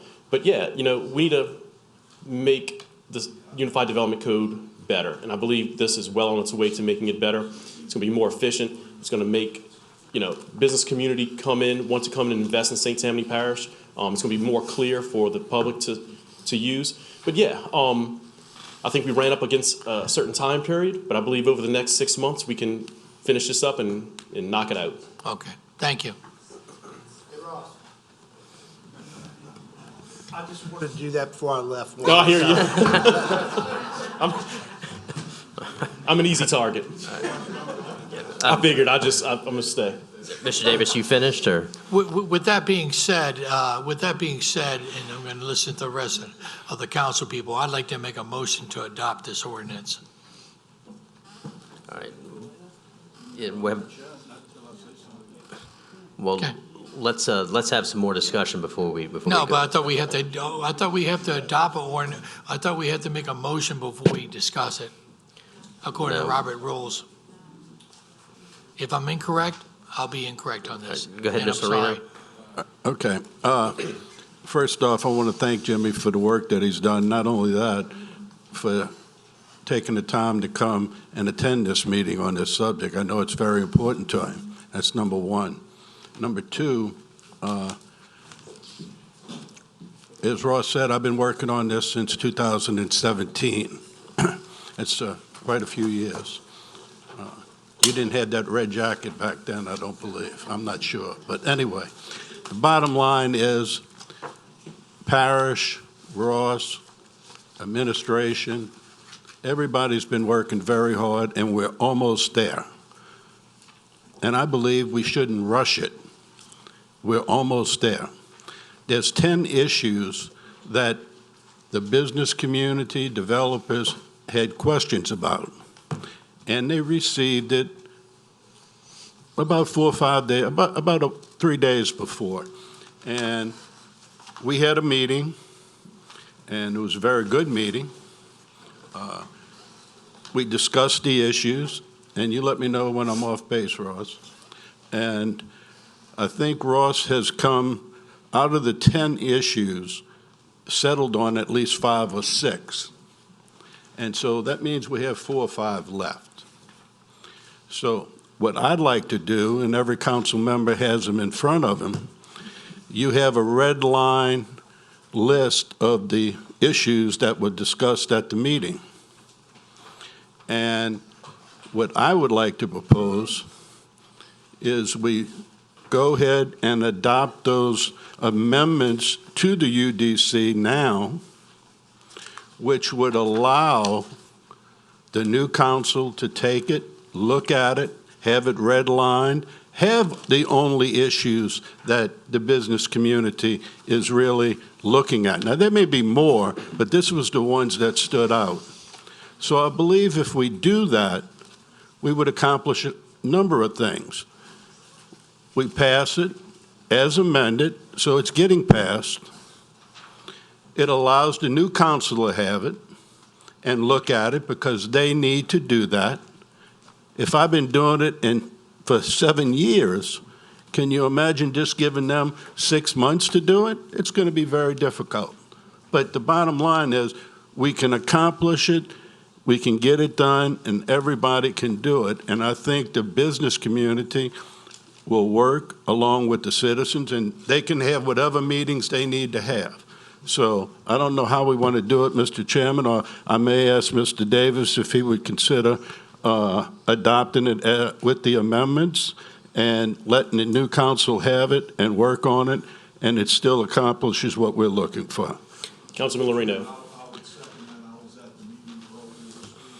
Well, no, that's fine. I understand, but Jimmy, Yeah, just to clarify, we couldn't adopt it tonight. We would have to amend it and we just reintroduce amended. it. That's what Yeah. I'm sorry. Okay. All I want to do is amend it. That's it. And it wouldn't be adopted till the next new council? That is correct. That is correct. And that would Councilman put- Lorino, I just wanted to mention, yeah, that meeting this week, it was great. You know, we solved a lot of issues and made great progress towards the others. So, you know, I just want to say, you know, since 2017, the ones that have been working on this, we're making great progress. A lot. Yes, sir. It's just the last few minutes of this, the last few information I got. Of course, I was unconscious for a week. Well, Sorry. I missed a lot. I'm sorry, guys. But Well, that's why I said it's great that you made it. I can accept that. I can accept that with the Okay. Well, amendments. Mr. Chairman, would you let Mr. Davis make that motion and I'll second We it? have a couple other people in the Oh, queue, yeah, go so let ahead. me go through Go ahead. those. Councilman Laughlin, I agree with what's been said. I don't need to speak. Councilman Tanner, I agree with Mr. Lorino. I would like those amendments in there. Councilman O'Brien. I agree, and I just want to also thank everybody who participated in this. I think kudos to Jimmy, but I appreciate the business community stepping up and going through this so thoroughly, so thank y'all too. Councilman Bittner. I agree with the amendments, and I was at the meeting earlier this week, but I was not on the committee. But I will say this, Mike knows this, and Martha too, because she was there. And Jimmy, thank you for all your hard work. And for every council member who's on the committee and everybody that served. But we started off a little bit rocky, but I got to tell you, it goes to show with open minds that we can get together and move some things forward. And I was very impressed with Mr. Liner, with the Home Builders Association, and with my colleagues who have been at this for quite a while. Thank you. Mr. Smith. Jimmy did yeoman's work, so did Ross, and I'm echoing what everybody else said, but there's a lot of people sitting out there that were at those meetings, and I know it was hard to go to every meeting, but you guys were at every meeting, and usually it was only about 4 or 5 of you, so thank you for your input. It was invaluable. All right. Yeah, I'll let him talk in a second. I just want to say, you know, being on the committee, there was a lot of work, and Mr. Davis did a tremendous amount of work, and I know our commissioner, who was it? Mr. Crawford, right in the audience, right there. Yeah, well, Mr. Crawford, is he still here? There he Tremendous is. amount of See work. that? He's so dedicated, he's still here. So I P and Z appreciate guy. He put a lot of work into this, so, on one hand, it'd be nice to, there's a lot of things in here that a lot of people have been asking for a number of years. So it is a little bit frustrating to see it not implemented totally, even though I know there's a 6-month waiting, but to push it out even more, I would just urge that this gets looked at with a priority and preference, because obviously, when you run a business, having uncertainty, we have the home builders and public here, the sooner you can get something that's certain, the sooner they can do their plans, because I'm sure they already have things in the works, and now they're going to have to change them, and they need to know what the rules of the game are as soon as we can. So this shouldn't be something that gets drug out any further. So I hope that can get done on an expedited basis. But Mr. Davis? Yes, I'd also like to thank the public. The public had some very good suggestions on the UDC. And I know initially, at first, we thought there wasn't many of them, but the stuff that came out was very informative. We appreciate that too from the public. Thank you. Did I make a motion? So we're gonna, so these would be the amendments. With We're gonna the try to put amendments. these amendments in right now, Yes. based on this? Yes. Okay, so,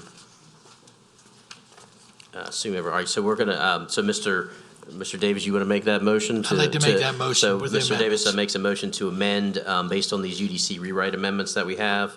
So I have a, Mr. Davis motion, Mr. Lorino seconds. Please vote on the amendments.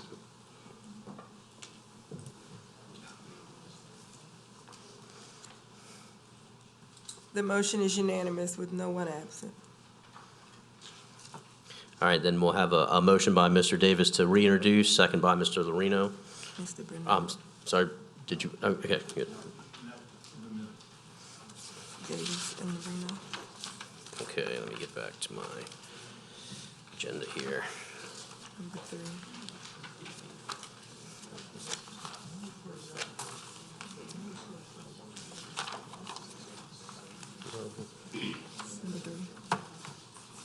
Adoption. Yeah. Oh, I'm sorry, did they? Ooh.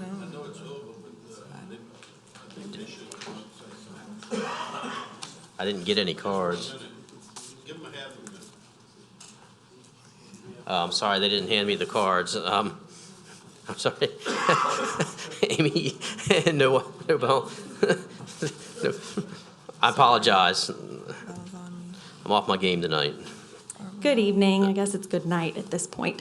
My name is Noble Young, and I'm with the North Shore Business Council, and I thank you for your time this evening. Representatives from the North Shore Business Council, the North Shore Home Builders Association, the St. Tammany Chamber of Commerce, and the St. Tammany Corporation have had the privilege to review and provide input with our parish administration and their consultants as we have worked to create a more comprehensive code for development and growth in St. Tammany. What is referred to as the UDC Code rewrite represents countless hours of dedicated contributions from the business community, the general public, and other stakeholders over many years as we have all acted in good faith and collaboration toward our common goal with the best interest of St. Tammany. With over 800 pages and many different viewpoints to consider, this effort was truly a great example of partnership and cooperation on many levels. And while there are still reviews and corrections to be made, it is our belief that with the 10 amendments added this evening, this will be the best the new Unified Development Code is a well-written framework for our parish's bright future and expanded growth as we move forward together in a new term for the administration and with the new council beginning in January. We want to thank you, our present council, not only for your commitment to help us get this across the finish line, but for the dedicated service each of you have contributed to our community over the years. We renew our commitment to work with the administrative staff and consultants to fine-tune the final product over the next 6 months before its implementation. And with the new year right around the corner, we look forward with great anticipation to working with the new council into a bright, prosperous, and vibrant future for St. Tammany Parish in 2024 and beyond. Thank you.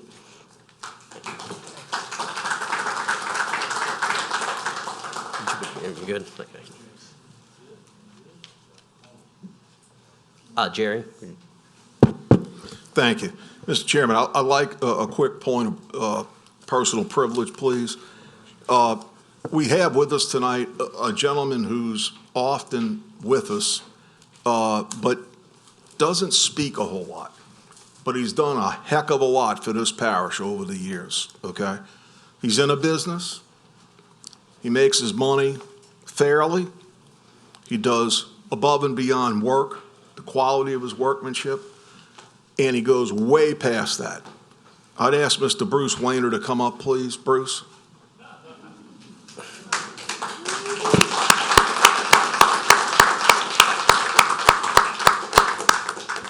Now, why am I asking Mr. Wayner to come up? I don't have a plaque for him, I'm sorry. Do I have to speak? You don't have to speak, but this is what I want to acknowledge him for, especially as we're at the end of a term, okay?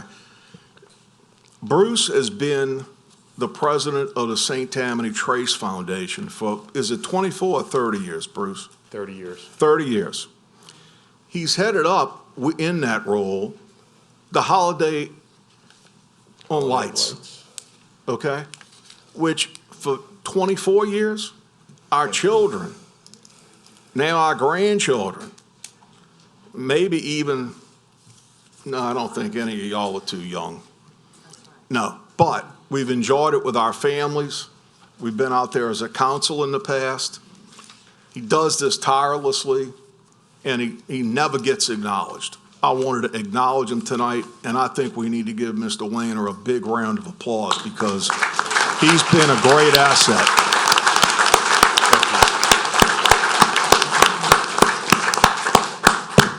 If I may, when I was appointed president of the Tammany Trace Foundation 30 years ago by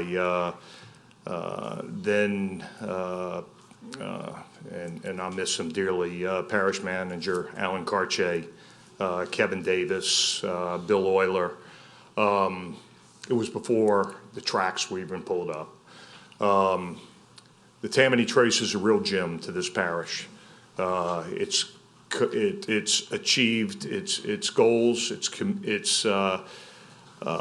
We have community gathering places in Mandeville, Covington. It's a real treasure. It's been a real honor to watch the Tammany Trace develop. Holiday of Lights, 24 years ago. Children in this parish don't have a lot to do, and it really was about the children. An opportunity to promote the talent in this parish. If you've ever been to Holiday of Lights, there's choirs, school choirs, elementary choirs, middle school, there's bands, and that's really, it was an opportunity to promote that talent, and also an opportunity to bring on the holiday season. It's been a real pleasure putting it on. It's a real effort. There's a lot of people to thank, including the parish administration. There's a lot of people that make me look good, and I would like to thank them as well. But thank you, Jerry. I appreciate it, and I look forward to continuing on with the development of the Trace and Holiday of Lights. Thank you very much. Thank you, Bruce. Happy holidays.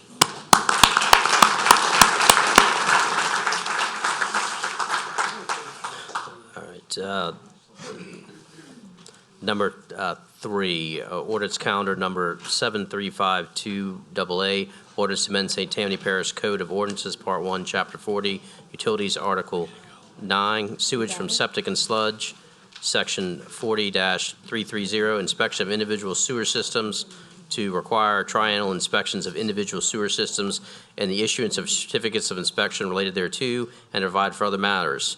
Councilman Toledano, it's your time to shine.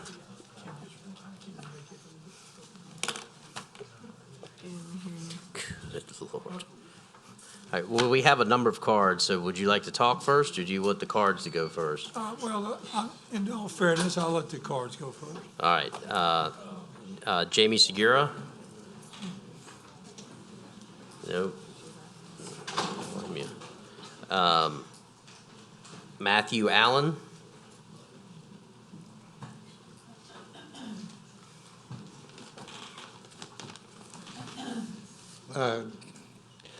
Good evening, council members. Thank you for letting me speak here. But before I get to the ordinance, I'd like to thank you all for being some of the best entertainment for the last 4 years and every month here. But seriously, it's a commitment to be a public servant. I know I was a school teacher for 20 years, so thank you for your time and your efforts here, regardless of whether I agree with you or not. But I'm happy today to say I found something I can support that y'all are doing here. I am speaking for North Shore River Watch, a nonprofit 501c3 organization dedicated to the rivers of the Florida parishes. This is needed. All of our rivers are impaired. We've talked about it. I've been to all the meetings. All of y'all have been to the meetings on this, talked to the DEQ. I kind of feel like this is starting to be pushed because I started pushing the TDMLs about 3 years ago for development and sewer treatment. But I'm worried that you're going to stop at this, and this is not the end. St. Tammany Parish has known for decades that you need to regionalize the sewer treatment. I understand it's going to be billions of dollars, which means it's going to be decades for it to happen. Now, I want to give you a little background of me. I grew up in Covington. My father was a dentist. I lived down near SSA when I was like 3, 4, 5. My parents would walk us to Bogafly Park. We'd go swimming in the river. Anybody here remember when they had the lifeguards there, Mr. Ferrer and everybody? Well, we were there swimming in the river the day they came in and put no swimming signs, early 1970s. And nobody's been allowed to swim in these rivers since. That was a driving focus for the economy here. People came from the South Shore, visited us, stayed here. My great-grandmother from Franklin, Louisiana would come every summer to Abita Springs to sit in the waters. We don't have that anymore because we have polluted our waters with bad decisions. This is one step in the right direction, but it's not the end all. I hope one of the reasons I do this for the rivers, 16 years I've been before y'all, is because I'd like to see everybody be able to swim in these rivers again before I pass away. Now I have 20, maybe 30 more good years? Please help me to see my wish come true. But again, thank you all for your service, and I will support it. Don't stop here, though. We need to keep going with it, and you will hear from me again. Thank you. Matthew Allen? That was him. No, that was you, sorry. Dr. Benson? He left. Bruce Wayner?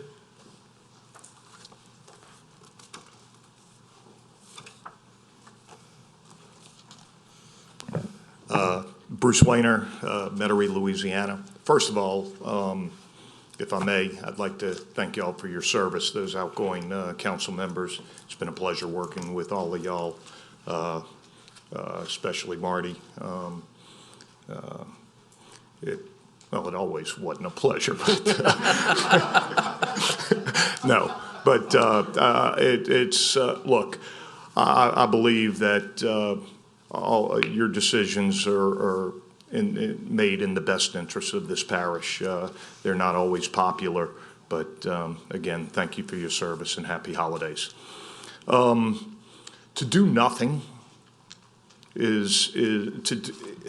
our streams. It's common knowledge that they're polluted.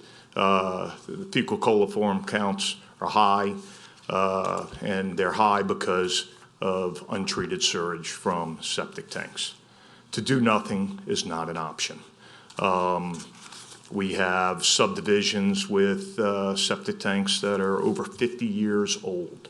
All this does is require inspections that ensure that they're functioning properly.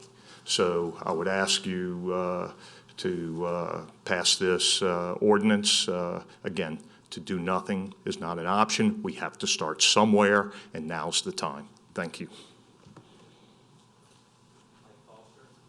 Mike Foster?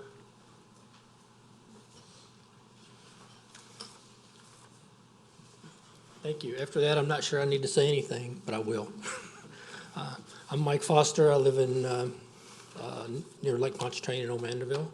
I'm an owner of an environmental consulting company, and quite frankly, I kind of stumbled into this opportunity. My wife saw something about it in, I think, President Cooper's newsletter and said, hey, this is something you may want to look into. And I became a member of the Undertreated Water Task Force, I believe is the official name. And I've been on the Education Committee and the Research and Technology Committee during that time. I think I'm kind of here as a friend of the council, if you will. I've got a pretty objective viewpoint. I didn't grow up here. I'm not emotionally attached to this issue at all, to be honest with you. It's all about what the gentleman before me said. To do nothing really isn't an option. Undertreated wastewater's got some real impacts, and three of them are, one, the oxygen demand that's created when the undertreated wastewater, which is basically a large percentage of the septic tanks in this parish.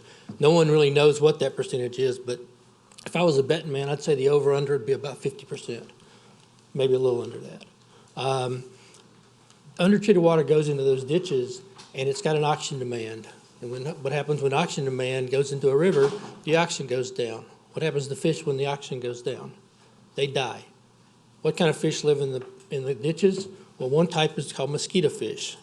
Why are they called mosquito fish? Because they eat mosquito larvae. Mosquito larvae turn into what? Mosquitoes. What kind of mosquitoes do we have in Tammany Parish? West Nile virus mosquitoes. And I learned from my friend Kevin, and correct me if I'm wrong, the primary, if not only mosquito that breeds in the ditches is the West Nile virus mosquito. See there, I did learn something. So that's number one. Number two is, as was just mentioned, the undertreated water ends up in the final receiving streams, or the rivers, the canals, Lake Pontchartrain, and it can be fecal coliform, low dissolved oxygen causes problems. There's all sorts of issues there. And then the last one, and it hasn't been mentioned, it's one I've really kind of taken hold of, is playing in the ditches is a rite of passage for children, right? Well, guess what? If you're playing in a ditch and there's an ill-performing wastewater system in somebody's backyard, you might as well be playing right outside an outhouse. Some of the numbers that we generated, my lab does some of this kind of work, and we volunteer to do a little bit of testing. We found levels in neighborhoods that are not serviced by mechanical treatment plants that are 1,000 times higher than what's allowed by EPA or DHS or DEQ. And that's what our kids are catching salamanders and frogs and crawfish in. So I'll stop there. Thank you.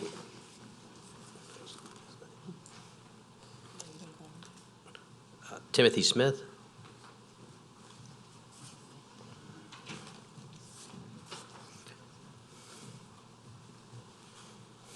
Timothy Smith, longtime listener, first-time caller.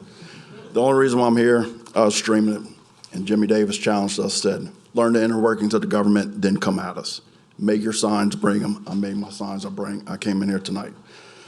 Inner workings of the government. I'm going to start with the preamble here of what we all go by, of our charter. And it clearly says, undertake planning and policy making to preserve and enhance the quality of life and the environment for ourselves and future generations. Inner workings of the government. Learn it, live it. Now I'm going to go on with a few things here that I took notes because I really wasn't planning on speaking. Things we heard here tonight. This is Louisiana. Sewer in the ditch is normal and expected. Don't know the lady heard it, right? We go on. It's the heartstrings versus moving in the right direction, said over here. Let's be different with our ordinances. We are trying to get this right here, said earlier tonight. I hope this is your legacy on behalf of your constituents in the future. Over 20 years ago, Councilman Canulet, you took it on as part of the SIP program because it was recognized over 20 years ago this was a problem, and took a great step with the SIP program in getting an inspection system in place to prevent where we're at. Katrina happened since then. We grew exponentially, and the problem has grown exponentially to where the SIP program no longer can keep up with this system. It's based on electrical transfers only. This is nothing more than requiring people to do what they're already required to do by state ordinance and regulations. That's it. Be responsible homeowners. You know, we want all this, the future, you know, let the legacy be for the future generations. You know, it said, just do the right thing. You know what that is. It was said earlier. Let's see here. You cannot escape the responsibility of tomorrow by evading it today. Abraham Lincoln. This is my favorite one because people are going to say, leave it for the new council, right? The time is always right to do what is right. Dr. King. Thank you. Carol Franz. David Kugel. Good evening, incoming councilman for District 9. I absolutely understand pollution is a concern, and everyone wants to. I think we all want a nice environment here, but we should not mistake that we are not confined to the binary choice between this ordinance and dealing with pollution. I mean, that's the simple fact. This is a very overbroad ordinance. The type of reaction that I have received in the northern part of the new District 9, this is all anyone talks about. It's all, it's part of it's a communication issue, whatever, but people are really worried about this. And the fact that this supposedly affects 42,000 structures, I don't know how this is going to be accomplished. I haven't really heard that discussed. And it certainly comes across as being on the backs of the poor, the rural, and the elderly, which I think there's a more surgical way you can address these types of things than something so overbroad. And I would just ask that this should be something I'm all on board with trying to deal with pollution, with our rivers and that stuff. But this is something that is much bigger than I think that's supposed to address, and I would ask just that this be addressed by the next council. Thank you. John Vincent. Hi, John Vincent, 21573 Soul on the Beater Springs. I had to take my hat off. I've been sitting back there, but when I come on camera, I blind the camera, so I have to be very careful about that. First of all, I agree with the intent of the ordinance. I want to thank Councilman Toledano for his work, and I know that they recognize it is a hardship for low-income and elderly people, particularly people on a fixed income. This is a big problem for our area, and I believe that future subdivisions need to be put on central water, central sewer. And we may even need to look at a moratorium that prevents any new development of any large subdivisions unless they're on central water and central sewer. I smell sewage in my ditch. But I want to give you a problem that arises, and it arises in code, or the Code of Ordinances, and it arises in permitting. And I'm going to give you one example in our neighborhood. We had a developer come in and wanted to develop 21 lots. Well, that's a small subdivision. Our neighborhood stood up and came to you and talked to you, and it was pulled. Well, it was pulled, and we knew something was up because they came back in and submitted 4 5-acre tracts. So what they did was they broke a small subdivision into 4 pieces, and that way avoided central water, central sewer, green space. And think about that. D.R. Horton could come in, get 100 acres. Oh, let's subdivide it. We're going to do 5-acre tracts or 5-lot tracts, and they avoid it. So it's not just enough to do what we're doing, particularly on a subdivision level, but we have to watch what we're allowing in the Code of Ordinances. And then believe me, there's enough people that know how to weasel through the codes to figure out how to get things done. So one of the things you guys need to do, and the incoming councilman also, is watch what's going on at permitting and through the code interpretations. Thank you. We have several cards that didn't wish to speak. Pamela Polk against, Mass Polk against, Joseph Yates against, and Deborah Ryan against. So that, Councilman Toledano, do you want to go first? Do you want to, you have some others in the queue. It's up to you. I'm going to go first. All right, go ahead. Not exactly first, because everybody else went. First in our hearts, how about that? Yeah, thank you very much. Yeah, near to my heart. The good news is, absent some special meeting, this is the last time you guys will have to put up with me in the contest that exists between Mr. Bender and I, based upon the scorekeeper, Mr. Dean, as to who talks the longest. He'll be an easy winner going forward, you know. But I'm going to say these things to you, and not only are they from the bottom of my heart, but they are from months and months and just about a year of due diligence. This, to me, is the most important and needed legislation that we can look to pass in our parish. I heard someone say earlier, in an earlier discussion about raw sewage, complaining about that existing. In St. Tammany Parish, just so everybody's heard the same information, over 36,000 septic tanks, i.e. treatment facilities in this parish. 36,000. The number is growing. If we do not stop, and I heard Mr. Kugel might have said, let's have the new council look at it. I say that that's not responsible on our part.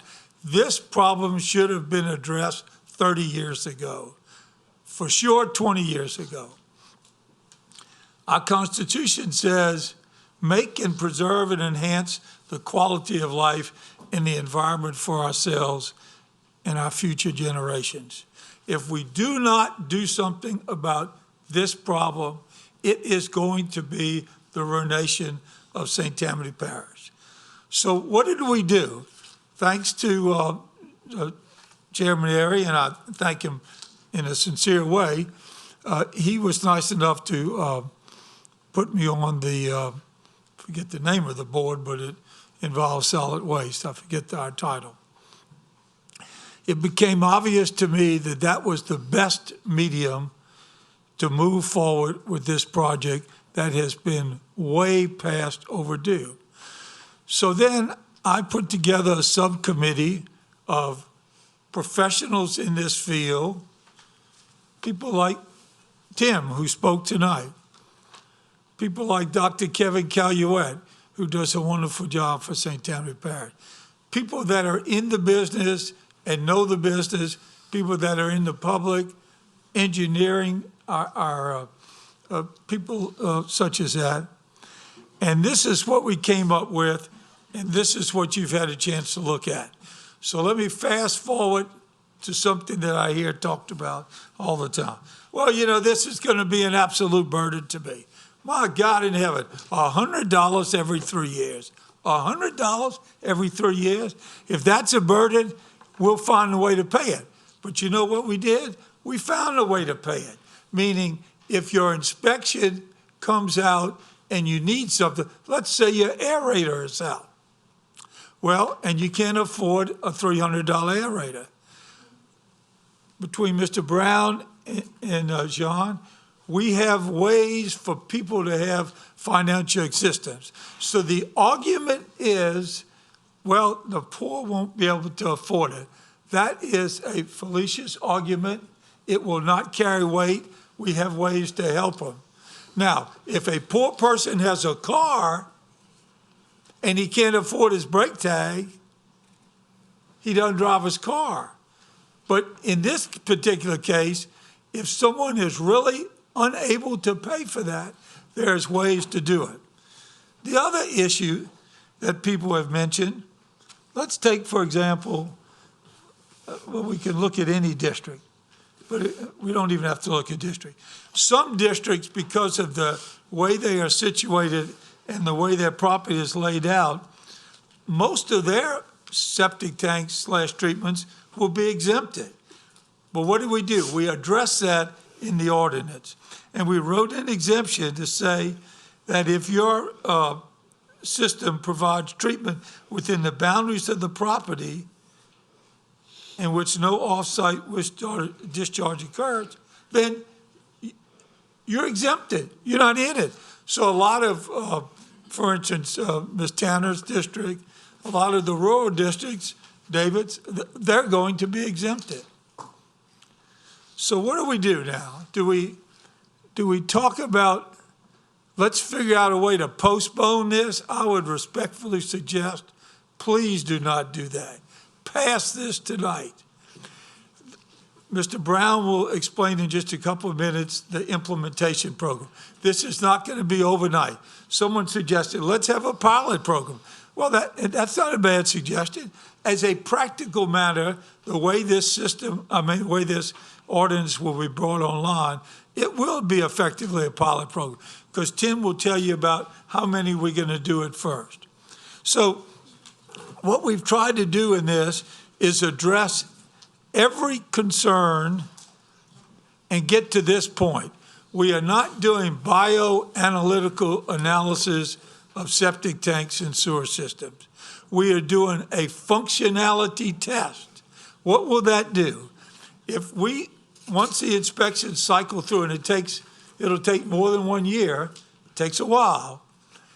Once it gets to that, and those improvements start being made, the overall quality of the effluent will substantially increase, meaning that environmentally we will be protecting our rivers and streams. So what do? Do you punt it again and do you postpone it? It's never gotten to this point. It needs to be taken over the proverbial finish line. We need to pass this tonight. It will do a service that can hardly be compared to any other service that you will be doing in this community. And I'm asking you to favorably consider it. We spent God knows how many hours writing this ordinance. As I said, it's only an inspection once every 3 years. The cost is minimus, figure $30 a year. It might even evolve into 4 years based upon the cycle. There's been a lot of planning with regard to how that can be done and what people would take to accomplish. The $100 fee was not just a pie-in-the-sky deal. We felt like that fee, based upon the work that these gentlemen have done, will cover the cost of this. Tim will tell you that, and I'll let him tell you in detail, but as a practical matter, that $100 fee is going to be cheaper than what people pay on the average cost of sewage. Reichert, we have 6 other councilmen in it. I got you. So I'm going to maybe reserve any other comments to a bit later, but I know Mr. Brown wants to provide some information for us next, and maybe I'd ask him to come forward.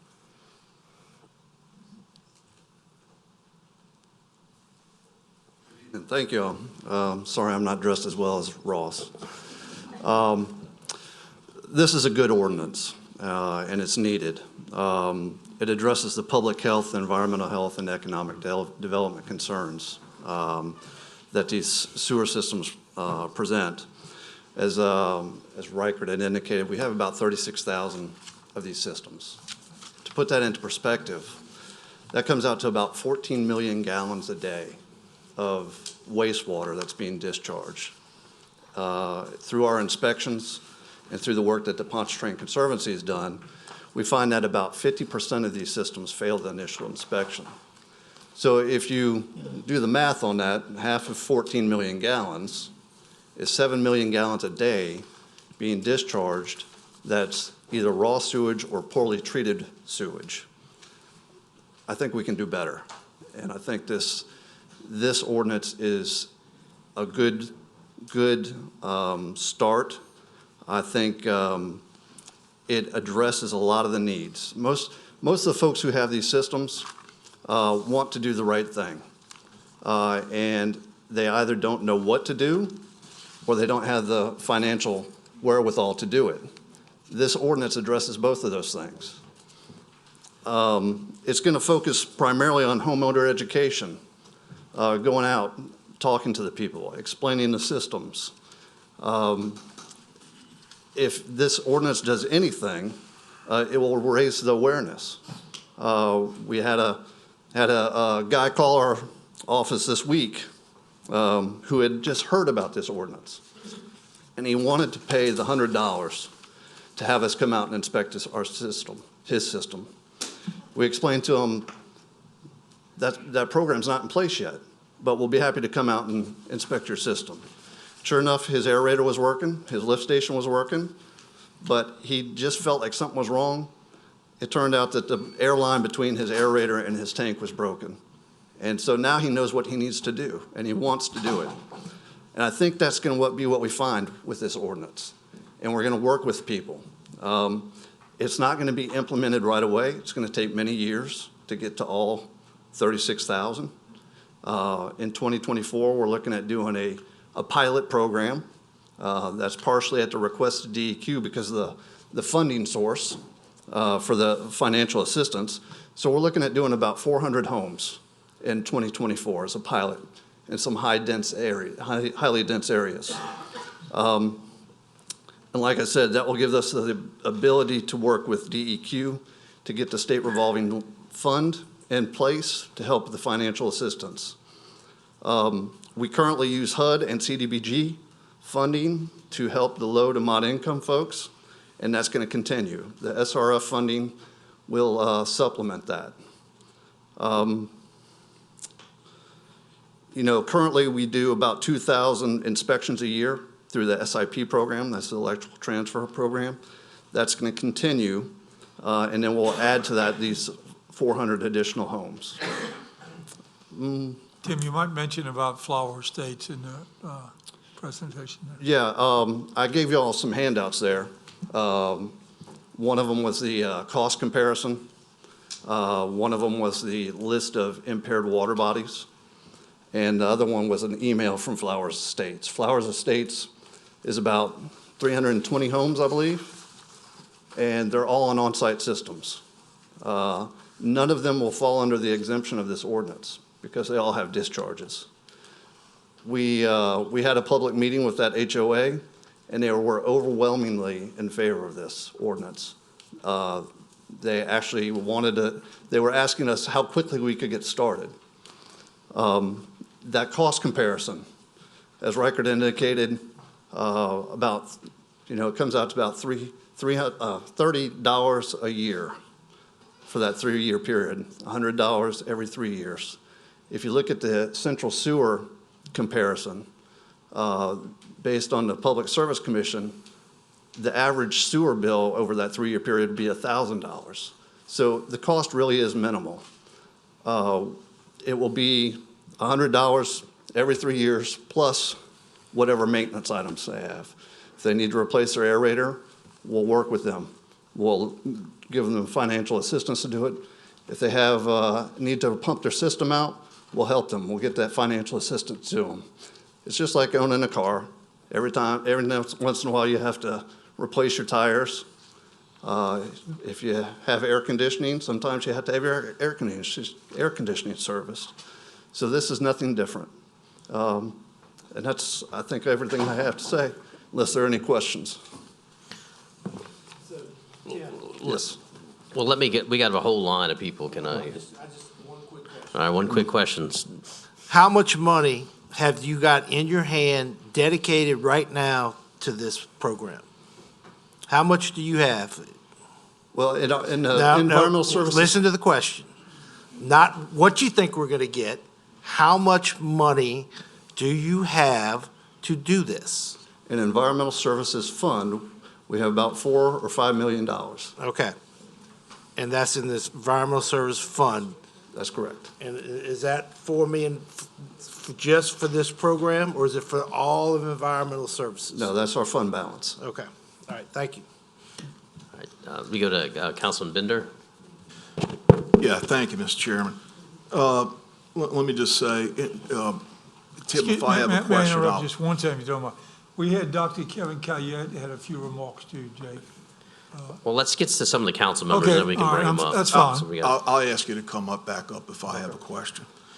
So I'm opposed to this, okay? Am I for pollution? Of course not, okay? But I've lived in St. Tammany Parish for 48 years. I know what St. Tammany Parish looked like 48 years ago. I know the nuances of St. Tammany Parish all around. And the fact is that for a long time, our central sewerage has been provided by the various cities around the parish. When I moved here my wife and I moved here in 76, bought our home. We live in the Slidell city limits. It's part of my district. You have the same thing with Mandeville, I'm assuming with Covington. That's where centralized was. Like Marty Dean, who was served on the Covington City Council, he and I came here together in 2004 as parish councilman. I came from the Slidell City Council. In 2004, or close to that, I think Marty would agree with this, we heard that the state of Louisiana issued an edict. You got 5 years to provide centralized sewage treatment. That was to all parishes. You got 5 years to get this done. And 5 years came and went and ticked away, and the state of Louisiana did nothing to help our parishes to be able to put in centralized sewage treatment. In St. Tammany Parish, that is a monumental project. I cannot even imagine what the cost of that would be in today's dollars. Now, I'm only talking about the realities. In new subdivisions that come up, and if I'm wrong, Mr. Wayner's still here and Mr. Shane is still here, these subdivisions have their own centralized sewer treatment. Is that a correct statement? Yes. Okay. In many cases, there are water systems in the general area, outside of the cities, okay? So we made progress with these big centralized subdivisions, okay? We haven't heard about that progress. So where am I going with this? What I heard was, and this came up on the council fairly quickly, takes a long time to get through this in your head, okay? 42,000 systems have to be inspected every year for 3 years. Well, that's 14,000 a year. Divide that by 12 months. Forget weekends. Take out the 18 days of federal holidays and storm days and heavy rain days and so forth. And it means that we would be inspecting, if this is the system that was sold to us or promised to us, 65 systems a day. That's under ideal conditions. I've had more people email and contact me over this issue, opposed to it, than any other issue since I've been on the St. Tammany Parish Council. Now, let me also add, but I learned a lot from that because I talked to some of these people.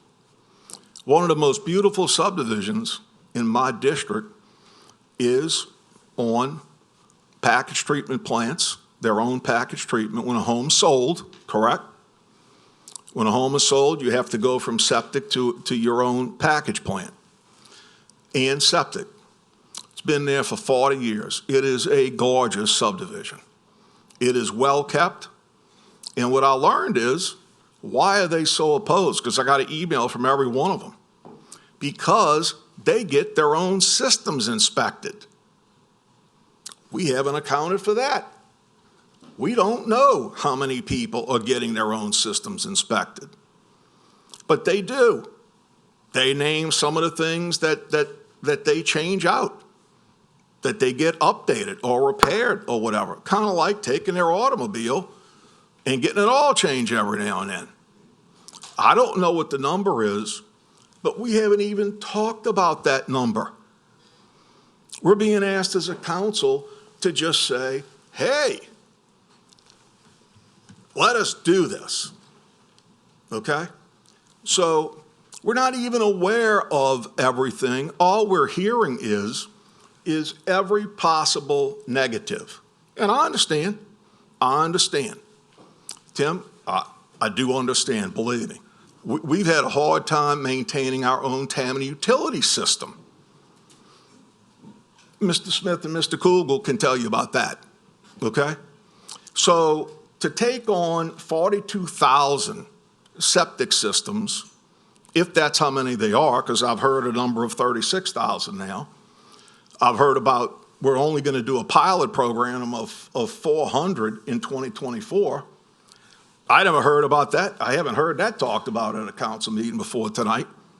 So this is why I'm for postponing this, because too often we're asked to vote on something without adequate information. I'm not knocking anybody. I'm coming into this term with a fresh attitude, but I'm sorry.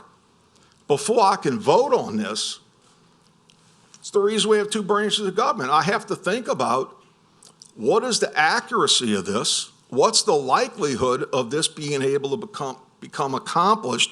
What do we do when one of our people goes to a home and they've already gotten their own system inspected? So I can tell you, in my district, and I have a lot of centralized sewerage in my district, all of the Oak Harbor subdivisions, Councilman Airy and I have Eden Isles. He has most of the Eden Isles.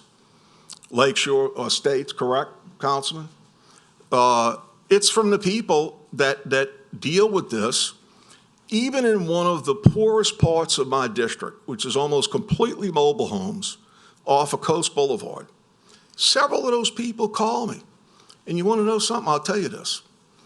I don't get calls from the people up in that area, even though it's mostly mobile homes. It's a small area. They don't call me with problems, but they called me on this and said, Mr. Bender or Jerry, I get my own inspected every couple of years. And I can tell you some of the things that I've taken care of. I just don't know that government is at the point where we know enough about moving forward on 42,000 systems, because that's what we're being asked to approve tonight. Thank you. Ms. Tanner. I would like to thank Riker and the members of this committee that worked on this ordinance, as well as the staff that participated. I am like Mr. Bender. I have received numerous calls on this, probably the same, probably more than on any other issue. I'm rural, and you know, we have septic tanks, we have filter beds, and even though, you know, I've been told, oh, y'all are going to be exempt. Well, you know, my constituent says, oh, yeah, and then they'll come back and say, oh, we're not, okay?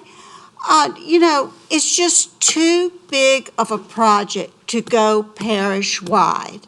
I think the program needs to be broken down. This ordinance does not need to be passed. I think the program should be broken down in pilot areas, prioritizing, number one, rivers, streams, and creeks first. Second, work with the mosquito district, and each councilman can probably identify an area, do a pilot program. See how it works, you know? Just doing a parish-wide ordinance when it's doomed for failure. There's no way that this staff can do what they need to do and get it done. I think that we need I think this is a great start, but I could tell you right now, there is no way that it, you know, as many calls as I've got, that I can go with this as it is now. It needs to start in the problem areas. If you're worried, and I am too, about pollution, start in the rivers, streams, and creeks. but don't just put the whole parish into the same thing and think it's going to work. It's not. You know, this may not be the right time to do it, but I think I would like to make a motion to postpone this indefinite until we can see about pilot programs or ghosts. We have a bunch of other people in the queue beforehand, so if somebody wants to do a motion to end debate, essentially call a question, we can do that, or do you want everybody to talk first? All right, so we want people to talk? Is that, all right, so let's go to Mr. Canulette. All right, thank you.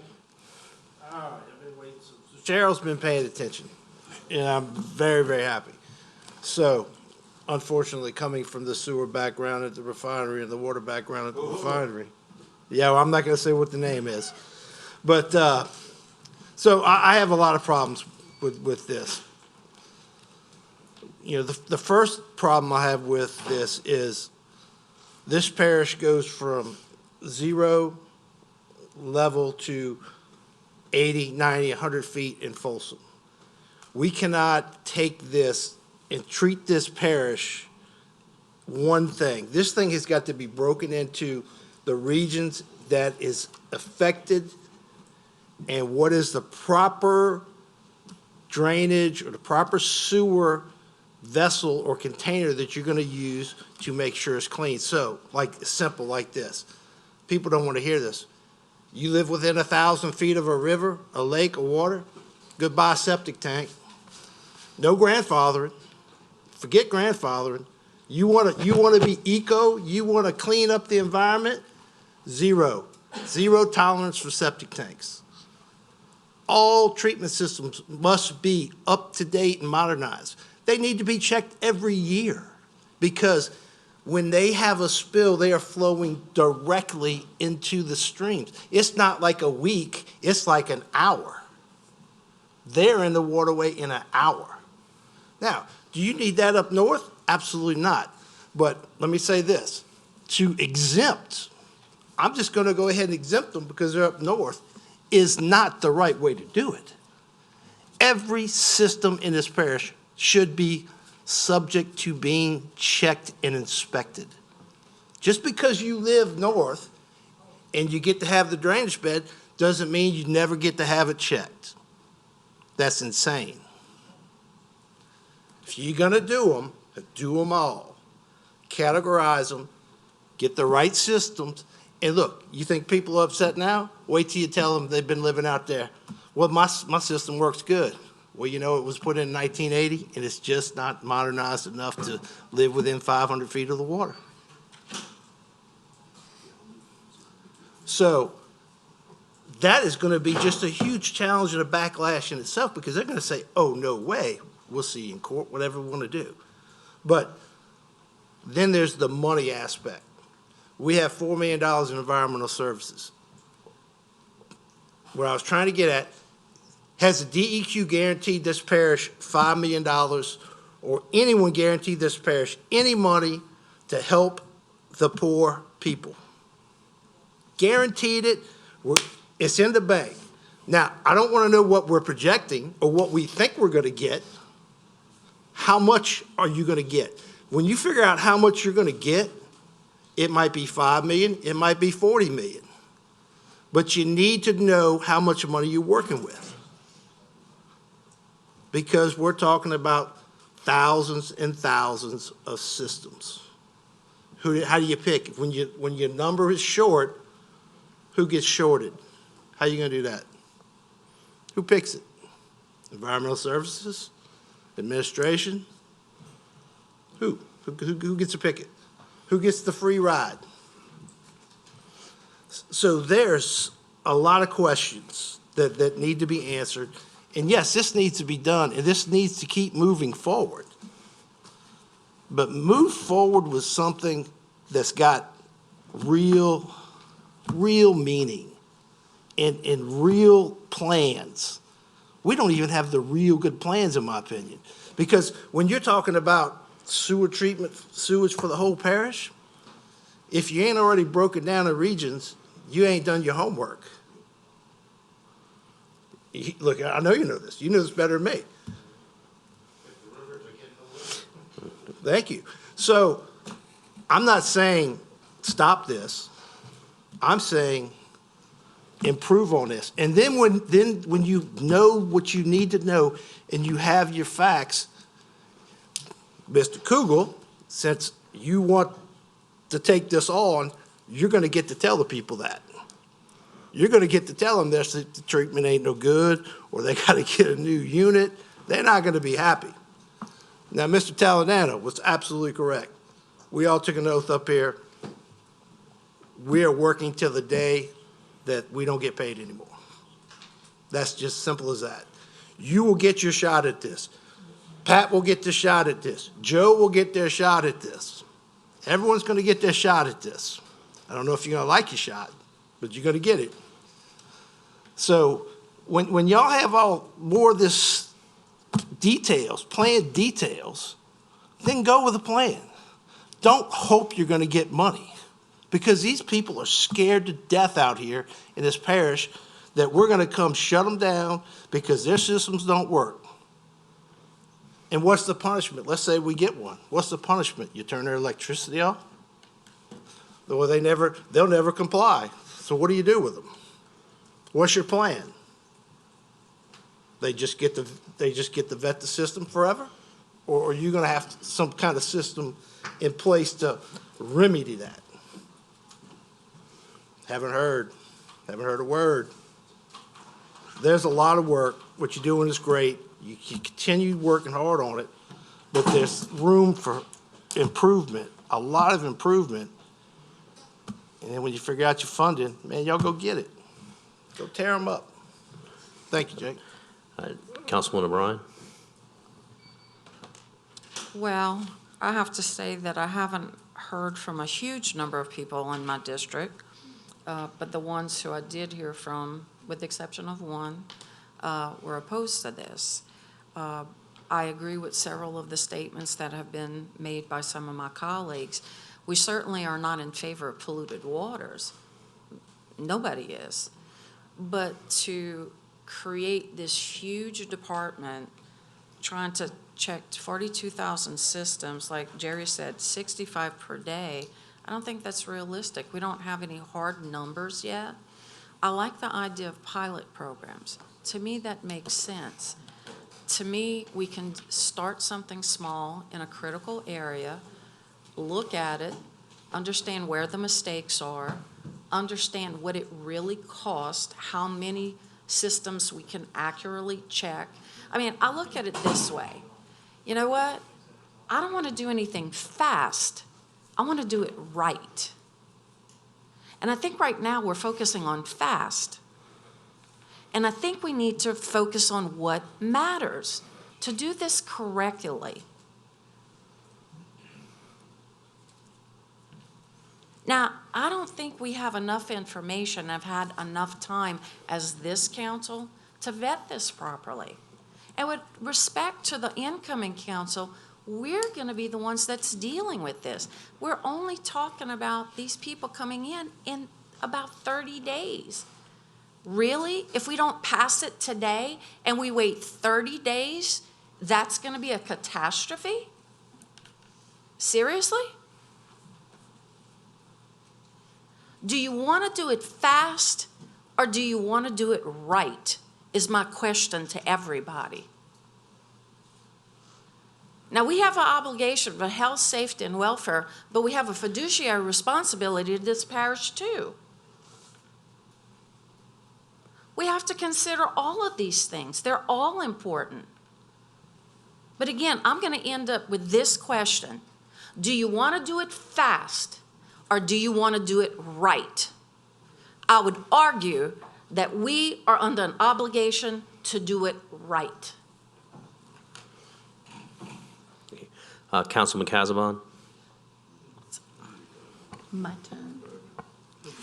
I've listened to all of the other councilmen, but I pose a question because I'm not being facetious. I just want to know if how many of you got a chance to go to the presentation that Reichert and Dr. Calulet and Mr. Brown presented. I think they did one in Slidell and they did one here.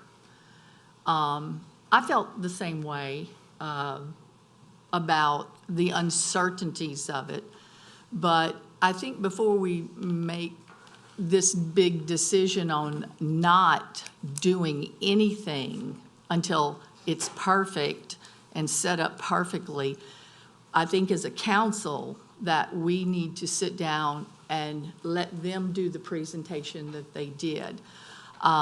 Just the knowledge that I got from it, I just took in talking to people in my area who, I got at least 20 calls and stuff, but I made a point of letting these people know that it's a work in progress, that we have to start somewhere. I realize that. The Lake Pontchartrain Foundation was here, and what I was impressed about their presentation is they will go out for nothing and check the people's systems.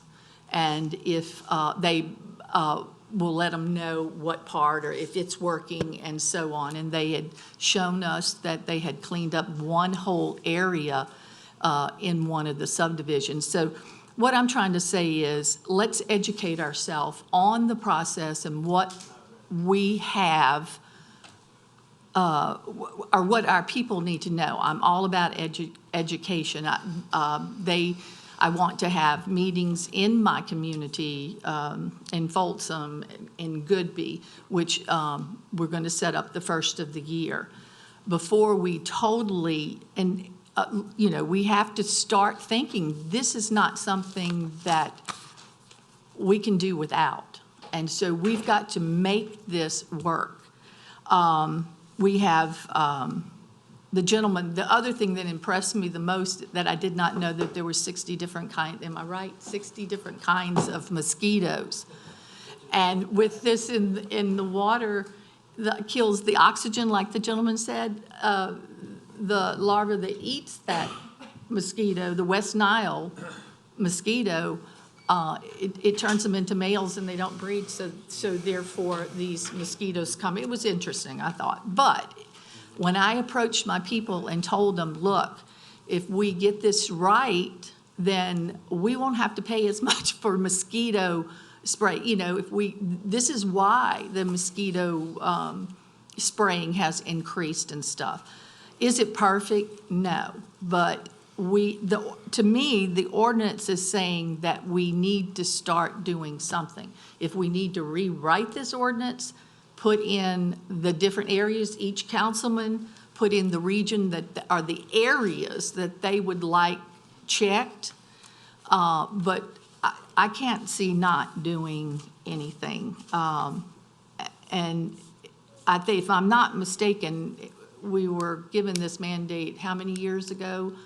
More than 20, I think, from the state. So, and more of the counts coming up, and there's more ways of checking these counts. And like I said, the Lake Pontchartrain Basin is one of them that's helping people with the cost. And it's just a lot, these presentations that they've been working on, the information they gave us. I think all the councilmen need to see this and participate in that presentation to be more learned, to be able to tell their people about it. Part of my district is high country, but a lot of it isn't. And so this is what we need, I just feel like, to keep and educate people. Reagan? Thank you. Councilman Randolph? Yes, sir. Mr. Chair, thank you. It's no secret that I'm just convinced that all of us, especially all of us that reside in St. Tammany Parish, love our environment. It's a given. We appreciate everything about our waterways, our horticulture, our property, as it relate to septic. In District 14, I promise you, at least 70 to 72% of the residents have individual septic tanks. And most of them are on property that was given to them or it was bought on lots of record, or parents' homes, now they're living in them. And there's some subdivisions, maybe you don't know this, that have individual septic tanks, subdivisions, not treatment facilities. I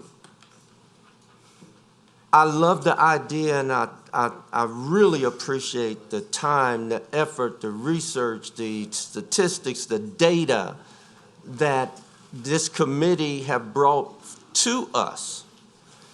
I really, really appreciate that. The reality is timing. Ms. Maureen, I was about to say Mo, said, do we want to do it now? Do we want to do it fixed? Do we want to do it quick? Or do we want to do it right? And I don't think right meant that you wanted it perfect. Because everything that we do in governing can be tweaked. And most of the time with residents, with our constituents, you have to tweak a lot. My concern, other than the 36 and the 42,000, and we have here triennial inspections of individual sewer systems, and then we go about issuance of certificates. I'm thinking fiduciary, I'm thinking budget, I'm thinking finance, I'm thinking manpower, I'm thinking, how are we gonna do all this every 3 years? So there have to be some type of strategic plan, or outline, or some type of program in place, of how this is gonna get done. Yes, we have the best, the most knowledgeable grant researcher, seeker, and writer in the parish. I believe that. But grants don't always satisfy everything that we need to implement this type program. I don't think it's so much the $100, because Mr. Toledano actually gave a very, very good analogy. We have to drive to some inspection center every 1 or 2 years to get that inspection sticker. And if that horn is not right, if the light is not right, if the brake light is not working, we have to get it fixed. Our sewer systems, in my opinion, are just as important, because we have to use it just like we use our vehicle to go to work. It's the result of what we do. So I think we just need to look at it more, not just holistically, but more also detail of how this is going to be implemented. What if I get inspected and my aerator is not working? And then we find out that it's a pipe broken. What's the penalty? What's the charge? What's the punishment? Or will there be one? Or will you give me time to get those things repaired? And how do I go about reporting that it's fixed? And then, when is the timeline, or what's the set timeline for that re-inspection to come back? To make sure that what I've turned in and what I've called to tell you is resolved or fixed, that you have the time to come and fix it. It's just a lot. I think we need to look at it. I've had a lot of phone calls too, I'm sorry. And I told Mr. Toledano that this, and it was more than 16 today on my job. And it's, I agree. I think this is something that we need to allow time to take its course and to put more time into addressing all these concerns and also bring it before the people. And I know that's a hard thing to do, but it can be done. Thank you, Mr. Chair. Councilman Laughlin. Mr. Brown, I have a question for you. In y'all's analysis of this problem, how many systems do you estimate are going to require to be replaced? Well, with the current program, when a system does not, we haven't been able to locate a LDH permit, which is typically a septic tank. The current program requires that system to be replaced. Under the new program, that permit is not going to be a deciding factor on whether or not it needs to be replaced. But those septic tanks are about 15%. All right, and I know we have two different numbers. So some say, or some of my colleagues are saying 44,000, and you were, I believe. 36,000. Thank you, Reichert. I appreciate it. All right, so let's go with the lower number, 15. So that's about 5,400 systems that need to be replaced. Is that about right? 15% of 36,000? Oh, yeah. Okay. And I just did one myself on one of the properties I manage, and they go for about $6,000 a pop. That's $32 million worth of economic activity that we're forcing on the people in St. Tammany Parish. Now, I know this is absolute necessary. My district is fragile. Mr. Allen and I are fighting a regional wastewater treatment and a new subdivision that we're having trouble with, and we have no teeth to enforce that. But I think this is a great idea, but I believe it's a rough draft at best. So I believe we need to postpone it, but I would like to work with y'all and work and try to fix the hot zones in my area. Thank you. It's 11:41. We've had an hour debate on this already, Reichert, Yeah, so we please be have, brief. And it certainly bears discussion, but I'm simply going to say a couple of things. Number one is, someone said, do we have I'll use the term, a rollout plan. Yes, we do have a rollout plan. Is the rollout plan going to cover all of these in one time? I heard Jerry make some calculations. No, we're not going to do it like that. It's going to be for a period of time. There will be a million reasons why you say we should not do this. But what I'm asking you to do is consider, when we say we're not going to do it, are we really trying to say we're going to kill it? Because the real interesting question here that nobody really has spoken to yet, except we know the answers are, why do they object? You know why they object? At the end of the day, cut through all the BS. They object because $100 every 3 years, that's ridiculous. Well, the answer to that question is, that's really their objection.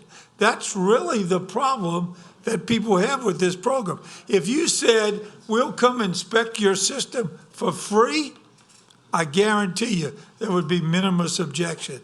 What I'm saying to you is this. I want to see this passed. A lot of people in this parish want to see it passed. When we went and made presentations, let's take Slidell. They had some guys sitting out there saying, before the meeting started, said, we're dead set against this. Very nice people. They were dead set against it. They came up to me after and said, we're for it. People in Flower Estates, they were against it. They're for it. Went somewhere else, we spoke. They came up, they said, we're for it. Had some people sitting in there one time in the presentation in this room. They heard and said, we're for it. My point is this. this is going to be a slow rollout. We are not going to inspect 36,000 systems in a year. So, but if you put the ordinance in place, and we start rolling it out, you will see how effective this is. The other point that someone asked, and I might have been Ron or Chris, about how do they pay for it? Well, John and Tim's group have put together multiple funding sources to pay for it, so it will not be a burden on anybody. But here's where I am practicing. They're not in the account. Mr. Chairman, wait, can I finish? What? Okay, but here's what I'm asking you to do. Okay, just a second, because I'm gonna make it easy for you if you allow me to finish. It's the last time you gotta put up with me. Allow me to finish. No. But wait a second. I know that, so if you listen to what the heck I'm gonna say, you'll understand it. I know I don't have the votes, okay? So I'm going to ask you, and I'm going to move to postpone it until, in all due respect to Mr. Cougar's group, coming on board in January, I'm going to allow the time for them to do the due diligence. Because all the questions you asked about implementation, we've done all that. We know the answers to it. We don't want to tell you, if we tried to tell you that all tonight, we'd be here till sunrise. But I'm going to move to postpone it. I'm going to move to postpone it till March. I'm going to move to postpone it till March. That will give these gentlemen and ladies on the new council time to get it done. Because I don't want to see it killed tonight. I'm asking you to consider favorably a motion to postpone till March. And I move. Are we that? To the March meeting.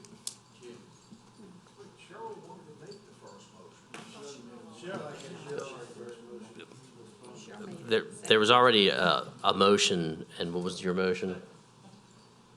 My motion was to postpone it indefinitely. I think it needs to be, I think Maureen made a great move when she said, let's do it right, not fast. We're not doing it And I think it needs fast. to be pilot program, not the entire parish. Add to it as it goes. Well, Sheriff, may I ask you to consider making it in March?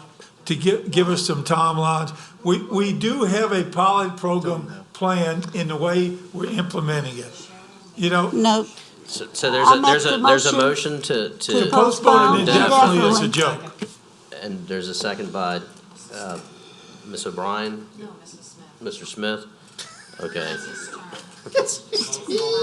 Postpone Postpone indefinitely. That's the motion. Ask this question again. We spent almost a year on this. All I'm asking you to do is postpone it to March. If it comes March and whatever information you need, you don't have, we can bump it again. You postpone it indefinitely, you're essentially killing a year's worth of work. No, that's not true. All right, we have a motion and a second. Let's vote on the motion second.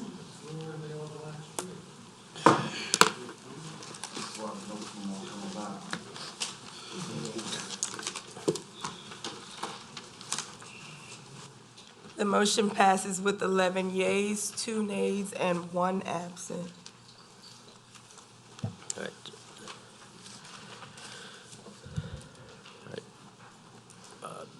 Number 4, ordinance counter number 7390, ordinance to amend the 2023 capital improvement budget and capital assets. Amendment number 52, coastal environmental capital projects. Councilman Laughlin. Hold on one second. Leslie, can I confirm what this one is? Because I have 3 tonight. Yes, sir. This amendment, number 52, was the $100,000 budget for the identification and removal of orphan derelict boats in parish waterways, and you were going to postpone this one indefinitely. There is a budget for this same project, for a similar project that's in the proposed 2024 capital budget. So this was the one for 100,000. The 2024 budget is for 150,000. Yes, ma'am. Thank you. Chairman, I move that we postpone this indefinitely. It's now redundant because my colleague, Mr. Bender, and I have put this into the new budget for next year at a higher rate. All right, so we have a motion to postpone indefinitely. It's a second by Mr. Bender. Please vote.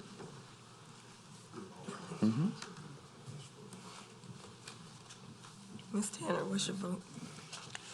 Yes. Yay. With the verbal yes from Ms. Tanner, the motion is unanimous with 2 absent. Number 5, ordinance title number 7393, ordinance to amend St. Tammany Parish Land Development Code, Part 2, Land Development Code, Chapter 105, Buildings and Construction, Article 2, Permits, Section 105-61 and 105-62, provide for mandatory notice upon filing of application for permit for certain construction development as described therein, to ensure the public and its elected representatives of the Parish Council notified of said permit applications in a specific manner. Councilman Fitzgerald.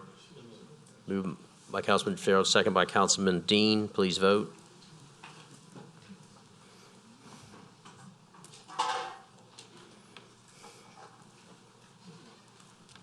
The motion is unanimous with 3 absent. Number 6, ordinance counter number 7397, ordinance accepting Bar Street, formerly Center Street, Beverly Heights Subdivision Road and Drainage inventories per enter the parish right-of-way resolution number 16-001. This is mine. I'd entertain a motion to postpone this till February. Moved by Mr. Canulette, second by Mr. Bryan. Please vote.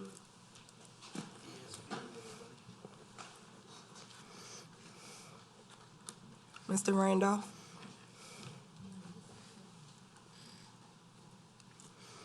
Mr. Lorino, what was your vote? The motion is unanimous with 3 absent. Number 7, ordinance counter number 7422, ordinance requiring speed tables to be installed on Melissa Lane. Mr. Fitzgerald? Is you- So moved. There's complications, but they can be undone if it doesn't come to fruition. We need to get something started. So move. Motion by Mr. Fitzgerald. I just note that we have a pretty specific process for doing it, and this isn't that process, but there's a motion and a second, so please vote. I don't have a second. Oh, That's right. I think Mr. Dean seconded. Please vote.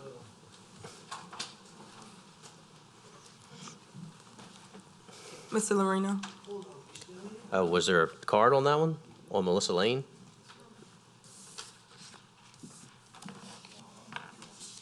Oh, no, I don't have a card on that one. I have 7440. No, I don't have a card on that. This is the card I have left. There wasn't a card on that one. But the motion passes with 10 yeas, 1 nay, 1 abstention, and 2 absent. Yes, make a quick comment, then if you. Hold on. Hold on 1 second, because I have to turn the mic on.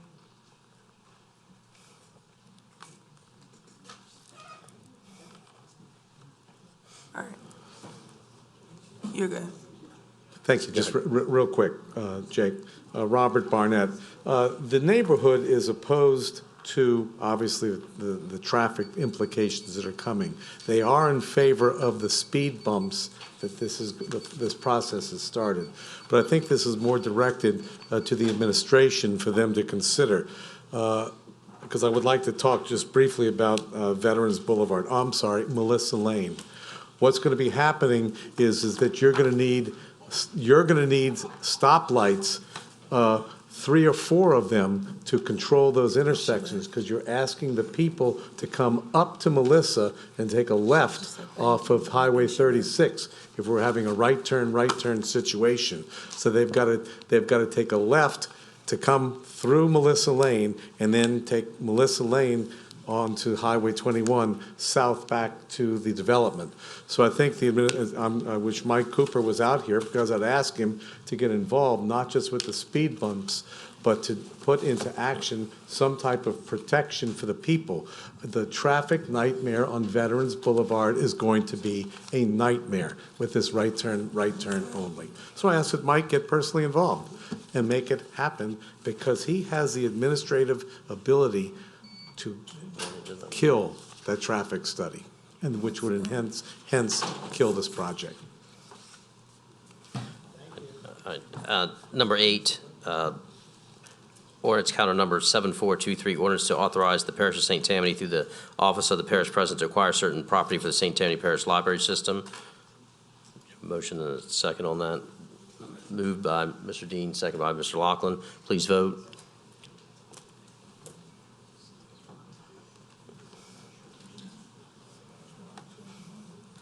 The motion is unanimous with 3 absent. All right. Number 9, ordinance counter number 7424, ordinance to amend the 2023 operating budget, amendment number 16. Councilman Laughlin. Just to confirm with Leslie, this is for the animal services? That's correct. Okay. For the donation that we received tonight to budget that funding, the donation $34,500, and to also transfer capital funds, $50,000 for the generator to power the animal services facility. I'd like to make a motion to adopt. Motion to adopt, second by Ms. Bender. Please vote.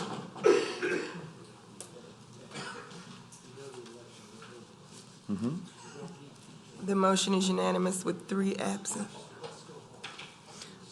Number 10, ordinance counter number 7425, ordinance to amend the 2023 operating budget, amendment number 17. Councilman Lorino.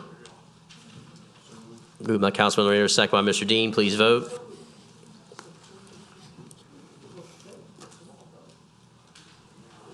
Ms. Tanner. The motion is unanimous with 3 absent.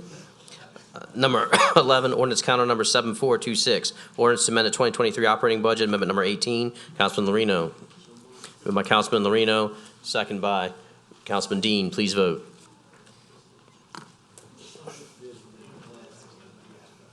Yep. The motion is unanimous with 3 absent. Number 12, ordinance counter number 7427, ordinance to amend the 2023 grants budget, amendment number 11. Councilman Lorino. Moved by Councilman Lorino, second by Councilman Canulette. Please move. Please vote. Please move. Believe me too. Lord. The motion is unanimous with 3 absent. Ordinance counter number 7428, ordinance to amend the 2023 capital improvement budget and capital assets, amendment number 64, water sewer capital projects. Councilman Lorino. Moved by Councilman Lorino, second by Councilman Fitzgerald. Please vote.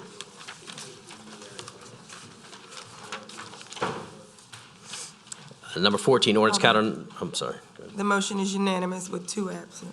Number 14, ordinance counter number 7429, AA, ordinance to amend the 2023 capital improvement budget and capital assets, amendment number 65, animal services facility capital projects. Councilman Laughlin.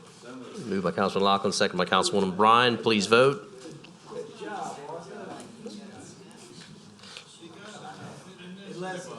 The motion is unanimous with 2 absent. Number 15, ordinance calendar number 7430, ordinance to amend the 2023 capital improvement budget and capital assets, amendment number 66, parish-wide roads and drainage capital projects. Mr. Bender, you make that motion? Second by Mr. Smith. Please vote.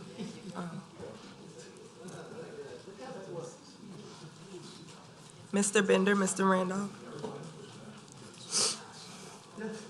The motion is unanimous with 2 absent.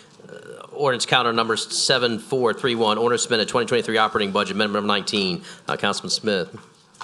Moved by Councilman Smith, seconded by Councilman Canulette. Please vote. I don't even know what number we're on. That was 16.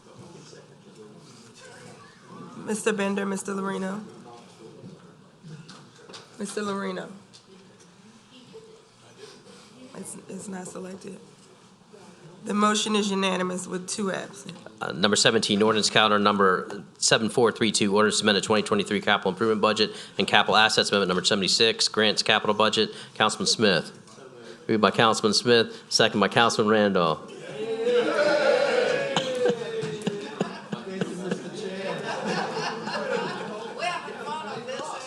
All right. Can you please vote? Can you all please vote? Come on, Lorino. That's what we're waiting on. The motion is unanimous with 2 absent. Number 18, ordinance counter number 7433, ordinance to officially name the 60-foot access strip identified on the attached survey C.M. Thompson Lane. Councilman Tanner. Moved by Councilman Tanner, second by Councilman Canulette. Please vote.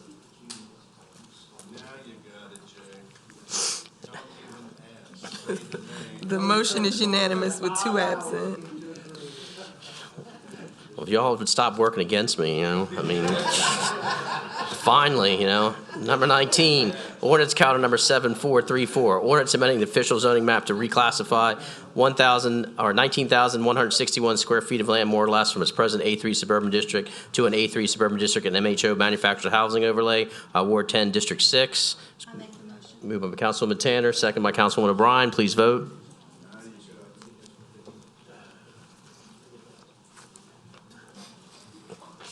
The motion is unanimous with 2 absent.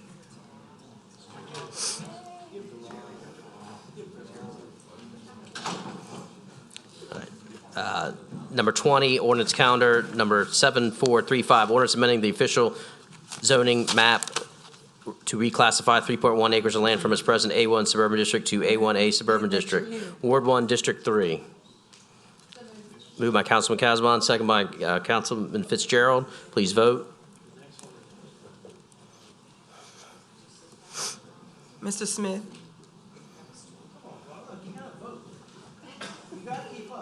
The motion is unanimous with 1 absent.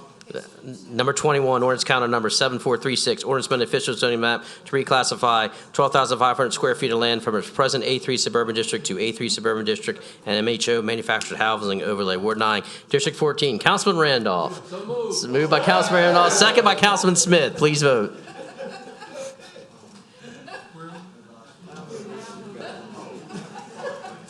The motion is unanimous with 1 absent. All right.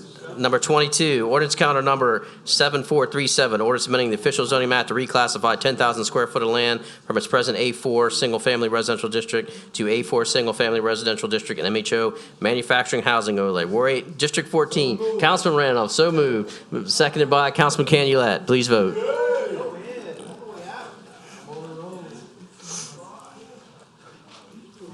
Mr. Smith, Mr. Laughlin, Mr. Lorino, Mr. Toledano, Mr. Bender. Just got to hit it once. The motion is unanimous with 1 absent. Ordinance counter number 7438, ordinance amending official zoning map to reclassify 4,459 acres of land from its present A2 suburban district and HC2 highway commercial district to an A2 suburban district, HC2 highway commercial district, and PUD planned unit development. Wards 5 and 6, District 6. Councilman Tanner, did you have a card on that? From her, Okay. she's not here. Yeah. Okay. Ms. Dossett had a card, but she just said she wanted to thank the council administration. So I don't think. Did you want to? She's here. He went home. He should have gone home. She should be here. Briefly, on behalf of Mimi Dossett, president of Money Hill, she wanted me to express on her behalf her thanks to the staff administration for guiding us through this PUD process to expand Money Hill. In particular, she wanted to thank Ms. Tanner for her guidance and support at a time when PUDs weren't always a popular term. But this particular PUD, with the size of the lots and the density, et cetera, continues to make Money Hill, in our view, a model community. So we are thankful and hope that this council will adopt the ordinance this evening. Thank you. Thank you. So we already had a motion second, didn't we? No. All right, motion second by Mr. Smith. Please vote.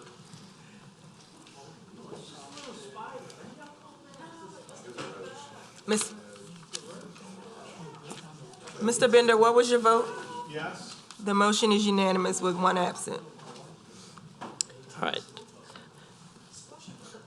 right. Number 24, ordinance calendar number 7439, ordinance to extend for 6 months moratorium receipt of subdivisions by the Planning and Zoning Commission for the re-subdivision or rezoning of property under issuance of permits by the Parish Department of Planning and Development, permits for the construction of placement of building structures or property within Avery Estates. This one's mine. This is the grant program one that we are trying to build out. I sent an email around to everybody. Moved by Mr. Canulette, second by Mr. Randolph. Please vote.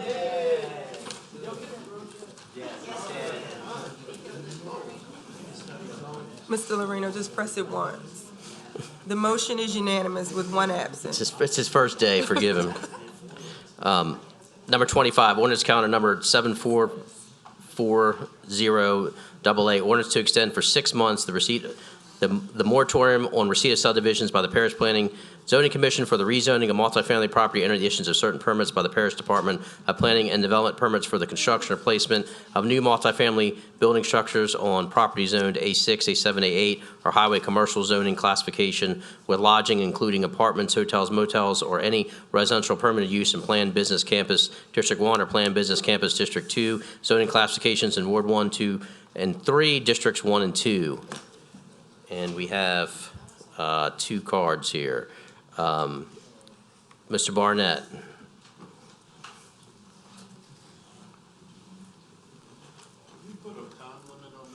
He's got 3 minutes. Captain Lorino. We're going to start charging people to come up here and talk. I think that would get us at our budget deficit. Is this proper since the motion has not been made nor second and ready for discussion? It's ready for discussion. Okay, fair enough. The word apartments does stay in. I guess that's just it's not being removed, correct? It is. It is as it states. I just didn't know if any changes. That's a question. What this is doing is adding PBC 1 and 2 to the original moratorium. Yeah, all right. I encourage that the moratorium be continued and adopted. Is that okay, Captain Lorino? I'm thinking about it. All right. Thank you. Make a motion, Mr. Chairman. We got one more card. Mr. Shane.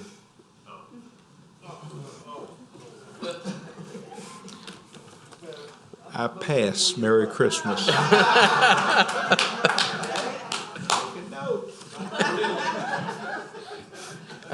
All right, we have a motion by Mr. Dean, second by Mr. Fitzgerald. Please vote. I might come back here with my grandson, you better watch it. Mr. Chairman, remind me that resolution 6 is passed. Okay, and then let's. The motion is unanimous with 1 absent. Yeah, we sort of already did that. We just never really talked about it. We untabled this, but we didn't set the table, I guess. So number 6 is Resolution Council Series number C-6849, resolution to vacate in part the moratorium originally established by ordinance counter number 7254 AA to impose a 6-month moratorium receipt of subdivision of submissions by the Parish Planning Zoning Commission for the rezoning of multifamily property and/or the issuance of certain permits by the Parish Department of Planning and Development, permits for the construction or placement of new multifamily building structures on property zoned A6, A7, or A8 in wards 1, 2, and 3, districts 1 and 2. What's your pleasure on this one, Mr. Dean? I think we do have a card from Mr. Barnett, but. You are quoting 7452, right? Correct. This is well, no, this is number 6 from the resolution. Yeah, 6849. The new moratorium number, just for clarification. In the body of it. In the body of it? Okay. And the title. So it'll have this one that we just passed. Why do we need both of them? Because this one doesn't have PVC in it, this one does. Okay, y'all are confusing me on this, but It's not my doing. where are we, number, so we want to, so what's your amendment to this one? We're going to need to amend this this resolution for purposes of clarification to reference that it also will apply to 7440AA, which you just adopted.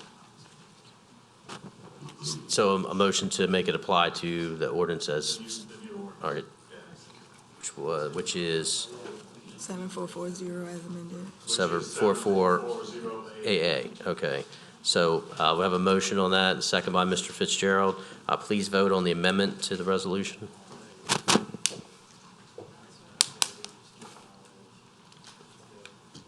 Mr. Laughlin? Sorry. The motion is unanimous with 1 absent. Mr. Marone, did you want to talk on, you're good, okay. Mr. Barnett, did you want to talk on this one? No, exactly what I was going to recommend. Thank you. Not to talk on it, thank you. All right, so then we need a motion and a second to adopt, I take it, as amended? Or do we- Yes. Yeah. Yes. So moved by Mr. Dean, seconded by Mr. Fitzgerald. Please vote as amended.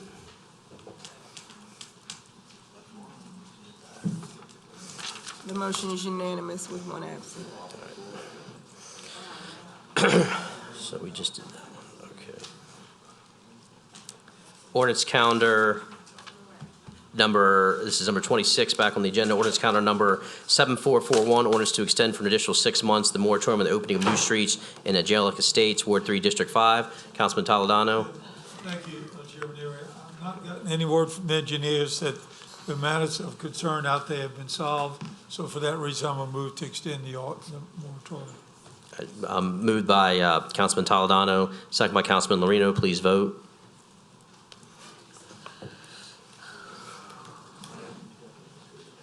The motion is unanimous with one absent. Number 27, ordinance calendar number 7442, ordinance to extend for 6 months the moratorium on receipt of subdivisions by the Parish Planning and Zoning Commission for the re-subdivision or rezone of property under the issuance of certain permits by the Parish Department of Planning and Development, permits for the construction or placement of certain building structures on property in the area bounded by Interstate 12, Highway 59, Sharp Road, and Highway 190 being a portion of Little Creek, Ponchatoula Creek, Bayou Tete Oars, and Bayou Chinchuba drainage basins. Apologies for the mispronunciations. Councilman Toledano. Yeah, thank you, Chairman Neri, once again, but better news on this one. I've told Mr. Hill that the study has now been complete, but they're still working on the implementation plan. On that basis, I'll move to extend for 6 months, and he should have it wrapped up.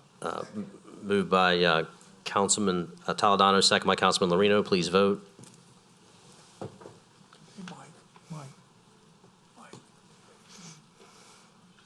Mr. Bender, what was your vote? Yes. The motion is unanimous with one absent. 29, ordinance calendar number 7444, ordinance to renew and revise growth management annexation and revenue sharing agreement between St. Tammany Parish Government, Sales Tax District 3, and the City of Mandeville, and provide for other matters in connection therewith. Wards 1, Districts 4, 5, 7, and 10.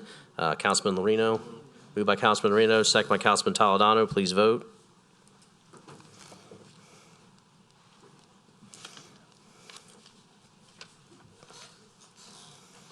The motion is unanimous with one absent.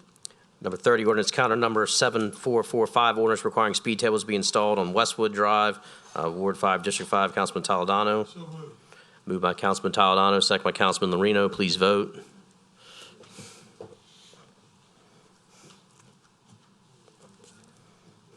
The motion passes with 12 yeas, 1 nay, and 1 absent. Sorry, I've worked very hard on the way in which we have to put those through. So if Daniel hasn't told me that it's past that, then I'm not going to vote for it. They But supposedly did all the All right. analysis. All right. That's why it was postponed before. All right. I believe they have, Jay. All right. That's okay. Ordinance calendar number 7446, ordinance to authorize the execution of amendment to the existing contract for emergency and non-emergency ambulance services for the Parish of St. Tammany, including any municipality choosing to participate via intergovernmental agreement between St. Tammany Parish Government and Acadian Ambulance Services, Inc., to provide for an increased number of ambulances stationed in St. Tammany Parish, to amend the definition of catastrophic event during a defined period, and to provide for related matters. Moved by Councilman Kennedy Lett, seconded by Councilman Randolph.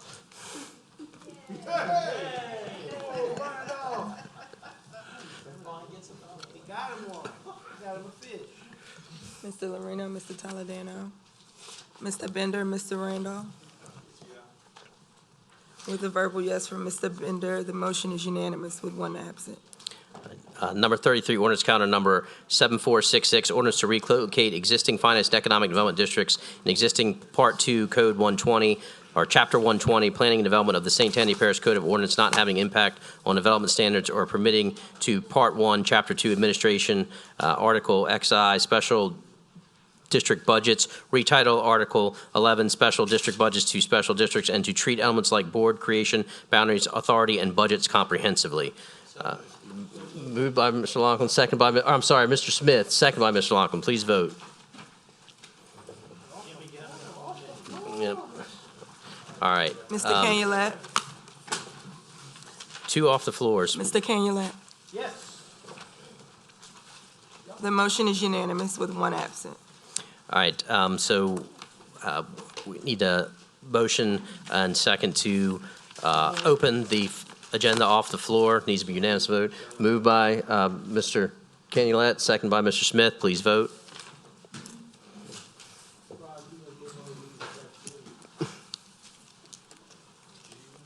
The motion is unanimous with one absent. All right. Off the floor, number 1, resolution to appoint 2 members to fill vacancies on the Board of Commissioners for the St. Tammany Parish Drainage District number 5. Councilman Binder. Yes, thank you, Mr. Chairman. Two members moved outside of Drainage District 5, sold and moved outside. So I'm asking to appoint Mr. Clay Gay and Mr. Chris LeGrand to replace Jerry Wiggins and boy, he's going to hate it if I forget his name. Yeah, Mr. Wiggins and the other gentleman's escaping my name, but I want to thank Mr. Wiggins and the other gentleman for serving. I mean, it's getting late, you know? I mean, it's kind of late. Do we know who it is? No. Yeah. He didn't give me any information. Oh, excuse me, it's Mr. Larry Abney. All right, thank you.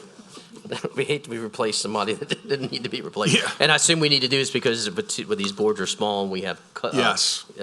quorum issues and it's a drainage Yes. district, so it's important for Yes, sir. health, Thank safety, and welfare. Yes. Okay, motion by Mr. Bender, second by Mr. Randolph. Oh. Please vote. All right, Ron. All right, There's a bunch still need to vote.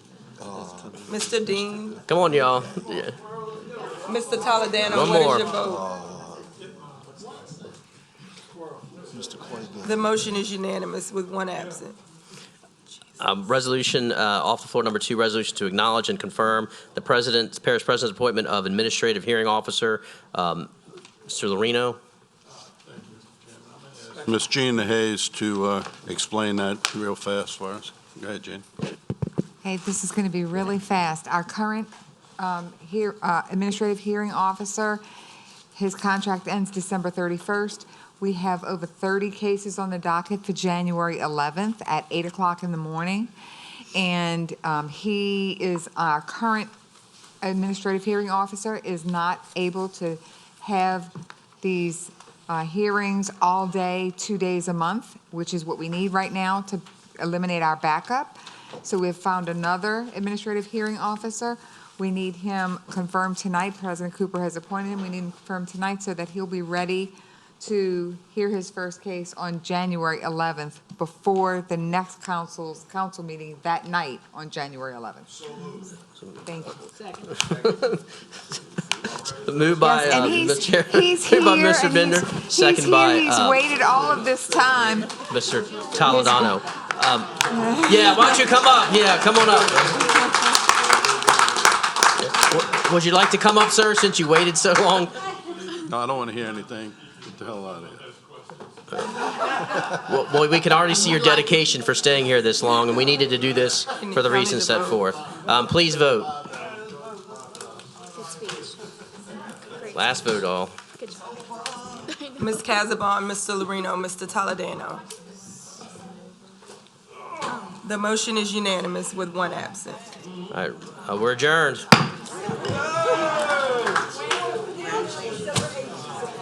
We still have